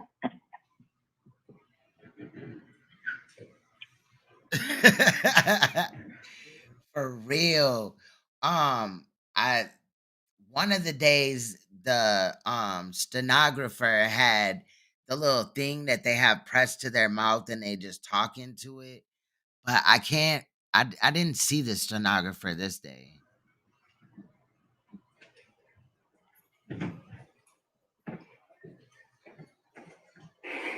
I know when Terrence Bradley testified the second time, the stenographer had that thing to her face, which would be much easier work? than typing all this stuff out. Just hold one more moment. Crazy. All right, there we go. You can proceed, Mr. Kucherov. Sir, you seem to know about the issue of cash in this transaction. You said it was a black thing. How did you know that the cash was going to be an issue in this testimony? Because I was asked for it and I was prepped by the lawyers and they asked me about it. What else? And did you speak with Mr. Wade about your testimony? No. Did you speak with your daughter about your testimony? Yes. She may have been present when the lawyers were. I really don't remember. If Mr. Wade and your daughter were dating, you wouldn't have known that unless your daughter told you. What do you, maybe I'm not understanding your question, counsel. So maybe you want to restate. What is it that you're asking me? Yeah, if it wasn't clear, I can re-ask the question. I'll rephrase it. Yeah, right, yeah. Mr. Wade. He done turned into Keisha's daddy. You know what I'm saying? You know, when Fani was up here, she turned into Keisha. He done turned into Calvin or something. Wade and your daughter were dating. You wouldn't have known that unless your daughter told you. I did not know that they were dating. And when were you talking about the cash? I didn't know that. Sir, the answer would have been correct. I don't know what you're asking me. What I told my child. Right, Tyrone. For real, he done turned into Tyrone. From the time she was a child, is always have some money. Always have some money. If you go on a date so that people don't try to stick you and you want to leave whoever, always keep some cash, okay? No, that is smart though, to always keep some cash on you, ladies, especially when you going on a date, or even men too, because you never know what could happen, you know, and you could just leave from there, get in your car or get you an Uber or whatever, you know. Hey. Mr. Floyd, you answered the question that the attorneys prepped you for that, so that's all I wanted to know. Anything else, Mr. Kucherov? That's it, Your Honor. All right, Mr. Cromwell. No questions, Your Honor. Mr. Abadi? Your Honor. Mr. Floyd, now it wasn't common for your daughter to confide in you about her romantic life at all. No, and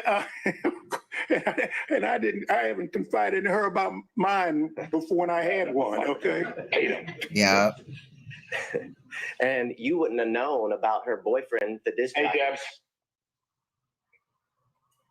That objection? Now, nobody is saying that she got to sit there like, and dad, he hit it from the back and da-da-da-da-da.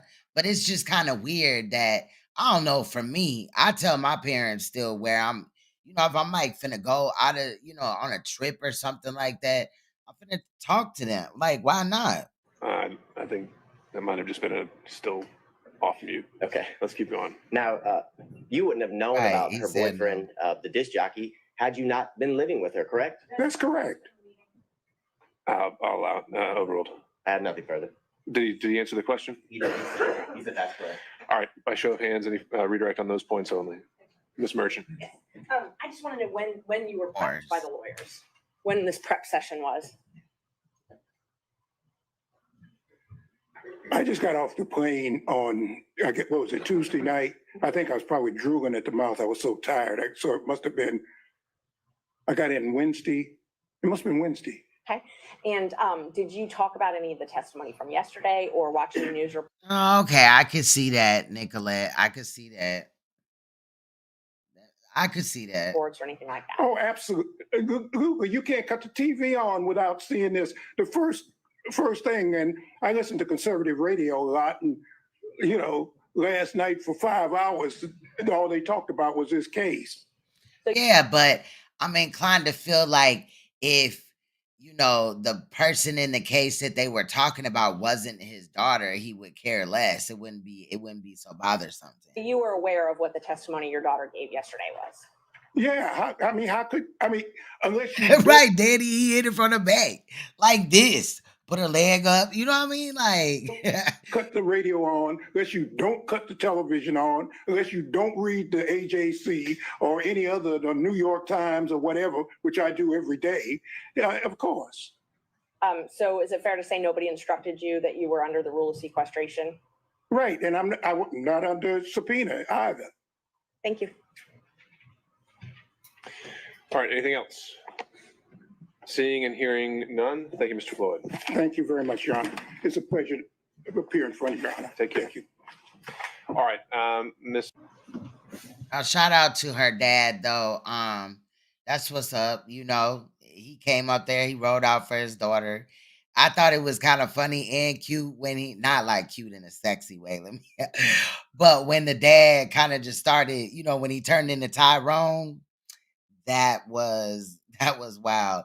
But anyway, we got Ray Barnes coming in. I guess it was a governor or is, I'm not sure if he still is, but he has a short testimony. Let's listen.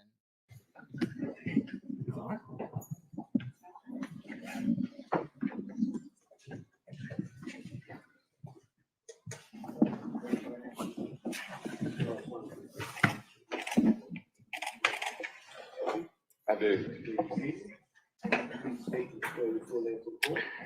Roy Eugene Barnes, Royeugene, Barnes, Barnes. Say, good morning, Mr. Morning. Barnes. Can you tell the court a little bit about your background as it relates to your service in public service? I was first elected to the state senate in 1974 from Cobb County, and I served 16 years there. I agree with you on that, UW. And then in 1990, I ran for governor and was defeated. And 2 years later, I went back to the House of Representatives. I was elected to the House of Representatives, served 6 years until I was elected governor in 1998, and I served in that position until January of 2003. And after serving in the position of governor, can you tell the court a little bit about what you transitioned into after your public service? I did exactly what I was doing before. I was elected. I went back to practicing law in Marietta, Georgia, with my daughter, who's now a judge of the state court, and my son-in-law. And now we have I think 6 or 7 lawyers. Charlie Bailey back there was one of them at one time. Okay. And Governor Barnes, would you consider yourself to be a trial lawyer? Yes. Okay. We don't write contracts or we don't write wills. All we do is try cases. And I want to direct your attention back to 2021, where you were approached by the district attorney of Fulton County, Fani Willis, about being a special prosecutor. I was. I don't recall the exact date, but I know it was sometime in 2021. And she asked me to come down, and I met with her and Nathan Wade, and there were several other in the meeting.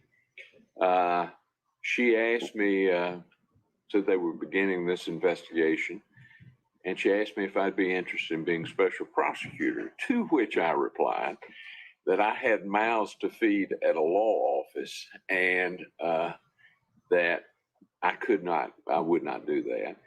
And also, I just had a bad, well, I won't say bad because it happens from time to time, but I just had the FBI to report a fella, a militia trainer, to me that said they were concerned that he was making threats against me. And because I thought it was because of the flag, but I asked him and he said, no, it was because I was too close to the Jews, quote unquote. And I Everybody that came up on the stand got a story to tell. DA Willis, I'd lived with bodyguards for 4 years, and I didn't like it. And I wasn't going to live with bodyguards for the rest of my life. Ultimately, you turned down. Yes. Yeah, I told her. I said, I'm not interested. Nothing further from the state. Smirch. Morning, Governor Barnes. How are you? Just fine. How are you? Good to see you. See you. You said it was sometime in 2021. Do you remember? I think if it early? was. I don't remember the dates. They all go. I could look it up on my calendar at the office, but I don't have that. Well, I want to ask you about. So that's why when her dad was up on the stand testifying, Roy came in and he said that date. Some statements that Ms. Willis made March 28th, 2021. She was talking about assembling a team for this case. Are you familiar with her work assembling a team for this case? Well, I assume that's what she was talking to me about. But besides that, I don't know. I know you had said you had a meeting with some folks and Mr. Wade was at that meeting. Correct. Okay. So he was with the district attorney interviewing you about taking this case. Well, of course, I know Nathan very well, as you do. Yes. And I exchanged pleasantries with him, but the conversation was with Ms. Willis. Okay, with Ms. Willis. Were you aware at the time that her team consisted of Brian Watkins, Megan Vargas, Sonia Allen, Shannon Trotty, Sal Chan, and John Floyd? She had reported that was her team on this case. I know John Floyd was involved, and she probably told me the others, but listen, I barely remember what case I tried last year, much less every word that was said in the conversation. I understand, fair enough. But she said she was looking to hire more lawyers and investigators. Yeah, he does. On this case. She told me, it was to me, she said, would you be interested in being special prosecutor in this case? And I gave the reply that I've already known. I mean, about hiring other lawyers or whatever, I don't know. All I can testify to is what she told me. Did she tell you at all why she wanted to hire special counsel and not use someone who was an ADA, not have an actual employee? No, she did. That was another thing that Nathan Wade, Nicolette may not be, qualified to do the work that she put him in the position to do. Did not. I mean, we did not discuss that. Because okay, I did some more research and I forgot to say this too. So Nathan Wade had only allegedly tried misdemeanors. He has been in control of no RICO cases, not even felonies at all. So that's interesting. And but I would assume it was because in a case as big as this that you'd have to have some decision help. I know John Floyd has been in some cases over the years out in Cobb County, for example, and others. Would you agree that an employee of her office, someone who was paid a state salary or a county salary as an ADA, could handle a case like this? I couldn't tell you that unless I knew the person, knew their experience, and really had been with them in a courtroom. All right. Has an opinion on that. Thank you. Yes, ma'am. Say no. Hello, Mr. Sadow. It's been a while. It has been a while. I hope you're well. I'm doing fine, just getting older, but that beats all time. That's true, but that applies to all of us, I believe. Yeah. I think you indicated that if you had your calendar, you'd be able to pinpoint a date for I us. would. Is there a way for you, for example, at a break before you actually leave to contact your folks to see if you can get a date? I guess I could. I don't know how far back we archived those, but I assume I could. Would you be willing to give that a shot for us? I mean, I'll do whatever the court instructs. So if I ask the court and the court says, go ahead and you could do it, that's all right?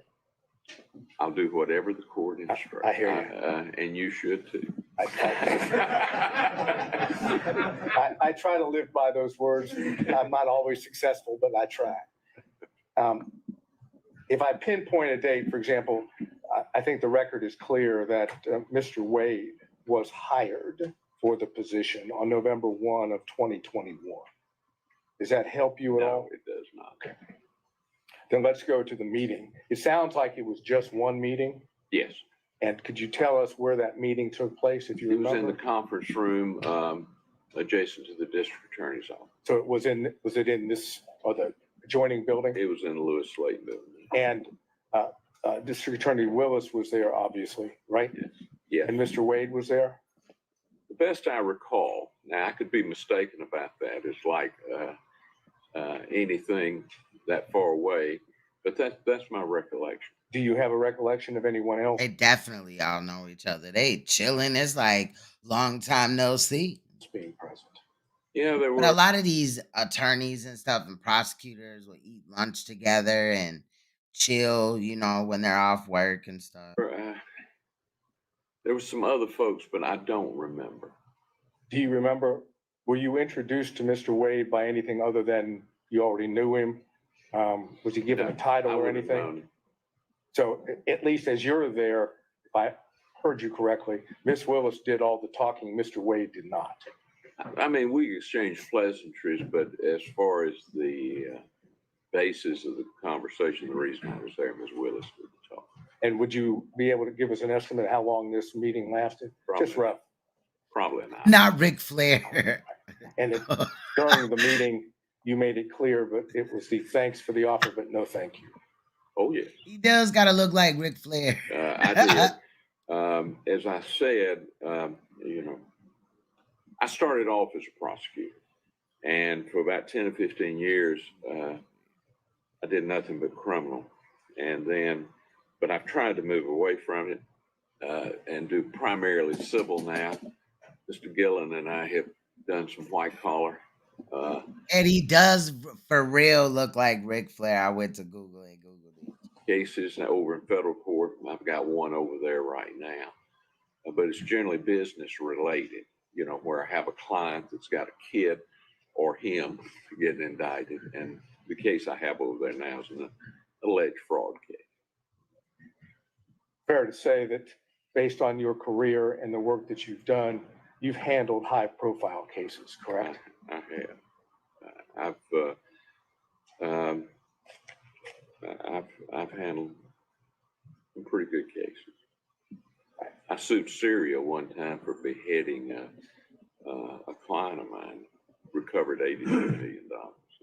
I guess that's the best high profile, but that was in DC. I tried that up in DC. And what would be considered complex He said cases, he sued somebody for beheading his client. you've handled those as well, correct? Yes, I mean we regularly do mass torts, class actions, business torts, breach of contract, and most of those are complex, requiring many experts.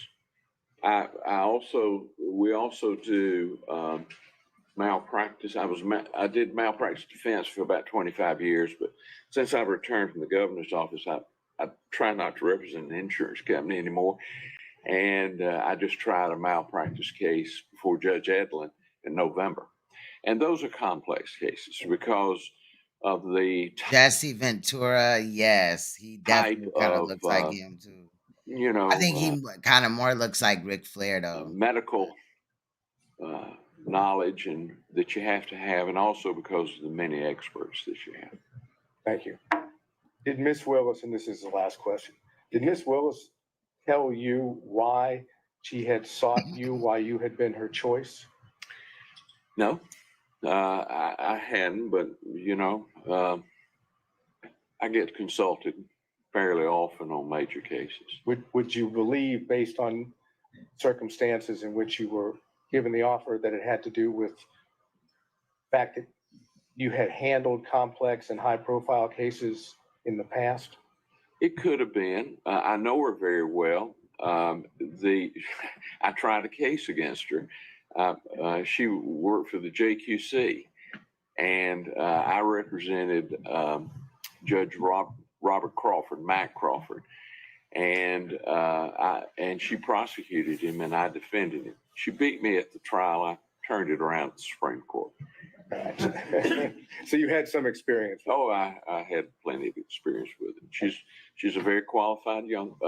Well, everybody's young to me, but she's a very qualified young woman. After that one occasion, did you have any other contact with her in reference to the position itself or who she might be considering? I had some conversations with her or Jeff DeSantis or some of those, but not really an in-depth, about who she should hire or anything like that.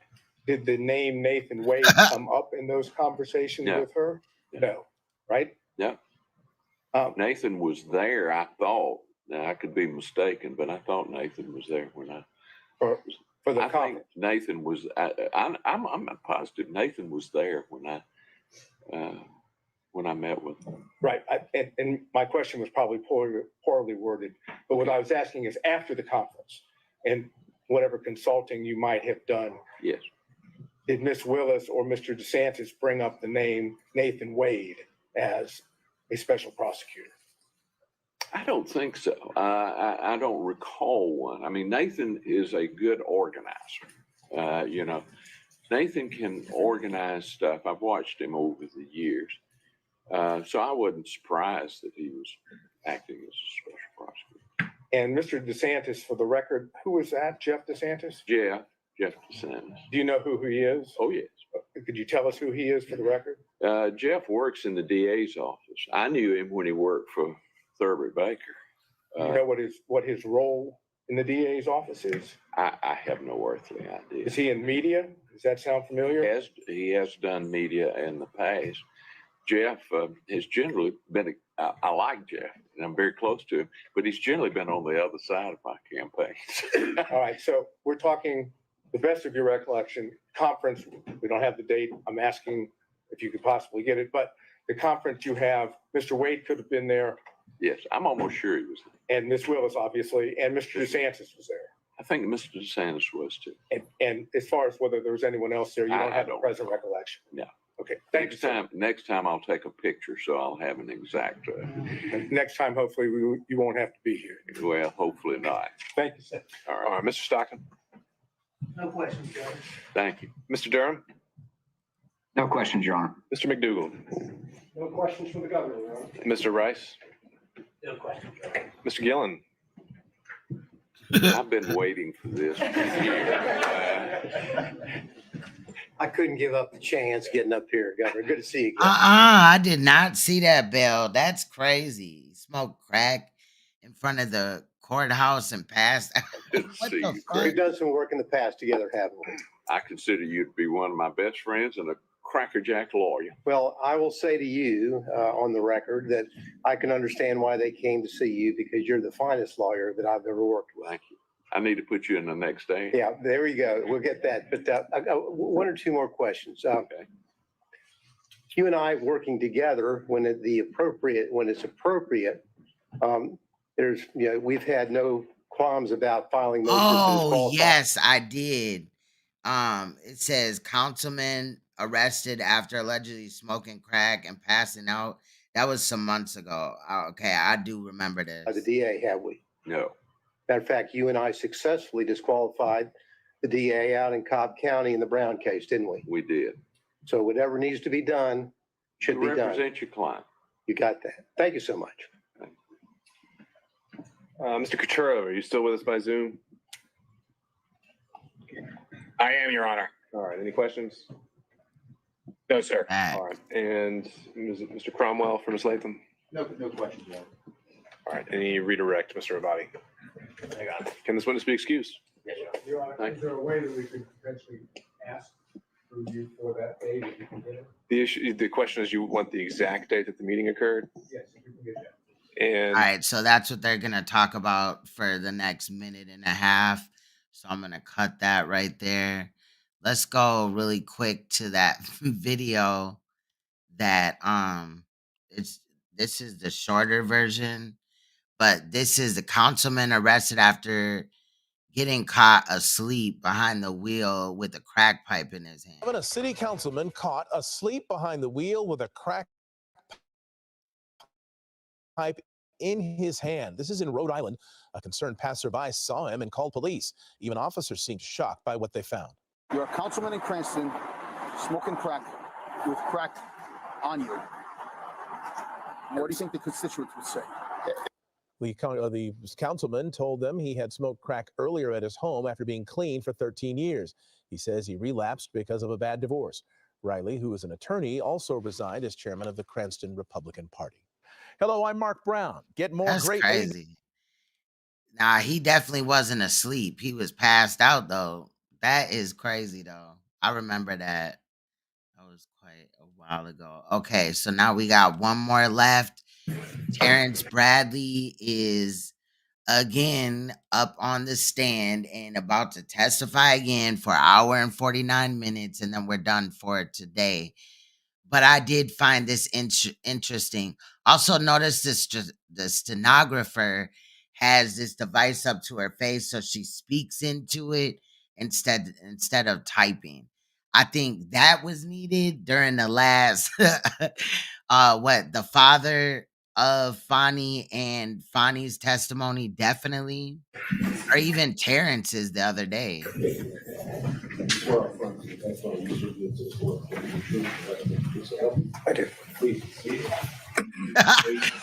Well, that was crazy. Thank you for bringing that back to my memory. I thought it had happened again, but I don't know why I thought that was a sheriff or something. I don't know. I think I put it on my mind that it was a council. Terrence Bradley, Terrence Bradley, Bradley. Thank you, Judge. Good afternoon. Just for the transcripts of the court, they type it, you know. I don't know why. That's weird. Especially now that it's recording in here though, but a lot of the time, not all court cases have a news crew there that is recording, because this is just a news recording. It's not the court. So in the event that it's not recorded, then, you know, they'll have the transcripts of it. Good afternoon, Mr. Bradley. Good afternoon. Good to see you. Sorry, under these circumstances. I'm going to just go straight to where we left off before. Fani Willis and Nathan Wade were in a romantic relationship, correct? Correct. And it began at the time that they were both municipal court judges, correct? Objection, Your Honor, based on privilege. That would be covered in the attorney-client privilege. Okay, overruled. I do not have knowledge of it starting or when it started. Terrence, you told me that it started when they were both municipal court judges, though, correct? That is incorrect. You never confirmed in writing that it was, instead of magistrate court, it was in municipal court judge when they started dating? If you're speaking of the text message, you can go to that text message and you can read that text message, and I will explain the text message to you. But you and I did not have a conversation about when it started. You asked a compound question of magistrate court versus, I mean, you said it was magistrate court, municipal, you said magistrate court conference, I'm sorry. And then you asked another question. I said, no, municipal court, nothing else. I'm referring to a different conversation. I asked you, do you think it started before she hired him? And I'm going to object. This was covered in the previous hearing where Mr. Bradley said he had no personal knowledge of the exact text that Ms. Merchant is speaking of and actually used in an attempt to refresh his recollection. And he explained exactly what he's explaining here before the court. So this is repetitive and unnecessary. And so I would object to asked and answered and relevance at this point. Perhaps we'll get there, but I think first Ms. Merchant has the right to draw his attention to the exact, potentially inconsistent statement. Thank you, Judge. May I approach him? So overruled. This is the text I gave you. So you can see. So I'm going to do your last one. And for purposes of the record, I believe Ms. Merchant, you tendered, was it the entire text chain as an exhibit? I only tendered a few of the texts, but I did give the state their courtesy copies last time of the exhibits. Was this one tendered? This one was not tendered, All right. and I'm happy to tender it. Well, we'll just take it as it comes. Whatever you We're need. at, I think we're at 39. I will wait to mark it, but I think we're at 39. May I approach it? May.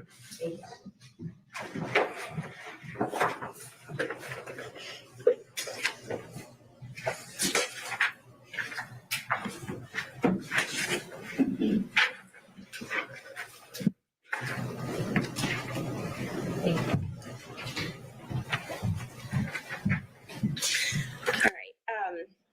So Terrence, do you remember telling me that it started when she left the DA's office and was a judge in South Fulton?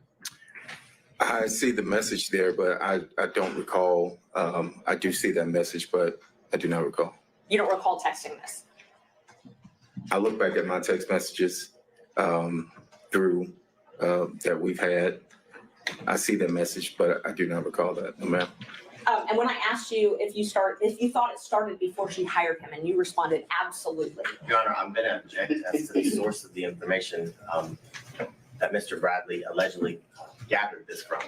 There's been absolutely no foundation, and based on the arguments of the last hearing, that a lot of this is based on gossip, innuendo, assumption, and privileged information. And at this point, Ms. Merchant has not provided a foundation as to how Mr. Bradley would have any information that she keeps referring to. All right. I think that's, go ahead, Ms. Merchant. I didn't ask him about the source of the information. And under Rule 621, I can impeach him with any inconsistent facts. This is an inconsistent fact. I can impeach him with any contrary facts. Sure. This is a Why would contrary it fact. be a relevant impeachment if he actually has no personal knowledge of this? If he doesn't. Sure. So I think you have to lay that foundation then, so that'll be sustained. Do you remember telling me that it began? Well, that doesn't address the. No, not. I was just asking if you remember telling me as opposed to the text. Sure. Do you remember telling me that it began? Well, no, then you're going into the substance of it, which we haven't determined whether he actually knows or how he knows.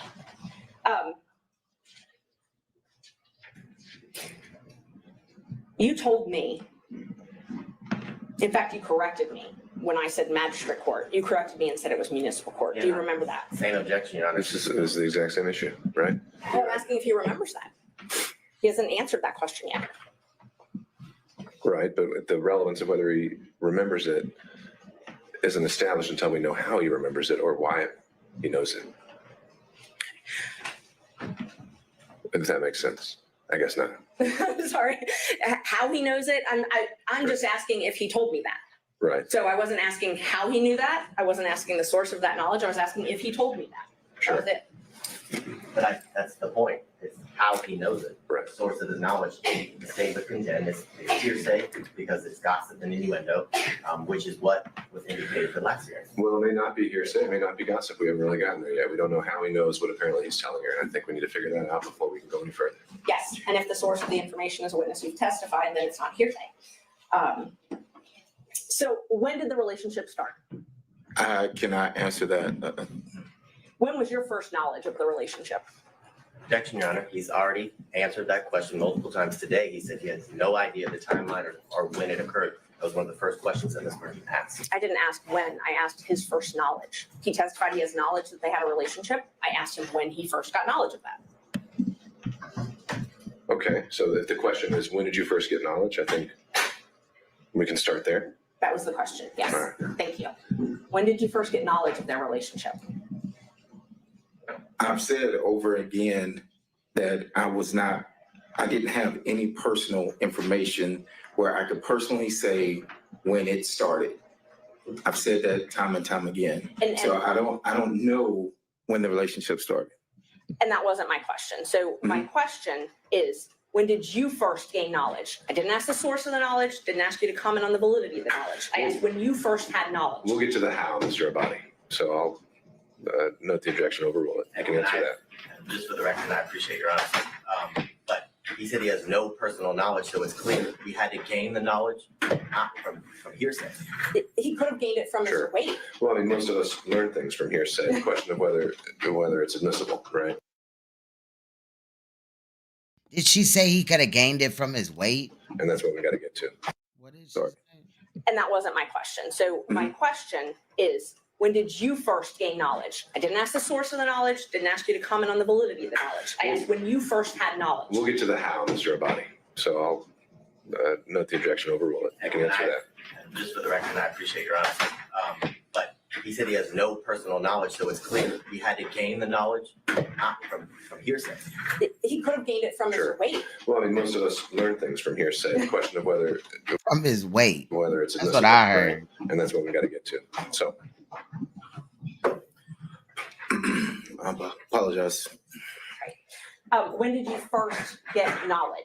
I'm not qualifying what type of knowledge. I'm just asking when you first knew about the relationship. I don't know how to answer that. I mean, so I can't give you a date if you're asking for a date. If you're asking me, how did I get the knowledge? It would have come directly from a client. Right. So help me understand. I think you say you can't answer that question. You don't know the date. So that's the answer to the question. But I said that 5 minutes ago. We have to make it clear. Yes, sir. Next question, Ms. Merchant. So you don't know the specific date? No. Do you know can we narrow down the timeline? Did you gain knowledge in 2019 of this relationship beginning? I'm going to object to this line of questioning as he said he does not know when he gained the knowledge. He doesn't know the specific That's date. fine, Ms. Merchant. I think I'm overruling that. I think we can try to see if he can narrow it down based on goalposts. Thank you. 19, I would probably say no. I mean, I don't have anything that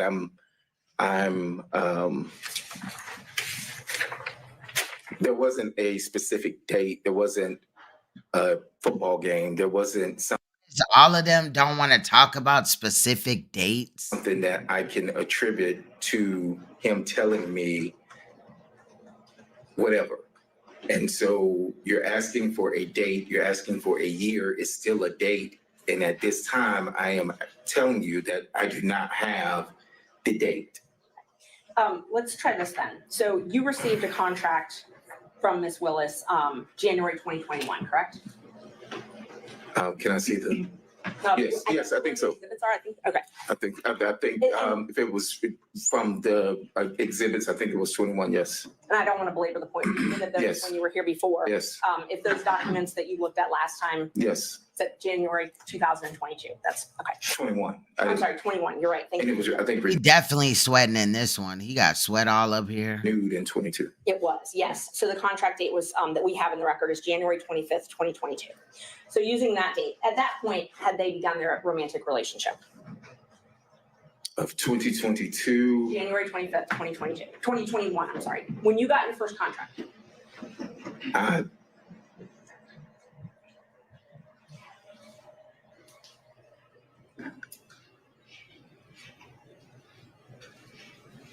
I don't recall. I don't recall any specific dates. No, ma'am.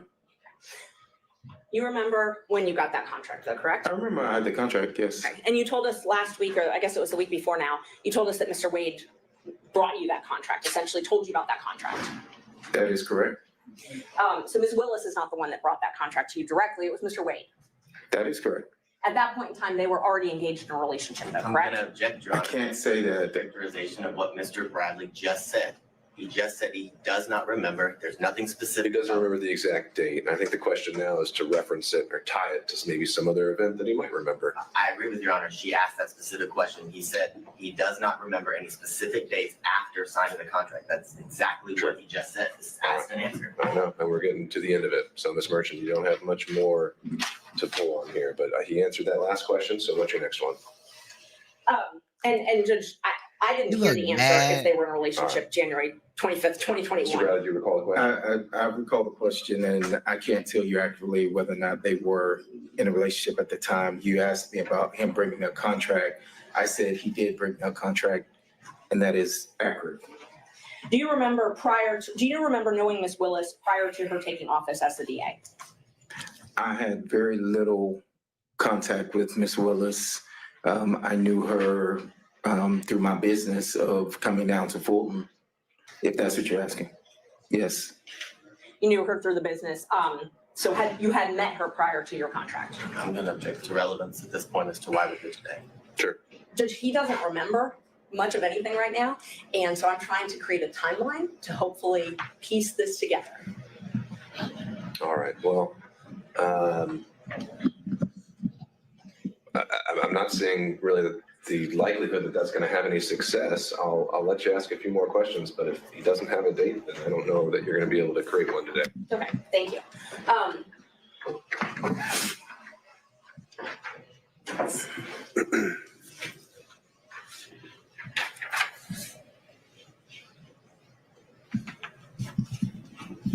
So the time that you had this contract from January 2021 until January 2022, did you come in and out of the DA's office?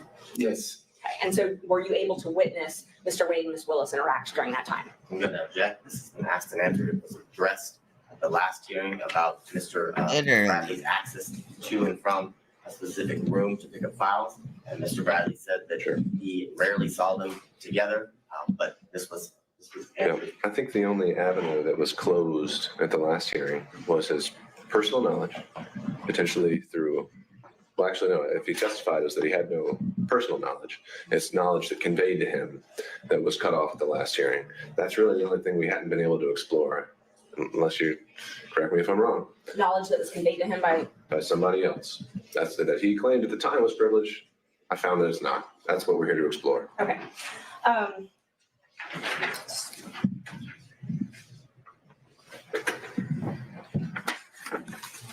Do you remember telling me that not many people knew where they met? I'm gonna object as to relevance, as to his personal knowledge, which is what 602 requires. Yeah, I mean, we're back to the same point, Ms. Merchant. You know what? I also think it's weird though too. Now that I looked up Miss Merchant, right? Ashley Merchant. She has a husband and he's a lawyer as well. So what did Terrence Bradley really, what was the real motive of telling her all of this information? Was it just because he didn't like Nathan Wade no more or what? Like His personal knowledge is what I'm asking him what he told me. But he hasn't yet maybe did he think that he could just chop it up with old girl and snatch her from her husband? told you how he knows that. And so unless he can Wow. establish why he should be testifying on this at all, then there's no relevance. And I don't know how he knows that. That would be Then the ask next him. that would be the next question. But Ask him how he knows it. I first have to establish that he said that. No, you don't. You could go the other way around. When you told me that it started when she left the DA's office and was a judge in South Fulton, where did you gain that knowledge from?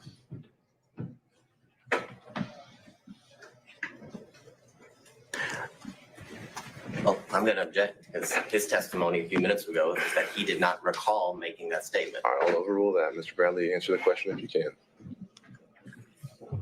Repeat the question. When you told me that their relationship started when she left the DA's office and was a judge in South Fulton, where did you obtain that knowledge from?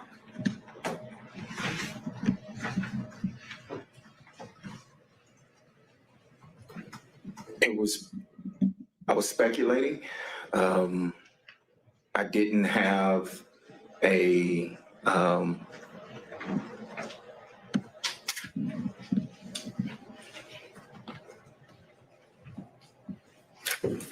no one told me I was speculating.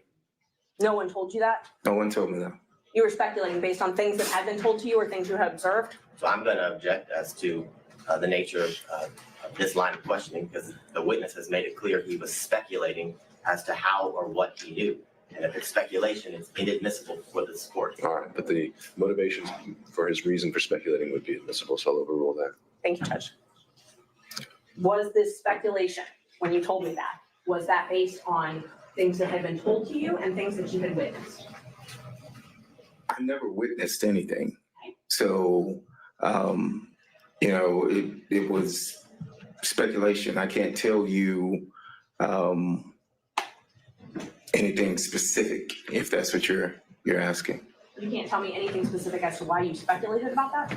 No, this was however many years ago. I mean, don't recall, but no, I don't. Did you have any reason to lie?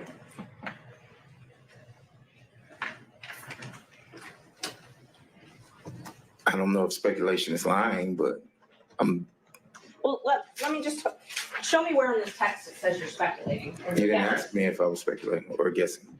I didn't ask you, but tell me if it says anywhere here that No, this is speculation. If this is the same, Who would say, so and so is sleeping together, but I'm just speculating? People don't talk like that outside of court. one that you just showed me does not.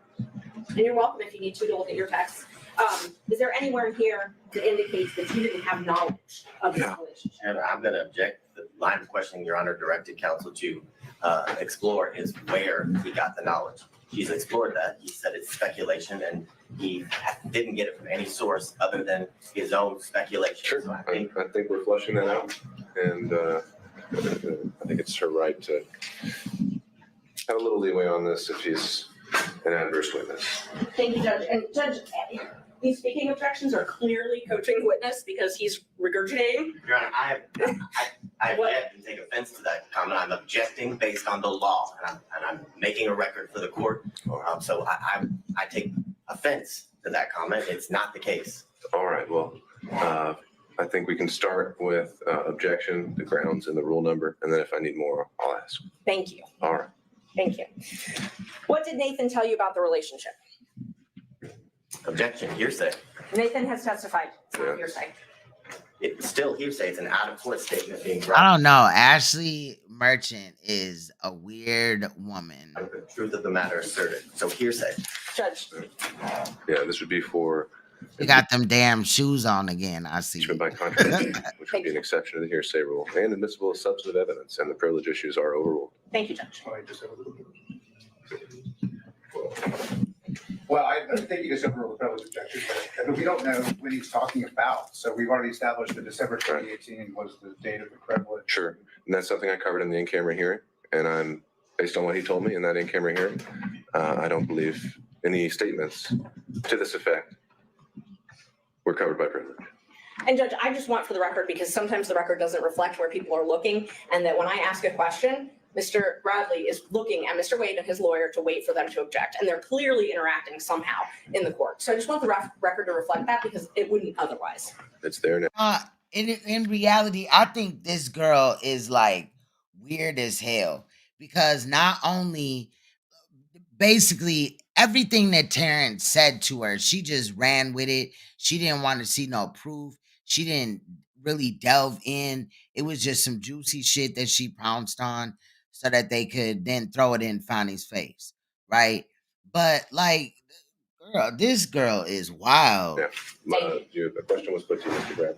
Judge, one of my lawyers Using mind is control, sitting right in the back. not mind control. We don't have to go down that rabbit hole. You can look wherever you want. I'm telling you, them shoes is ugly as hell. Pay her grandkids to hide them damn Yeah, shoes. and I never looked at Mr. Wade or his attorneys. That's unsculptured. All right. Mr. Bradley, question was put to you. Repeat the question, please. Now, one of his attorneys was right over here when it was turned and shit like that. Damn, I shouldn't have did that.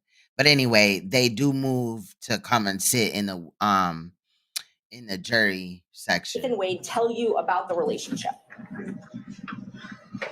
It look like one is already there already. Same objection, Your Honor. And that's already been ruled upon.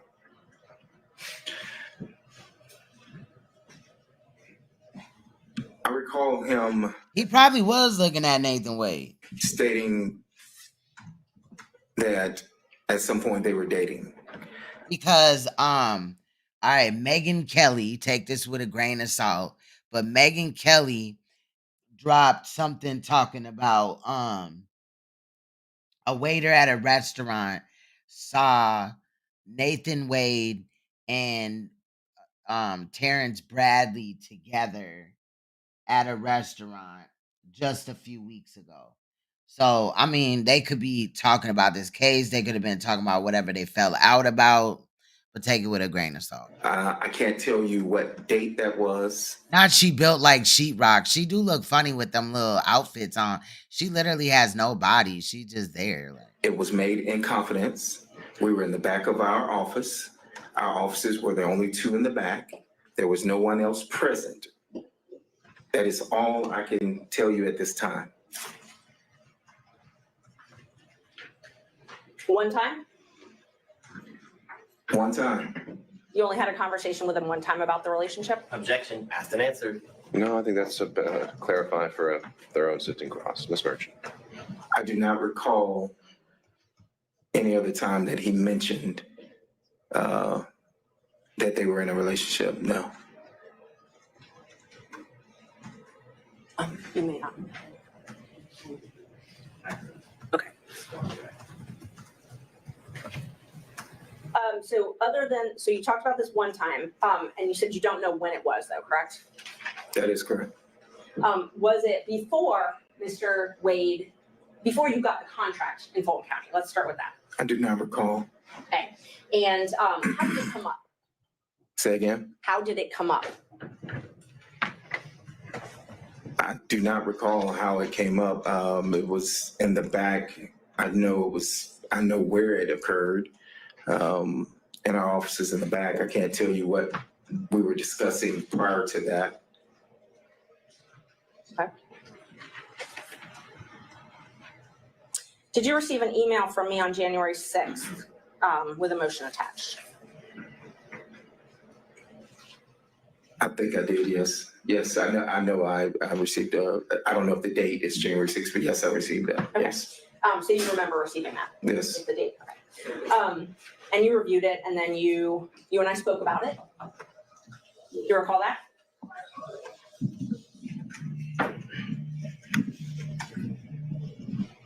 He really need to stop making that face. He really do look like Mr. Brown too.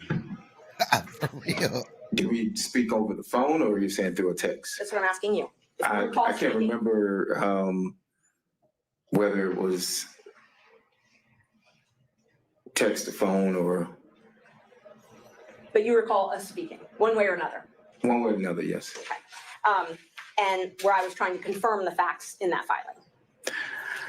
I think I remember there was a line of about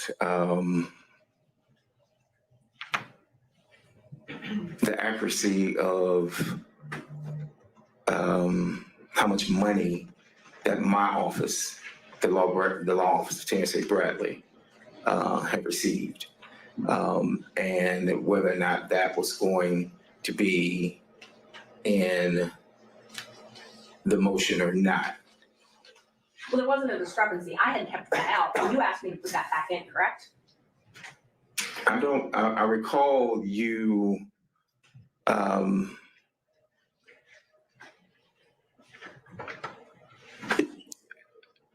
that may be accurate, yes. And you thought, because you thought it might be suspicious if you were left out of the motion. No, I think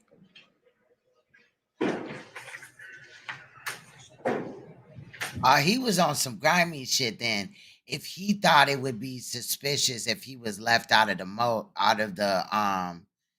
shit or whatever, and he was worrying about what Nathan Wade and them was gonna think his involvement was. we discussed that it should reflect the accuracy, because the accuracy was that I received I had a contract and received $74,000. And I think you had put in there that Mr. Campbell had received a certain amount, and then you also had put in there that Mr. Wade had received a certain amount. Oh, never mind. I'm tripping. I get what he's saying. But there was not anything in there originally, and I said that it needed to be accurate. I needed to be accurate as far as that I had received $74,000. Right. That's correct. Because you did not want anyone knowing that you had talked to me. I'm gonna object this for relevance. Be biased. Overruled.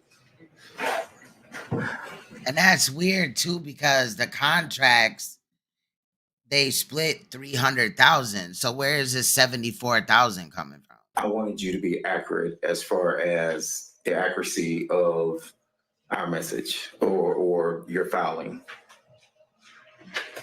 Okay, so that was your interest was in accuracy in the file. I didn't reach out to you and say, send me a copy of your motion. Right. I didn't reach out to you to say that I'm gonna be in your motion. Right. I asked you to review it for accuracy. For accuracy, and I just stated that it was inaccurate. And the inaccuracy that you pointed out was the thing about your salary or how much you had made. That was the inaccuracy that I saw that jumped out, was the fact that I saw that I was left out when you had put the firm, the money wise. I did not, when I responded to that, it was for that specific reason. Okay. And I agreed I would put that back in, that section back in, and Correct. I did put it back in and I sent it to you again.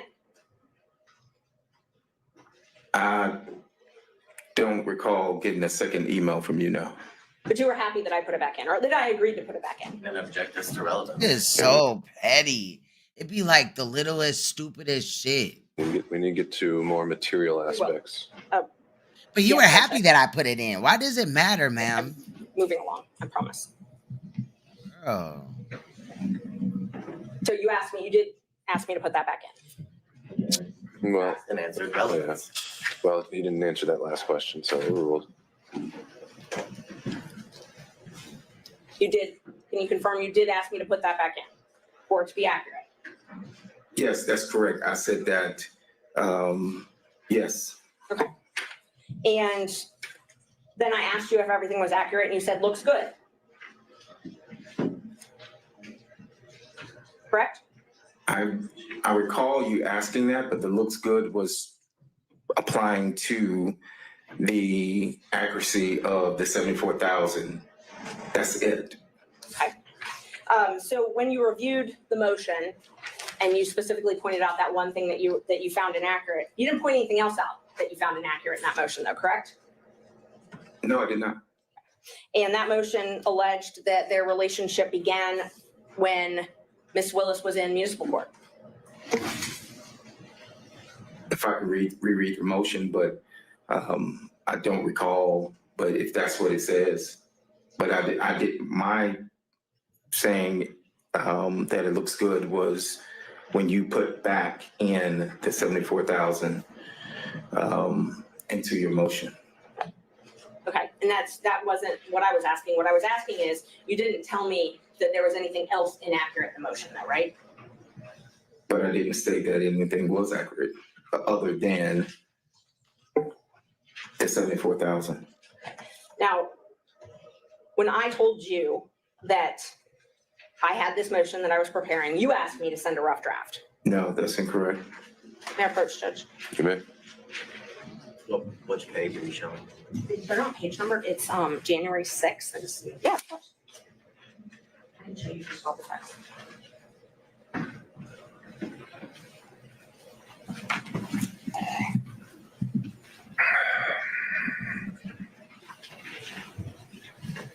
Let me look and see if this reflection.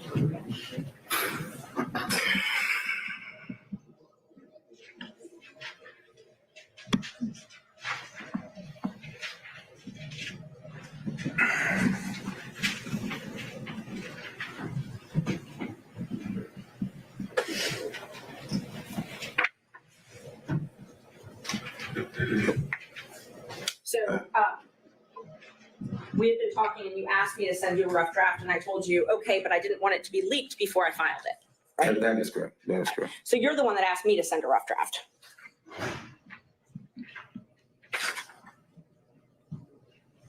Damn, Terrence. It's not looking good for you, buddy. Yes, that's correct. Yes, that's correct. And that was at 10:08 on Saturday, January 6th. And then you got an email from me with that rough draft at 10:25 that same day, correct?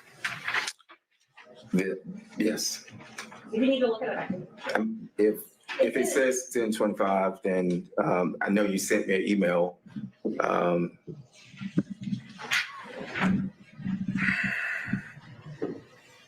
Why he's looking at it, I'm going to object us to ask the name. We've been through the fact that She sent him a copy of the motion, whether he specifically said rough draft or not, and then asked about the accuracy. He explained his answer, and I asked an answer. Understood, Mr. Vaughn. We're getting there. Overruled for now. And then I responded, when we were talking about that footnote that we were just talking about, I said, I took it out, but I can add it back. And you said, yes, add it back. Do you remember that? I answered that, yes. Oh, we already And been then I said, there. anything else? Anything? Look at the judge. He grabbed his head like, please stop asking the same question. That isn't accurate. And you responded, looks good. You recall that? Let me see the. Of course. Oh my God. And there, I don't know where the exhibits are, that were admitted.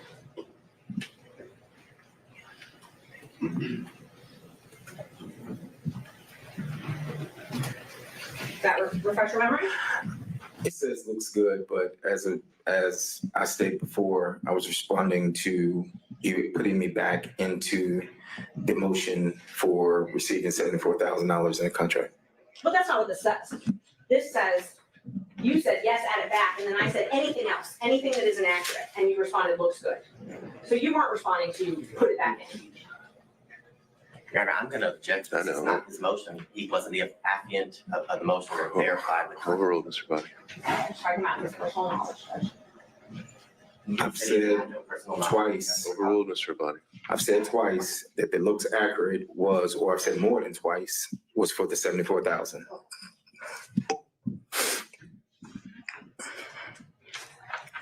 Do you remember telling me about Nathan and Fani coming to your office and spending time together at your office?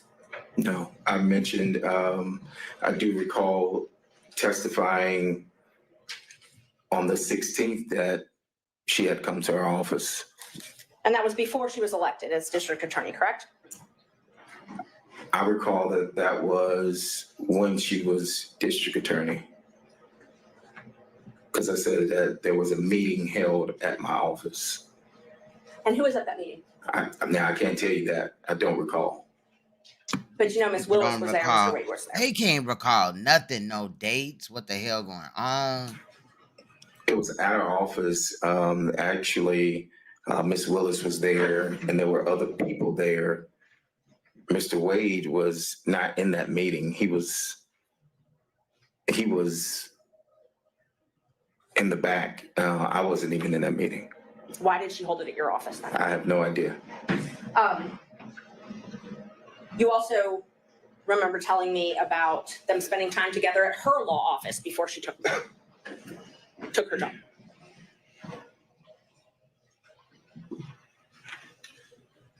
I don't recall. Do you? I don't recall. Do you have something to? Well, what I'm asking is, let's back up a second. So Ms. Willis rented a law office from the Evans firm, or Andrew Evans and another lawyer, I think Stacy Evans. You have knowledge of that, correct? No, I'm gonna object to your saying. Well, how does he know the information? That would be the correct question. Okay. Ms. Merchant. I don't really know even how to respond to that. Hearsay, I'm asking if he knew that she rented Yeah, offices. he may have been there. He may Right. have seen a business card or something at some point. I think you can answer that. I've never been to Ms. Willis's office when she was in private practice. I've never dealt with where she rented. I didn't even know where her office was. So. Do you remember though, knowing that she rented an office? Yes. From the Evans? Yes. You did know Yes, that? that is correct. Yes. Okay. And do you remember telling me that Mr. Wade and Ms. Willis would rendezvous at that office? I'm gonna. Okay, so somebody had said or the last live stream that Fani and Nathan were having sex in Terrence Bradley's office, but now I understand it's this other office that she allegedly rented out. To, again, hearsay as to how he knows that information. He said he has no personal knowledge. He did not say he has no personal knowledge, Judge. He hasn't even answered it. No, he said in general, he had no personal knowledge. So it's not been established the source of how he would know this because he said he's never been to her office. All right. Ms. Merchant, if you, I know you're trying to impeach him by a prior inconsistent statement, but unless you can first back up and show why each statement is actually something that he had knowledge of it. I don't know if this is going to be relevant. And Judge, I'm not even there yet, but again, that a speaking objection, and so now I would anticipate what our response is going to be next. I didn't ask anything that was objectionable, but these objections are coaching the witness. I asked if he had knowledge. That's it. I didn't ask, did someone say this to you? I didn't ask, what did this person tell you? I asked if you knew. Well, no, you're asking if you had knowledge, and then you say of something specific. So Once I get an answer to that, if he has knowledge, then I will follow up with where that knowledge came all from. right, well, let's try again. So my question is, do you have knowledge of them meeting at that office? Objection, foundation. Okay, all right, overruled. Do you have knowledge of them meeting at that office? I have no personal knowledge, if that's what you're asking. I didn't ask that yet. I asked if you have any knowledge. Objection, that would be hearsay. Overruled. Not if it came from We Mr. don't Wade, know where Judge. it came from. So he said, how do you know, Mr. Brandner? How do you know? Any knowledge that I would have received would have come from my client at the time. Okay, so you had knowledge of this place that Ms. Willis worked. What did you know about them meeting at that office? Objection, hearsay. It's not hearsay, Judge. Wouldn't it be how he knows it, and then you ask the next question? All right, he's already asked the next question. Can you repeat the question? Yes. How do you have knowledge? What knowledge well, you just told us. You told us Mr. Wade told you. So tell us what Mr. Wade told you about Ms. Willis and Mr. Wade meeting at the Evans office.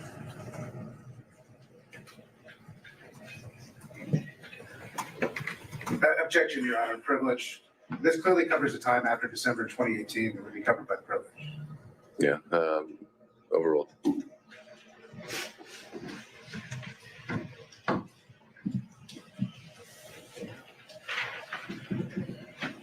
You recall the question, Mr. Brand? I do not. You re-asked the question, Ms. Merchant. What did you learn from Mr. Wade? I just clarified that's where you learned it from. About Mr. Wade and Ms. Willis meeting at the Evans office together.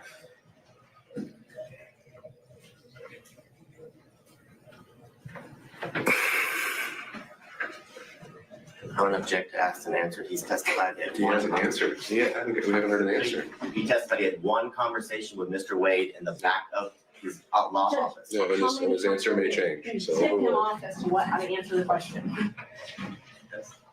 I can't recall what the conversation was. I do recall knowing that he would go down to the office or had been down to the office, but I can't tell you in what capacity or when or any of that. No, Mr. Wade told you that they had sex at that office, is that correct? I don't recall him stating that. No, You don't recall. no. So it's possible he did say that. You just don't remember one way or another? I do not remember him saying that. And do you recall that he had a garage door opener to either a house or a condo or something like that? What is she Of Miss Willis. talking about? I've never seen a garage door opener. I've never been to Miss Willis's house. Those are I've my never questions. been to, and I'm trying to explain, I've never been. So no, I do not have any personal knowledge of him having a garage door opener. Let me ask the question again. Yes, ma'am. I didn't ask if you have personal knowledge, like as in you saw it. Do you have any knowledge at all from Mr. Wade or any source that he had a garage I wonder if this garage door opener is for Robin Yeardy's condo. door opener to access one of Miss Willis's residence? And I'll object to any source as stated. Because the dad was at her house, so why would, you know what I mean? Hearsay. All right, depends on the source. Overruled. No, I don't have any knowledge. So when If that's even true. you told me that, did you What just the make it up? hell? Do you have something that shows that I told you that? Yes, well, we're going to go through all the texts we can, but so was that made up though? But I'm gonna object because I I don't recall him having, That's right, just I'm a gonna second. object under 106 is the rule of completeness. I don't have that text message or any text messages that indicate that, Your Honor. And I saw the text messages from the case. Well, probably not all of them, but there was nothing about no garage door in the part that I seen. And I don't have, if it was a text, we had that conversation. I actually think it was when he was on speakerphone and Mr. Merchant was there, but I'm not sure. But I mean, if I'm asked to qualify exactly where that's from, I would. Okay, so rule of completeness would be if you need to introduce other text to show the context. If you're saying you haven't seen a copy yet, then I think Ms. Merchant needs to do that before you can And I don't decide have, the next step. and that's what I was asking him. If that was something he just remembers making up. If he doesn't, then that's fine. But She referenced text messages and started to go into her packet of papers. Sure. Text So you don't have a text message to that? I would need some time to look through, and I don't remember if I have a text to that or if it was during a conversation. It was one of those. All right, well, And he has now said that he has no knowledge, so on to your next question. Okay. Did Mr. Wade tell you about the trips that he and Miss Willis took? No. Do you have any knowledge of the trips that he and Miss Willis took? Objection, hearsay. Overruled. I do now. Okay, but you did not before this proceeding? I did not know until you text that you found that in the deposition of his divorce. I mean, not deposition, but something from his divorce. Okay, and when you responded, doesn't surprise me, they took many trips to Florida, Texas, California. Those are your words though, right? I'm going to object as to relevance. He said he did not know, and he actually learned from Ms. Merchant the information. He said he learned about certain trips from Ms. Merchant. Okay, you can tie it down, but Thank you. we'll see. He had no information on any trips that Ms. Willis and Mr. Wade took.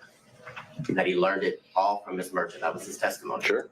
Judge, I'm allowed. Maybe the conclusion we reach. I think she's going to ask more than one question though. All right, Ms. Merchant. And if Judge, just so we can be clear, if he said more than one version, that's all relevant. We're allowed to talk about the different versions that he's told. All right, I've overruled the Thank objection, you. Ms. Merchant. Do you remember telling me that it didn't surprise you that they took the trips that I found in the divorce file because they took many trips to Florida, Texas, California? And then you told me that they took the trip to California when she moved her daughter there because she failed out of FAMU. You remember that?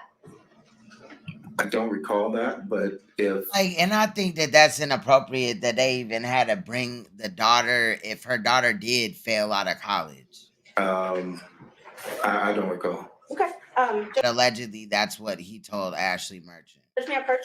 It's in one of the ones I gave you.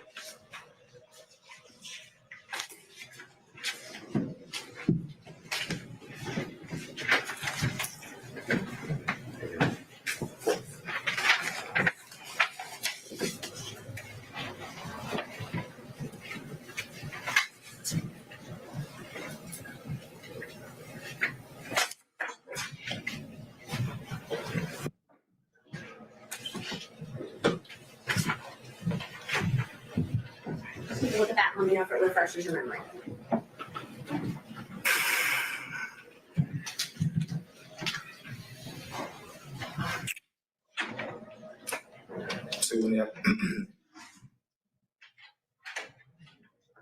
Just first let me know if that refreshes your memory. Yes. Okay. Yes. So it's true that you told me that they took many trips to Florida, correct?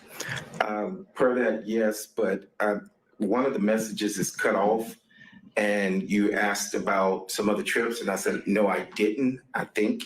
And that was specific to, at the top of that, it says, no, I didn't. Yes. And so that was to the trips that you asked me about. And I think before that, when you mentioned that you found all these trips, I think I said, oh, wow. Yes, you did.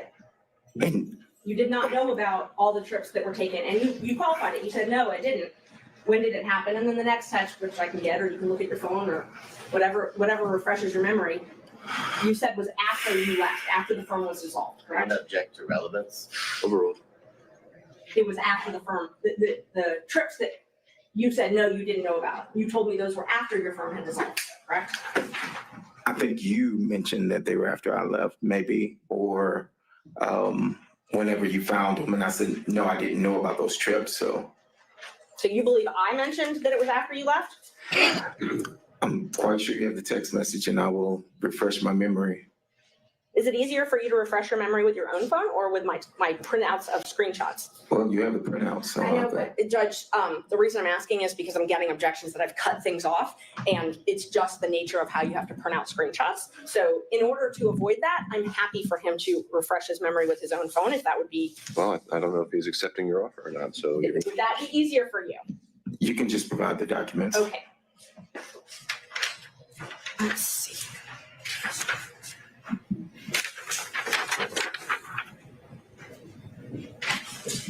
This lady with her damn text message.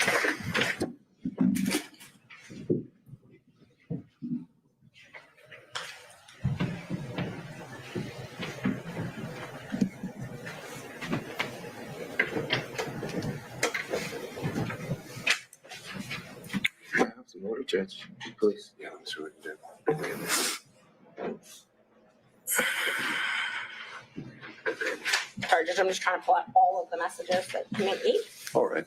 Well, I don't really see at some point we're reaching the cumulative point where we don't need to go through an entire 6-month text chain. You're making the point that he'd made some comments to you along the way that led you to believe he had more knowledge than today he's testifying that he had. And so if you've hit the high points of that, then I don't know what else we can cover that actually moves the needle. Okay, I'll move on to the actual trips then. So you told me that they took many trips to Florida. That refreshed your memory. You told me that. Was that based on your knowledge from Mr. Wade?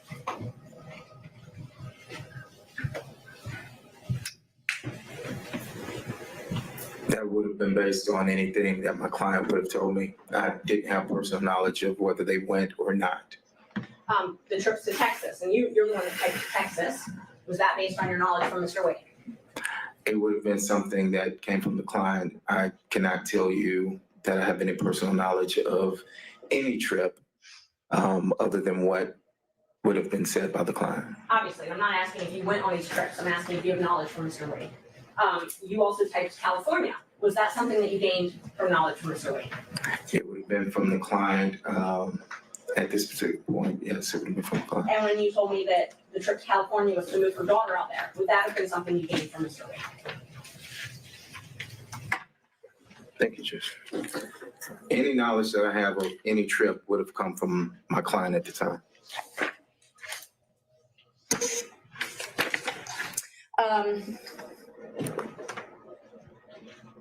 You told us last week that Mr. Wade used your credit card one time. Do you know when that was? I do not. Relevance. One time? Well, Yeah, I okay. think this would be impeachment of Mr. Wade's testimony. Mr. Wade testified that he had never used anyone else's credit card before. I object to asked and answered because it was covered during the last year where he acknowledged that Mr. Wade used his credit card. Judge, I asked when.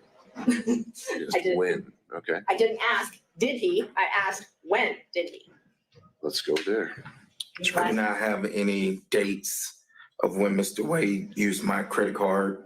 I testified that we used the card for business and that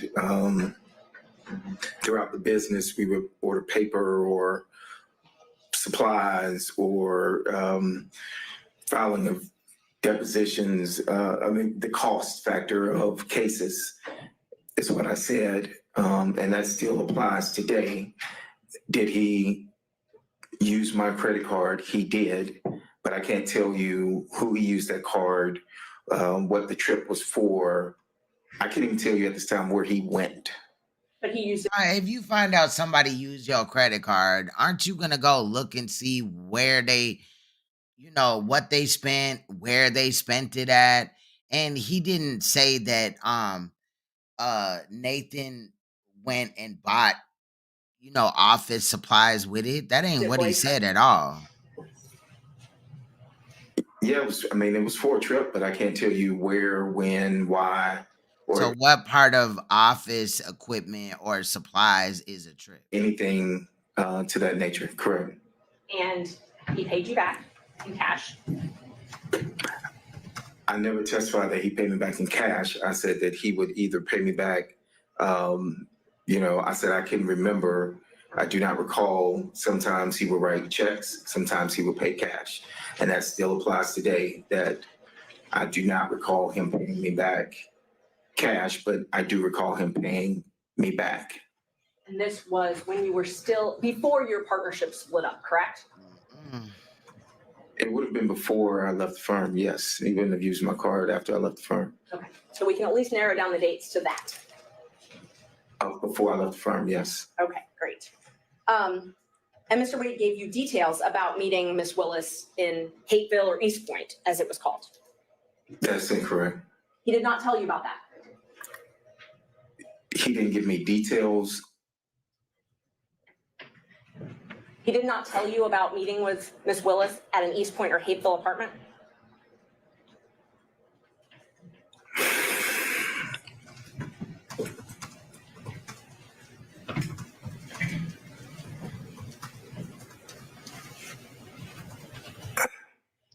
At this time, I don't recall.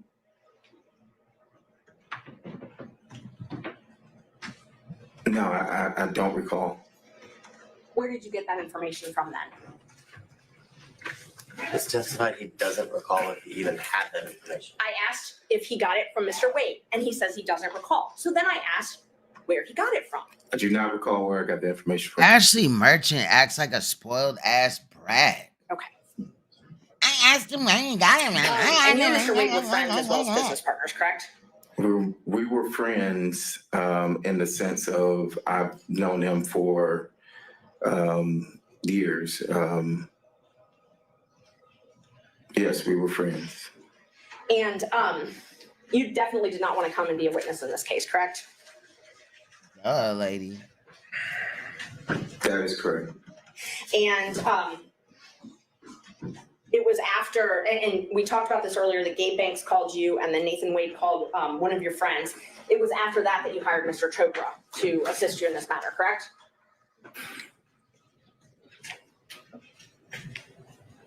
Was it after that?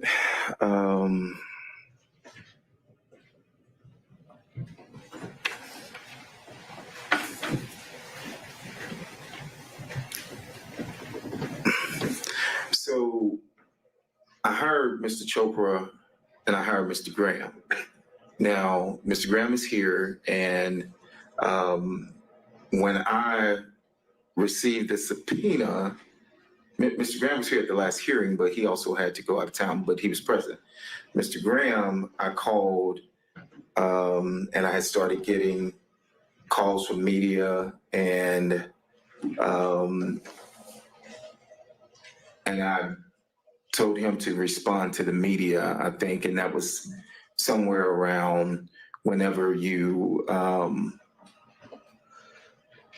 subpoenaed me. So it was, I can't tell you that it was that instance of those calls for Mr. Chopra, but I had engaged Mr. Chopra and Mr. Graham at that time. Okay. I'm going to ask the question again because I didn't get an answer to it. After you got the phone call from Gabe Banks and from Nathan Wade to your phone. I think it was before that, but however, I think it was before that is what I'm stating. When you got the call from Gabe Banks, you called me immediately. Well, actually, you texted me and then you called me. I didn't call you immediately, but yes, we did speak. Okay. And you texted me about it as well. That is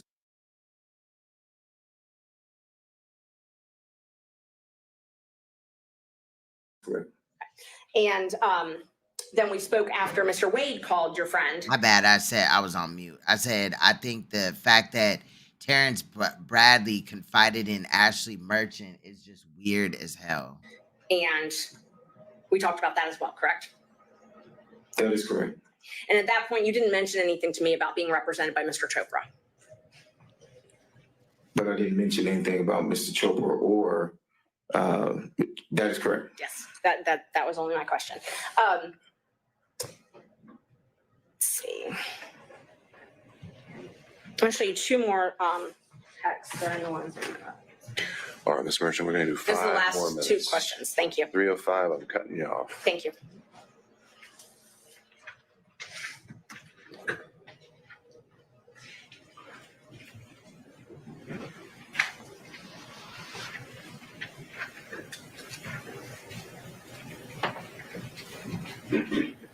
charge. I'm gonna show you, full text to refresh your memory and then I'll ask you.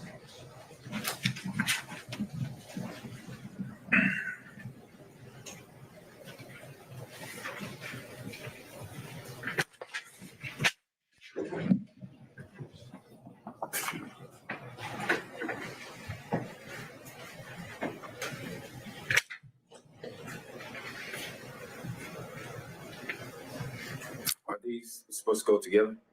Oh, these are two separate dates? Completely different dates. Okay, all right.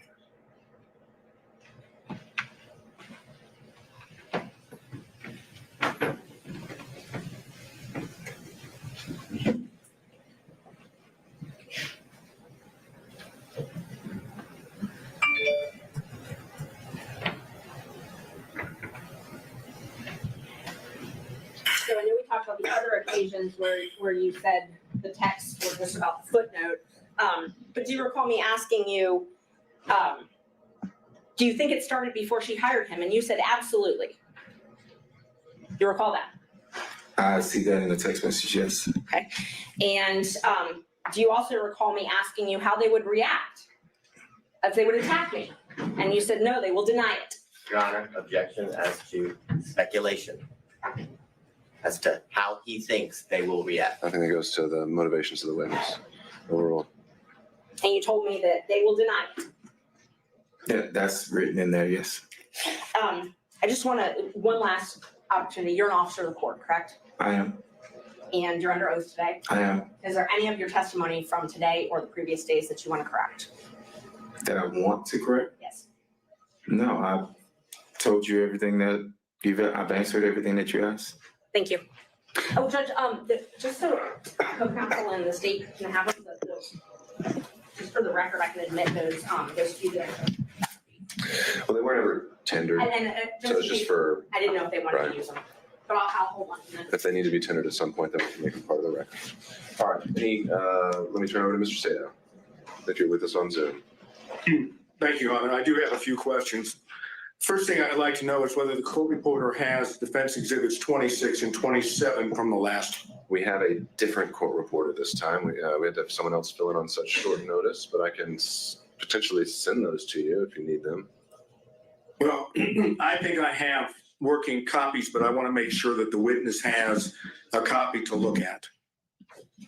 All right, we can try to work through that logistical challenge. This is, you said 26 and 27? I believe that's correct. And 26, I think, is the same text messages that Ms. Merchant was just asking about. It was 2 pages.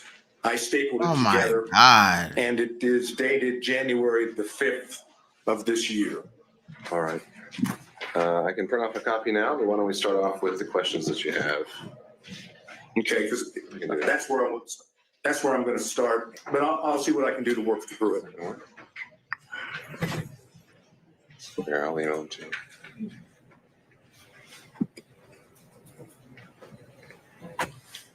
Okay.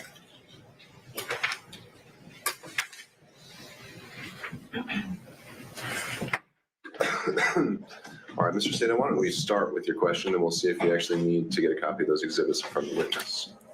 All right. Mr. Bradley? Yes, I'm here. All of a sudden, I've lost you on the screen. There we go. Well, you're on the Zoom. You're on YouTube, but you're not on the Zoom itself. But not that I can see. I'm here. I can hear you. No, I know. I think his visuals may be a little different. So hold tight, Mr. Sato. We could try to correct that. Yeah, he was on. He was on when Ms. Merchant was asking questions. We need to add. We need to add a spotlight to Mr. To the witness stand and a spotlight to Mr. Sato, and we don't need all the other boxes. There we go. Thank you very much. Well, then hold tight, Mr. Sato. We need to add you as well.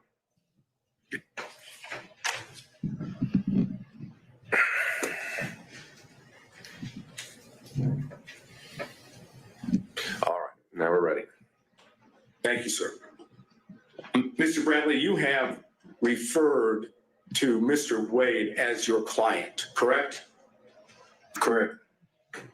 you understand that the court has ruled that communications that you had with Mr. Wade are not privileged, correct? No, I'm aware that the court ruled that one specific dealing with the time frame of one specific conversation wasn't privileged. Then I'm going to ask Your Honor, if it's that the limitation, or To clarify, email, sure, Mr. Sadon, you asked whether all communications with Mr. Wade, I think, were covered. That was not the extent of the ruling. The only ones that I deemed were not covered, and that I'd asked about in the in-camera hearing, because those are the ones that were relevant, were any communications Mr. Wade made regarding the existence or non-existence of a romantic relationship with Ms. Willis. fine, thank you, Your Honor. I understand. So going back to this line of inquiry, when you say you don't have personal knowledge, what I want to ask you to start with is very simple. Did you have communications with Mr. Wade about the relationship between Mr. Wade and Ms. Willis? It's a simple yes and no. Yes.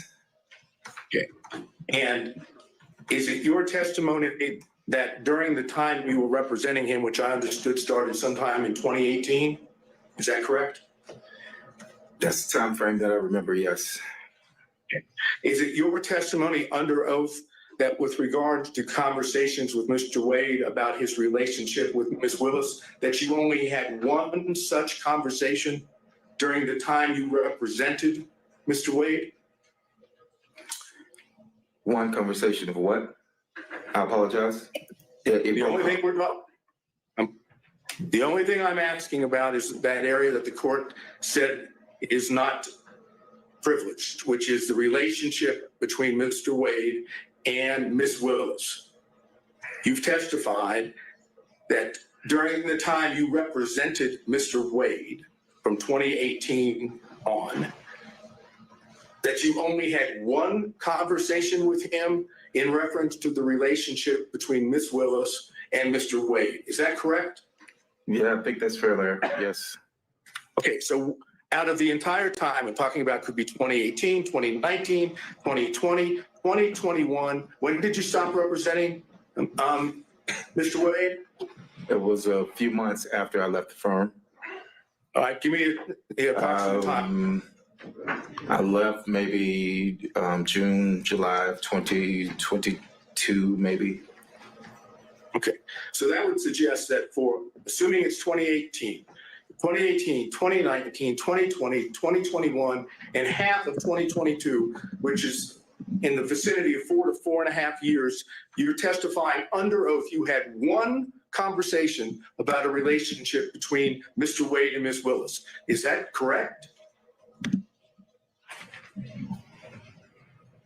I don't recall having any other conversation with Mr. Wade about him and Ms. Willis. Is it your testimony then that you don't remember any other conversation, or there wasn't any other conversation besides the one? I'm going to object to ask the answer. I think he's drilling down. I think that's a fair question overall. I don't recall. I would say it was the one, but I don't recall. You testified that you did have communications with Mr. Wade about him visiting with Ms. Willis at a condo or apartment, correct? I don't think I testified that I had a conversation. I testified that any knowledge that I would have known anything about any condo would have come from that, but I don't recall a conversation about that. I do not recall a conversation about that. Okay. Do you recall any other thing at this point in time under oath that would indicate when the relationship started between Mr. Wade and Ms. Willis? I do not know when the relationship started between Mr. Wade and Ms. Willis. I cannot recall that. I can't. Oh, I'm sorry. Go ahead. I'm going to drill down on that now, okay? Yes, sir. Mr. Wade was hired as the special prosecutor on November 1st of 2021. You're aware of that, correct? I have my contracts to show when I started. No one showed me the contract of when he started, but if he has a contract for November 1st of 2021, then that's correct. All right. I'm gonna suggest to you that the record will reflect that the contract between Ms. Willis and Mr. Wade was November 1st of 2021, correct? I want you just to accept that, okay? Is it your testimony that you don't know under oath whether or not there was a relationship between Mr. Wade and Ms. Willis before the contract? I do not recall any dates of when the relationship started. So whether you are pinpointing a date of when his contract started or not, I'm telling you, I did not recall any specific date that he flat out said anything about a relationship with Ms. Willis. Okay. Now I want to go, based on what you've just said, let's go to what was Defense Exhibit 26. Okay? In Defense Exhibit 26, which I showed you last time, was 2 pages of text messages between you and Ms. Merchant, correct? Correct. All right. Now, the first page starts off by saying, Ms. Merchant, like just date, don't hire him. Do you think it started before she hired him? You see that?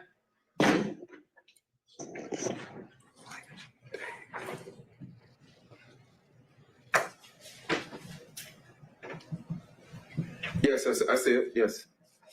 And your response to that was absolutely, correct? I'm going to object, ask and answer in cumulative. All right, so, Mr. Sato, I do think we went through a lot of these texts.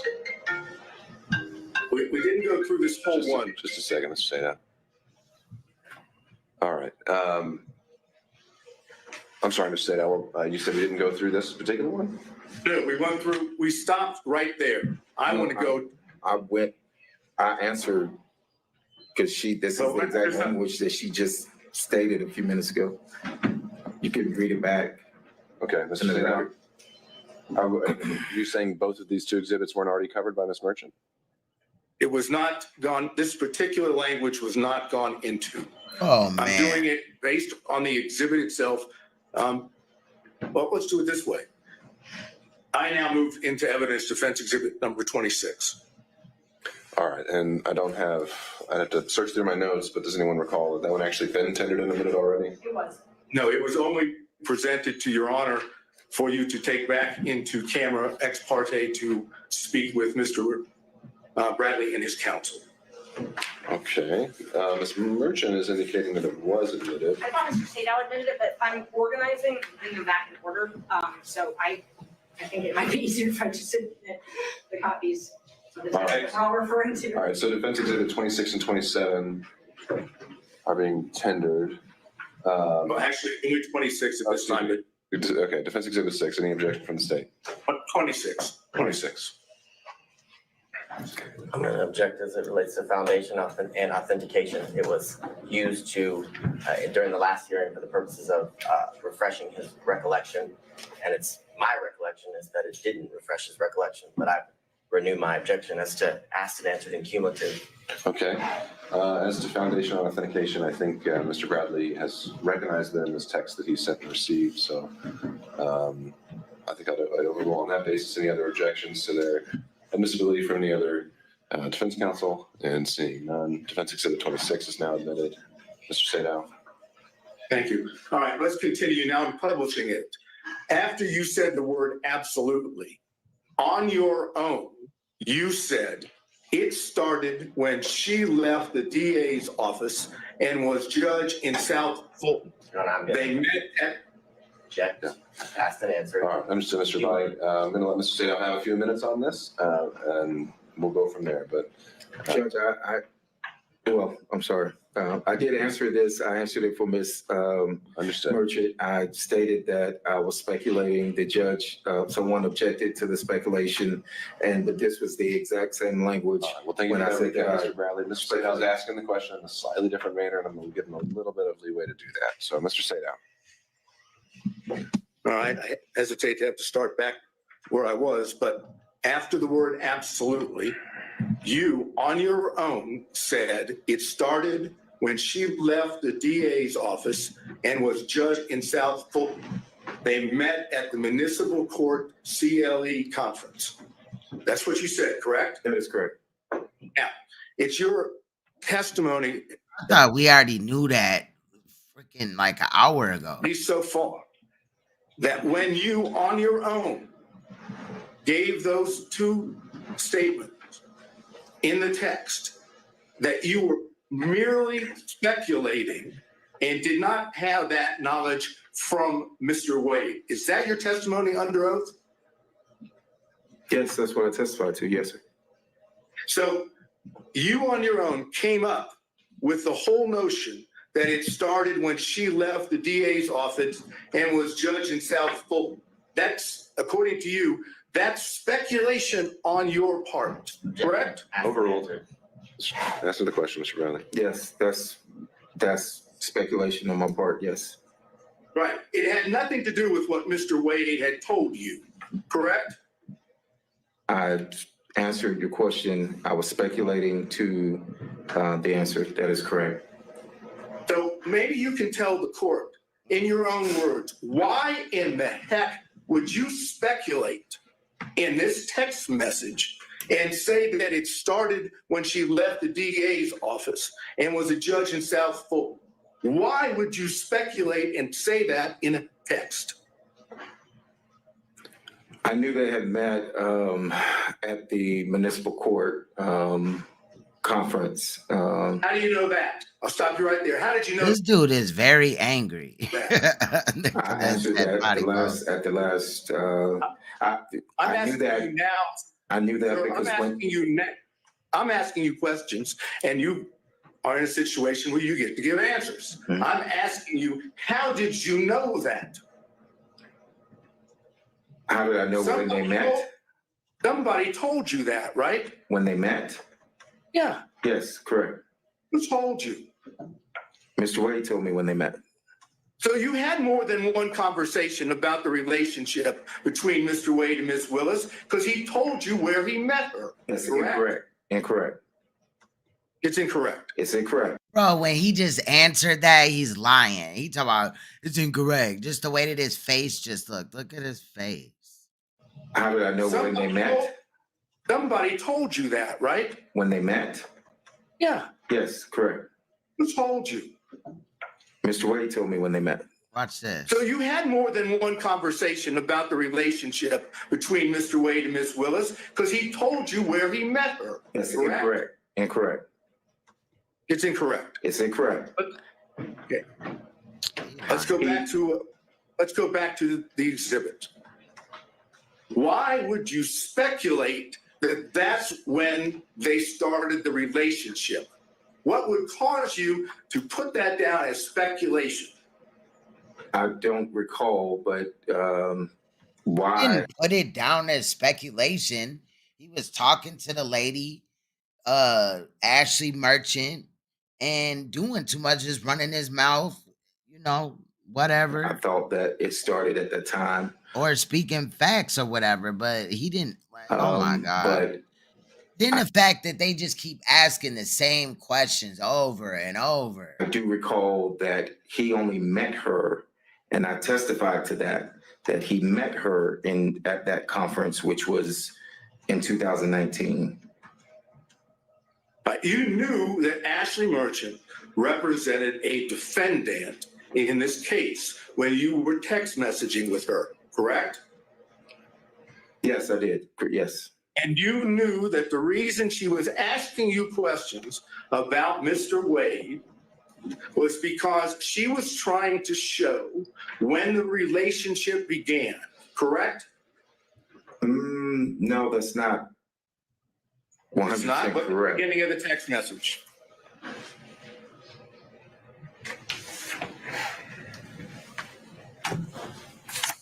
Yes, but what messages were before this message, before she sent that? I can't answer that question because I don't have them. All I have is what's in front of you. Yes. And it says that she says, do you think it started before she hired me? So you knew, as the counsel for a defendant in this case, that Ms. Merchant was asking you specifically about the knowledge that you had regarding the timing of the relationship between Wade and Ms. Willis, correct? I mean, based on this, yes, I see what was asked. And in response to that, you answered directly on your own what you now claim to be speculation, right? That's correct. So I ask you one more time before I move to the next part of this. Why would you speculate when she was asking you a direct question about when the relationship started? I have no answer for that. Except for the fact that you do in fact know when it started, and you don't want to testify to that in court. That's the best explanation. This is That's speculation. argumentative. That's the true explanation, because you don't want to admit it in court, correct? No, I have no direct knowledge of when the relationship started. I'm not going to go back through that again. But if you didn't know, and you were asked specifically as this exhibit shows, maybe you can explain why you wouldn't say, I don't know.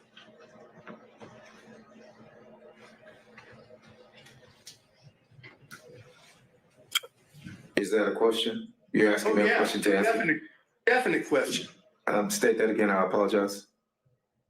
If you're being asked, as we've just gone through with this text message from Ms. Merchant, yes, as the attorney for a co-defendant, yes, and she's asking you about the relationship, and she's clearly asking you about the timing, why wouldn't you just have said in response, I don't know when it started? I don't know why I didn't say I don't know.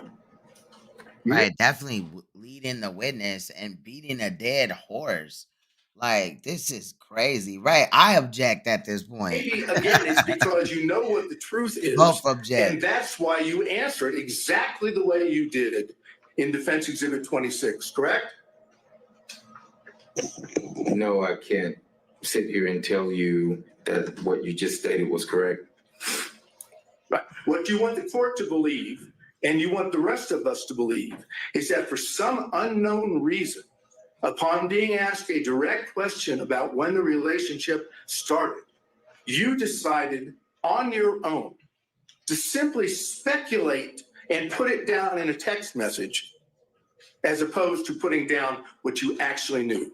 That's what you want the court to believe, correct? That was a lot. So can you break that down? I apologize. You're asking me, do I want the court to believe that instead of saying nothing, you decided on your own to speculate. Yes, I speculated. Yes, I speculated. Yes, sir. That's what you want the court to believe, correct? That's correct. You decided on your own to speculate. Then when you go to the next page of that, okay, you see it starts, the best that I can see, it starts in South Fulton. Is that what you have in front of you?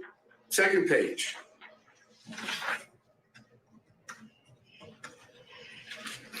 The second page that I have says, that's what I figured. Okay, that may be cut off from the one that I have. I'm looking at my opening line says in South Fulton. Is that on your second page? No. So if you're going in order of the pages, no, neither page starts with South Fulton. No, don't get caught up on whether it starts that way. Does the second page have a line in there that it says in South Fulton? Oh, yes, I apologize. So Yes. That's fine. Yes. Just want to make sure that we're on the same page. Yes. Okay. You say after in South Fulton, they met at the municipal court CLE conference, right? Yes. You see that? Yes, that's correct. And then Ms. Merchant says, that's what I figured when he was married. Is this accurate? Upon information and belief, Willis and Wade met while both were serving as magistrate judges and began a romantic relationship at that time. You see, that's what she said, right? No, I mean, so it says they met at municipal court CLE. The only other thing here says that's what I figured when he was married. There's no response for me on that day. And then there's another response. I guess a question that says, is this accurate? Okay, that's what I just went over with you. Okay, so I don't have anything in that. Is this accurate at all? I can show the court. It just says, is this accurate with the question mark? I don't have anything following that. You don't have, after that, upon information and belief, Willis and Wade met while both were serving as magistrate judges and began a romantic relationship. Okay, I apologize. It goes to the next page. I apologize. No problem. Yes. Just want to make sure. No, I see that now. Yes. All right. So that's what I just read is exactly what Ms. Merchant said to you in the text, right? Yes, that was in the text. Is it accurate upon further information? Yes, that's there. And again, since you have told us that you were speculating when you gave the answer that we went over with previously, on this one, you don't say, I don't know. You simply correct her by saying no, municipal court, right? Yes, so she asked, was it accurate? And I said it wasn't accurate. No, it wasn't accurate. It was municipal court. Right, and when you said it wasn't accurate, it was municipal court, you didn't say, no, that's not accurate. They didn't start a romantic relationship at that time, correct? No, but I was referring to the municipal court. No, it wasn't accurate as it applied to I was answering the no municipal court, meaning when she said, is that accurate? It was to the municipal court, not magistrate court. Okay, but you didn't say that the rest of what she asked you was accurate. You didn't say, no, that's inaccurate. That's not true. That's not accurate. You simply said the only thing that wasn't accurate was municipal court should be there instead of magistrate, right? So I was answering the question of, it was a compound question. And I was answering the question of, she wrote magistrate court and I said, no, municipal court. Right, but it's not compound. It's one statement upon information and belief. I'm sorry. No, that's okay. I know the feedback and the delay complicates things, but I think you've adequately made your point here. I don't think we need to belabor it much longer. Let's move on to the next issue. Okay, thank you, Hunter. Mr. Bradley, prior to coming into court today, did you and your lawyer meet with anyone from the district attorney's office? No. I mean, no, not that I know, I'm aware of, no. I did not meet to anyone. Sorry? I did not meet with anyone outside of my attorneys. Did you have any conversation? I did not. Conversation? I did not. So you have not spoken, if I understand you correctly, prior to coming into court today, you've not spoken with the prosecutors? No. Right? I've not spoken to the prosecutors. I've not spoken to defense. Have you spoken to Mr. Wade? No.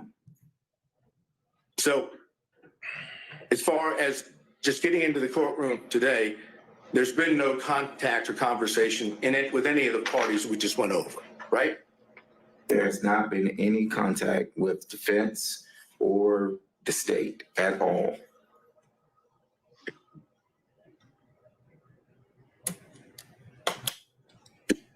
I think I have basically just one or two more questions.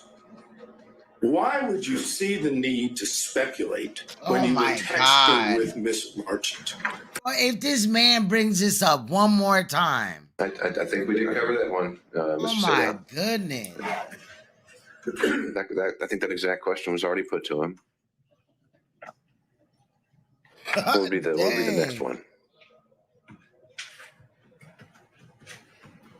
I'm trying to look. Let's go He to gonna be like, okay, Judge, but I got one more thing. Why did he speculate? 27. Defense Exhibit 27. Do you have that now? I do, sir. All right. Would you look at it and tell me whether or not the Defense Exhibit 27 appears to be accurate? Because I want to seek to introduce it into evidence. It consists of an email to you from Ms. Marchant and a text response from you, correct? But the text response was not in response. So yes, it does consist of the email and a text response. I'm not saying that the text response applies to the entire email that was sent. All I've asked you right now is, is the email and the text, are those accurate in the interaction that makes up Defense Exhibit 27? As it applies to the stapling of the email and the stapling of a text message chain, yes, that is Defendant's Exhibit 27. This is, it's accurate. Okay, I would move Defense Exhibit 27 in. I believe it was treated the same way as 26 last time. Same objections, Mr. Abadi? Yes, Judge. All right, overruled. Any other objections from defense counsel? Seeing none, Defense Exhibit 27 is admitted. All right. Anything else? Your Honor, I don't know. Yeah, I don't know whether you'll find this objectionable or not. I'll ask it, obviously. All right. Mr. Bradley, you realize that if you were to testify under oath, that you knew from Mr. Wade that the relationship between him and Miss Willis existed before the contract in November 1st of 2021, that if you testified that you knew that from Mr. Wade, that would show that both Miss Willis and Mr. Wade had lied under oath. You know that, don't you? I think that's going to call for an opinion on the credibility of another testifying witness. So I don't think that would be an appropriate question. Then that's all I have, Your Honor. Thank you, Mr. Sadell. Mr. Stockton. I thought he was going to ask him about the speculation one more time. And none of these other attorneys better do that either. We'll see. Hey, let's just move on. Mr. Bradley, do I understand from your prior testimony that Ms. Merchant sent you a motion to review prior to her filing it? Objection. Also cumulative answers. Right. I'm going to give him just a little bit. All right, Mr. Stockton. Maybe this is going somewhere else. Did Mrs. Merchant send you a motion prior to January 8th of 2024 for you to review? That is correct. And did you in fact review that motion? That is correct. And did you indicate to Ms. Merchant that the contents of that motion seemed okay to you? Well, so you're referring to Exhibit 27, which, as I stated a few minutes ago, one is an email, one is a text chain. So in the text chain, when I never responded to the email, I never responded looks good or anything to the email that was sent to me. However, in the text chain, what you all are trying to merge together is the fact that I was asked about the contract, and that contract was $74,000, and me being added. Well, we get you got $74,000 and you wanted her to put you back on the paperwork. We get it. Back to that. So when I said, and I think before that in that text, it referred to me being added back, and at that time I said, yes, looks good. And you're aware and you recall that when Ms. Merchant presented you with that motion, she asked you not to disclose it to anyone until she filed it. Is that correct? We are covering, I think, the last 5 or 6 questions. We've covered ground. Let's get to that ultimate point. I'm trying to get there, Judge, I promise you. Okay. Repeat the question, I'm sorry. She asked you not to disclose that motion to anybody until she filed it, correct? I think so. I think that was in the text message, yes. And you knew, in fact, it was her intention to file that motion, correct? The actual motion that she, that was sent? Yes. I knew that she was going to file a motion, yes. I do not think that that was the final draft, or it could have been that she was working on it, but yes, I knew that she was going to file some motion, yes.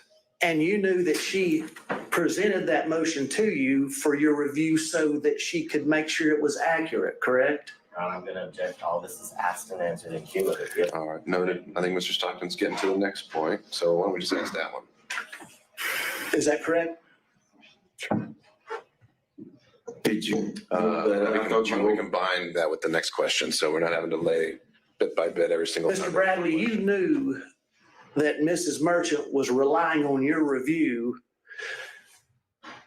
to ensure the accuracy of that motion prior to filing it, correct? Speculation as to what he knew that Miss Merchant knew. No, I overrule that. Talk about speculation. Mr. Bradley. No, so once again, I was excluded from the footnote of that motion and my review of it. And I said, hey, you need to add me back to the footnote because I did have a contract and I did receive $74,000.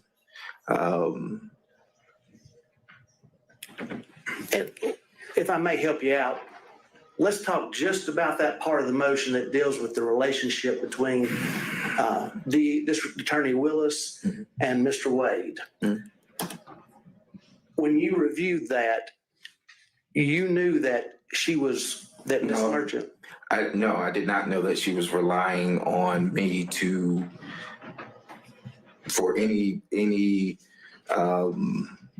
relying on me for any accuracy other than what was put in there about the 74,000.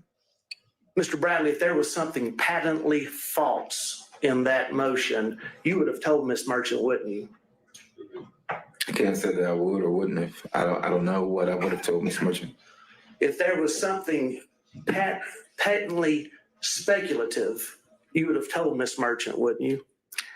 I don't know what I would have told Miss Merchant. She asked me, was it accurate? We were discussing the 74,000 that was left out. Again, if I may direct you just to that portion dealing with the relationship between Mrs. Willis and Mr. Wade.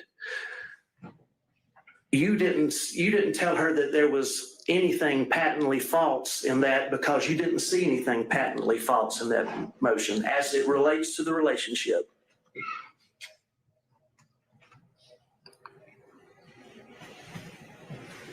Repeat your question, I'm so sorry.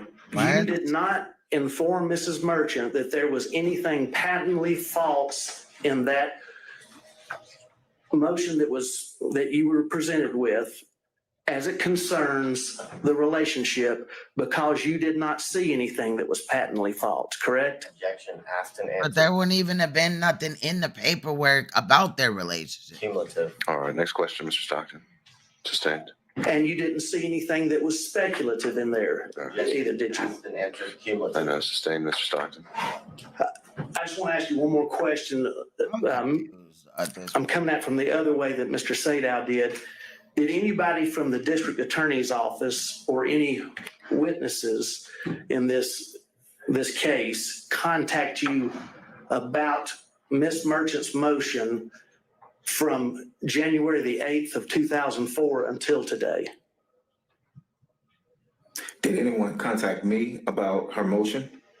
Yes, from the district attorney's office or any witnesses or anybody else involved with the case besides the defense.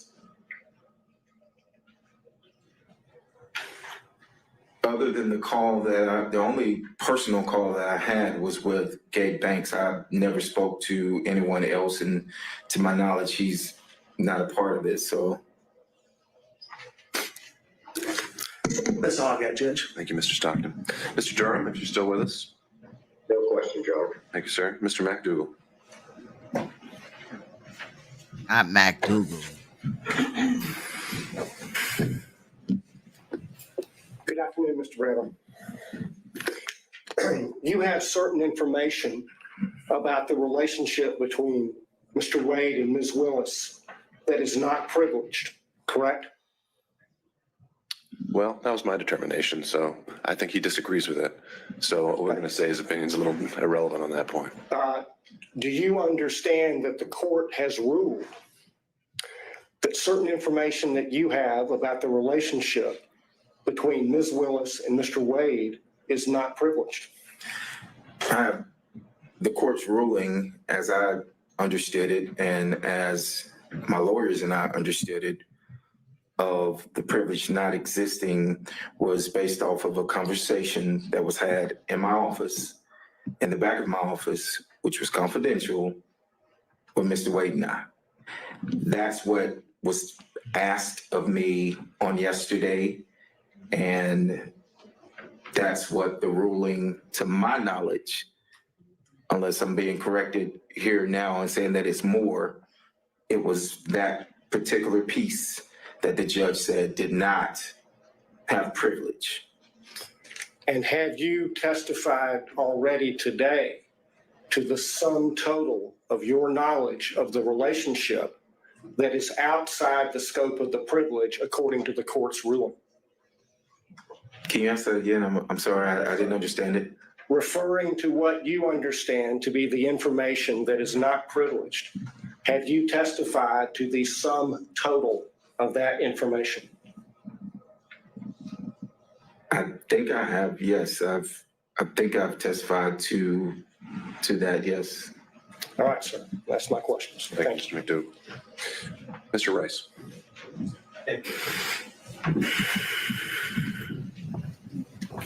Mr. Bradley, at least as of February 15th, when you first testified, you said you still considered yourself a. I think I said that, yes. I think I did, yes. I don't know what he asked. And you've been friends with Mr. Wade for A friend of Mr. Wade. over 10 years, correct? That would have been fairly accurate, yes. And you recall communicating with Ms. Merchant about this case and about Mr. Wade and Ms. Willis's relationship, correct? I'm going to object as to past and answered and cumulative by all three of the previous. Sure. We don't have to lay that foundation. Why don't we combine it with the next question where you've got a new point to make? Okay. Mr. Bradley, when you communicated with Ms. Merchant, did you tell her any lies about Mr. Wade and Ms. Willis's relationship?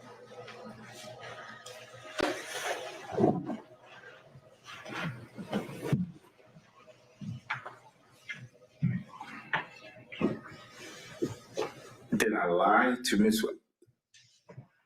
That's a simple question, Mr. Bradley. You're a lawyer. Did you lie to Ms. Merchant when you told her facts about Mr. Wade and Ms. Willis's relationship?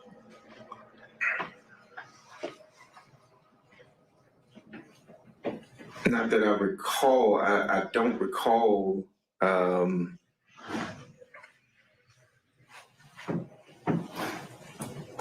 I mentioned earlier that I speculated on some things. I've testified to what I did know. So I can't recall whether or not no. Mr. Bradley, speculation is kind of a weaselly lawyer word. Let's speak truth here. You're under oath. Argumentative at this point, Your Honor. If badgering a witness is not going on right now, like, Mr. Bradley, how many times they gonna try to rearrange the same question? Find a question, Mr. Rice. Mr. Bradley, when you were communicating different details of the relationship between Miss Willis Mr. Wade to Mrs. Merchant? Did you lie to her about any of those details? Objection, asked and answered twice. I don't think he's answered it yet. I don't recall ever whether any of it was a lie or not. Well, this time, so at the time you were communicating with Miss Merchant, you were still friends with Mr. Wade, correct?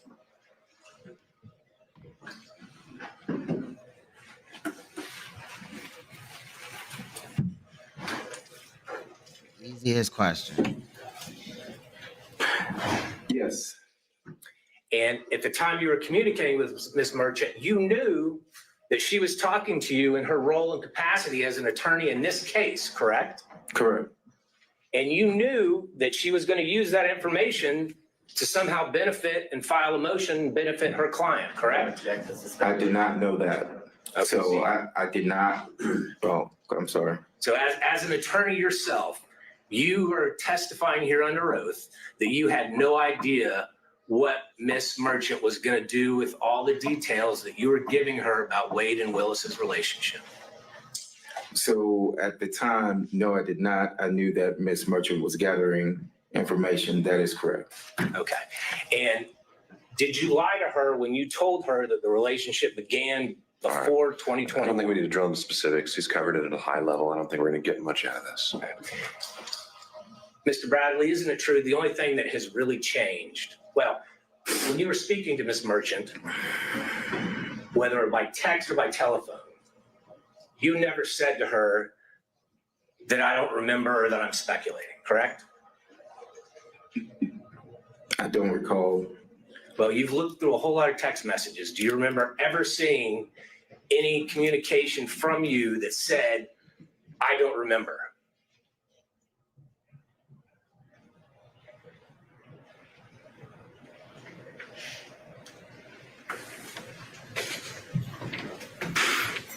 Yeah, through the messages that I don't have all the messages in front of me, but no, I don't recall if I ever said I don't remember. Do you recall seeing any text messages where you replied to her or gave her details where you said, I am speculating about this detail? No, I never used the word speculating, no. And the only thing that's changed between then and now is that phone call from Nathan Wade's friend, Gabe Banks, correct? No, well, Gabe was my friend, and I actually stated that the first day that I was here was that I've known Gabe for a few years, and that we are fraternity brothers. And so I never said that that anything changed behind Gabe Banks. So you never told Miss Merchant that you were worried that they were threatening you? Objection, asked and answered like he was asked this on February 16th and today. Mr. Rice, we've covered this. And just to be clear, you didn't attend college with Mr. Banks, did you? I did not attend college with Mr. Banks. When you referred to him as your fraternity brother, y'all just both happened to have pledged the same fraternity, different colleges, different chapters. Well, that's what we consider fraternity brothers, yes, sir. And as a normal course of your relationships with your friends, do you pass on lies about your friends?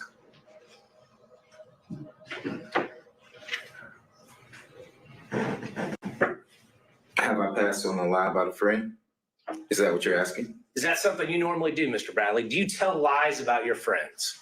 Have I told lies about friends? I could have, I don't know. Do you tell lies about your friends about a case of national importance? Objection, that's true. All right, overruled. I could have, I don't know. Mr. Bradley, I notice you're not looking at me. I'm looking at you on the screen only because I was accused of, and I did the same thing to Mr. Sadow when he was on the What's the screen. next question, Mr. Rice? No further questions, Judge. I think it's clear. Thank you, sir. Mr. Gillum.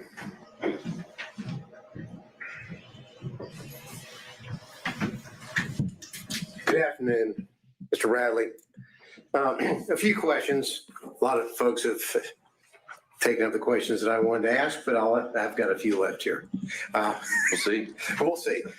You said Mr. Bradley, you said you didn't know what Ms. Merchant was going to be doing with the motion that she sent you. You remember that testimony a few minutes ago? I think I said I didn't know that. I knew that she was gathering information, yes. Well, let's look at the title of the motion that she sent you. Do you remember That was reading? sent on the 6th. Excuse me, do you remember reading the defendant Michael Roman's motion to dismiss grand jury indictment as fatally defective and motion to disqualify the district attorney, her office, and the special prosecutor from further prosecuting this matter? Do you remember seeing that in the draft that you read and reviewed? Yes. So when you tell this court that you didn't know what she was up or what she was going to do, she kind of gave you a hint, didn't she, in the title of the motion that she sent for you to read? Didn't she? Yes or no? I read the title of what the motion was. And there wasn't anything in the title that threw you off. Pretty straightforward speaking title, isn't it? Correct. So you knew that what she wanted was information from you so that she could then file a motion to dismiss the grand jury indictment, to motion to disqualify the district attorney and her office and the special prosecutor from further prosecuting the matter, right? I'm gonna object to speculation. You knew that, didn't you? Overruled. Yes or no? When she sent that motion, yes. Okay. And you knew that the special prosecutor that to whom she was referring in that motion was Mr. Wade, correct? You knew that. Yes. Because you read the motion, you said you reviewed it, correct? Yes. And we're not going to go over all of the, number one, because we don't have time, and number two, the court wouldn't let me. But there are a few things that I do want to ask you about in that response, in that aspect. Now, in that motion that you said you reviewed, on page 6 of that motion, well, on page 5, it starts off with, how do we know this? And there's a question mark. All right. Yeah, Mr. Gillen, I can appreciate what you're doing. I think that's something you can do at argument. He said as a whole that he got the motion and he's had his responses to his opinion of how he handled it. I don't see, again, this really being necessary to go through it line by line of what. Well, a little indulgence, Your Honor. I'm not going to go. This isn't going to be a 40-minute death march through the motion. I would like to ask about a few bullet points that capture under this, and then I'll move on. But I would ask the court's indulgence in that respect. Again, I think we've covered it, and I think that you'll be able to argue that this was in that motion and that he had a chance to review it and he never objected to anything in there or raised it. So that's a problem in always ending up last. It very much is. And next time I'll reshuffle the order. Well, we did earlier with Mr. Wade, and then I hear you. That was kind enough, and then the court said we had to go. I need to draw straws next time. There we go. I'll go with that. All right. Anything Thank you, else? Ron. That's all I have. Okay. We had Mr. Kuchera potentially still on Zoom. Yes, Your Honor, and I have just a few questions. All right. Could we add a spotlight to Mr. Kuchera? I'll let you know when we're able to proceed.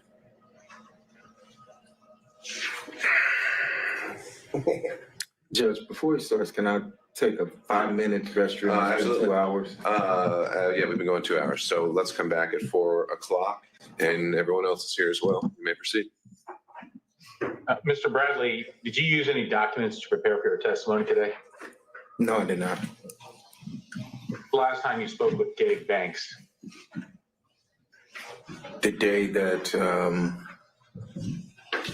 I don't have the date, but it was the date of whenever the phone call happened.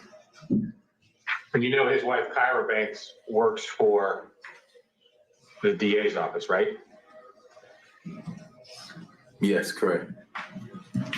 When was the last time you spoke to Mr. Wade? I haven't spoken to Mr. Wade personally in a year, 2 years actually, when I left the firm. Miss Willis? I never, my interaction with Miss Willis was never where I would pick up the phone and talk to her, or that she would, or anything like that. So you didn't hang out with Miss Willis? You didn't have a personal relationship with her? No, I never had a personal relationship. I mentioned before that I went to a dinner that was after she was elected. That was at a steakhouse, but it was some 75 to 100 people there. So you knew of her, you just didn't have a business relationship or a personal relationship with her, or at least a close one? I knew of her from she was in the DA's office and I had criminal cases, but I did not personally know her, no. And not having known her, not really hanging out with her, you've got a contract from her office. I'm gonna just object as to cumulative asked and answered throughout the whole All right, thing. Mr. Sherb, I think we covered this ground on the 16th about the contracts. Do you have are you going somewhere else with this? I am, Judge. If you give me a little latitude, I'll tie it right. Okay, you may proceed. You got a contract from the office, not knowing or having a good relationship or a good working business relationship with Miss Willis. That's correct. That's because Nathan Wade steered that contract to you. I don't know how it came about, but it was presented to me at the office about the contract, correct? Who presented it to you? Mr. Wade? Yes. And he owed you money, you said at one point. Say that again? Owed you money at one point? I don't recall saying that he owes me money. Did he owe you money at one point? Not that I recall saying that Mr. Wade owes me or owed me money. I don't recall ever saying that. I didn't ask whether you ever said that. I said, did he owe you or did he owe you money in the past? No, he didn't owe me money. And so he steered this contract to you, to your office, and you weren't really talking to him? You hadn't talked to him for 2 years? The contract was in 2021. I didn't leave until 2022. So you didn't talk with him that whole time? I left in 2022. I haven't really spoke to him since 2022 is what I stated. When I left June of 2022, around June, August dates of 2022.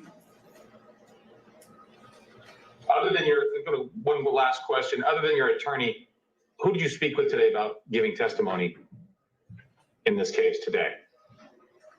I spoke to my attorneys, Charles Graham and BC Chopra.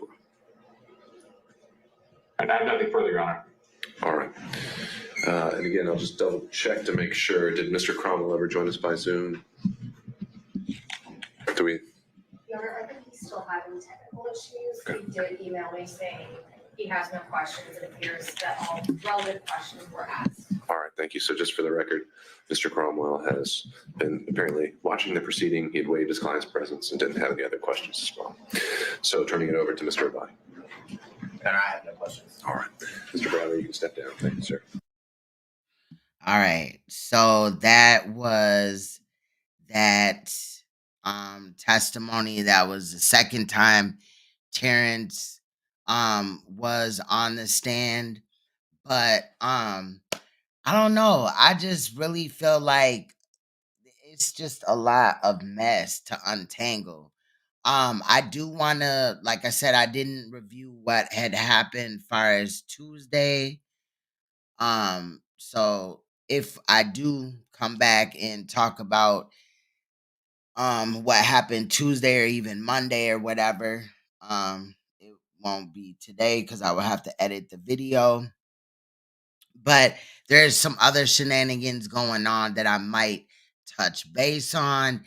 Definitely gonna touch base on one of the portions, of another situation. But I'm trying to, get more information first. So I'm just gonna really see what has happened in this Fani situation. It very well might be that we don't readdress it until the judge comes out. But I do want to see what else was brought forward. Like I said, allegedly Fani Willis was sent a subpoena for Nathan Wade's divorce court hearing and all this and that. So that should be interesting, whatever comes about in there. I'm pretty sure that his relationship with Fani Willis will come up in that commentary. But I definitely appreciated your guys. I'm not the commentary, the court.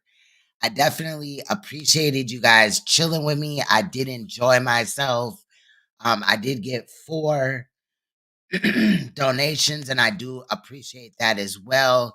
Thank you for those that did stop by, hit the like button and stuff, and everything like that. And shout out to like Nicolette Moore. I haven't seen her in a while, so I hope everybody's doing good. Besides that, I do anticipate coming back no later than hopefully what I'm aiming for is Friday, but we never really know. But I definitely appreciate you guys. So if you're new, if you come across this video and rewatch, make sure you check out my other content. If you like my content, make sure that you subscribe. And for the royal family, I will see you guys soon.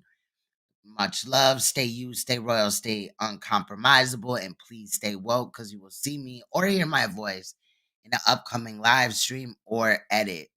There is a couple of things that I did watch earlier that I might talk about. Those would be shorter videos, and I would just upload them and premiere them. But for now, y'all, I'm gonna have to see what's going on and definitely get to editing before I could speak any more on this Fani situation. I know that the judge already seemed to have stepped out. I don't know if he came back or whatever, but he was saying that it's going to take him about 2 weeks to weigh in. So I don't know if he came back to, I don't know what's going on. So I will check that out. But I appreciate all of you guys, and I enjoyed myself. And I will see you guys soon. I'm not even gonna play anything on the way out. No outgoing music or whatever, no outro. Cause I want to just jump right into seeing what's going on. I do have tomorrow and the next day off. So I'm just gonna kind of chill, see what happens, maybe get some editing done, and I'll be back at y'all soon. Much love, y'all. See y'all soon. Bye-bye.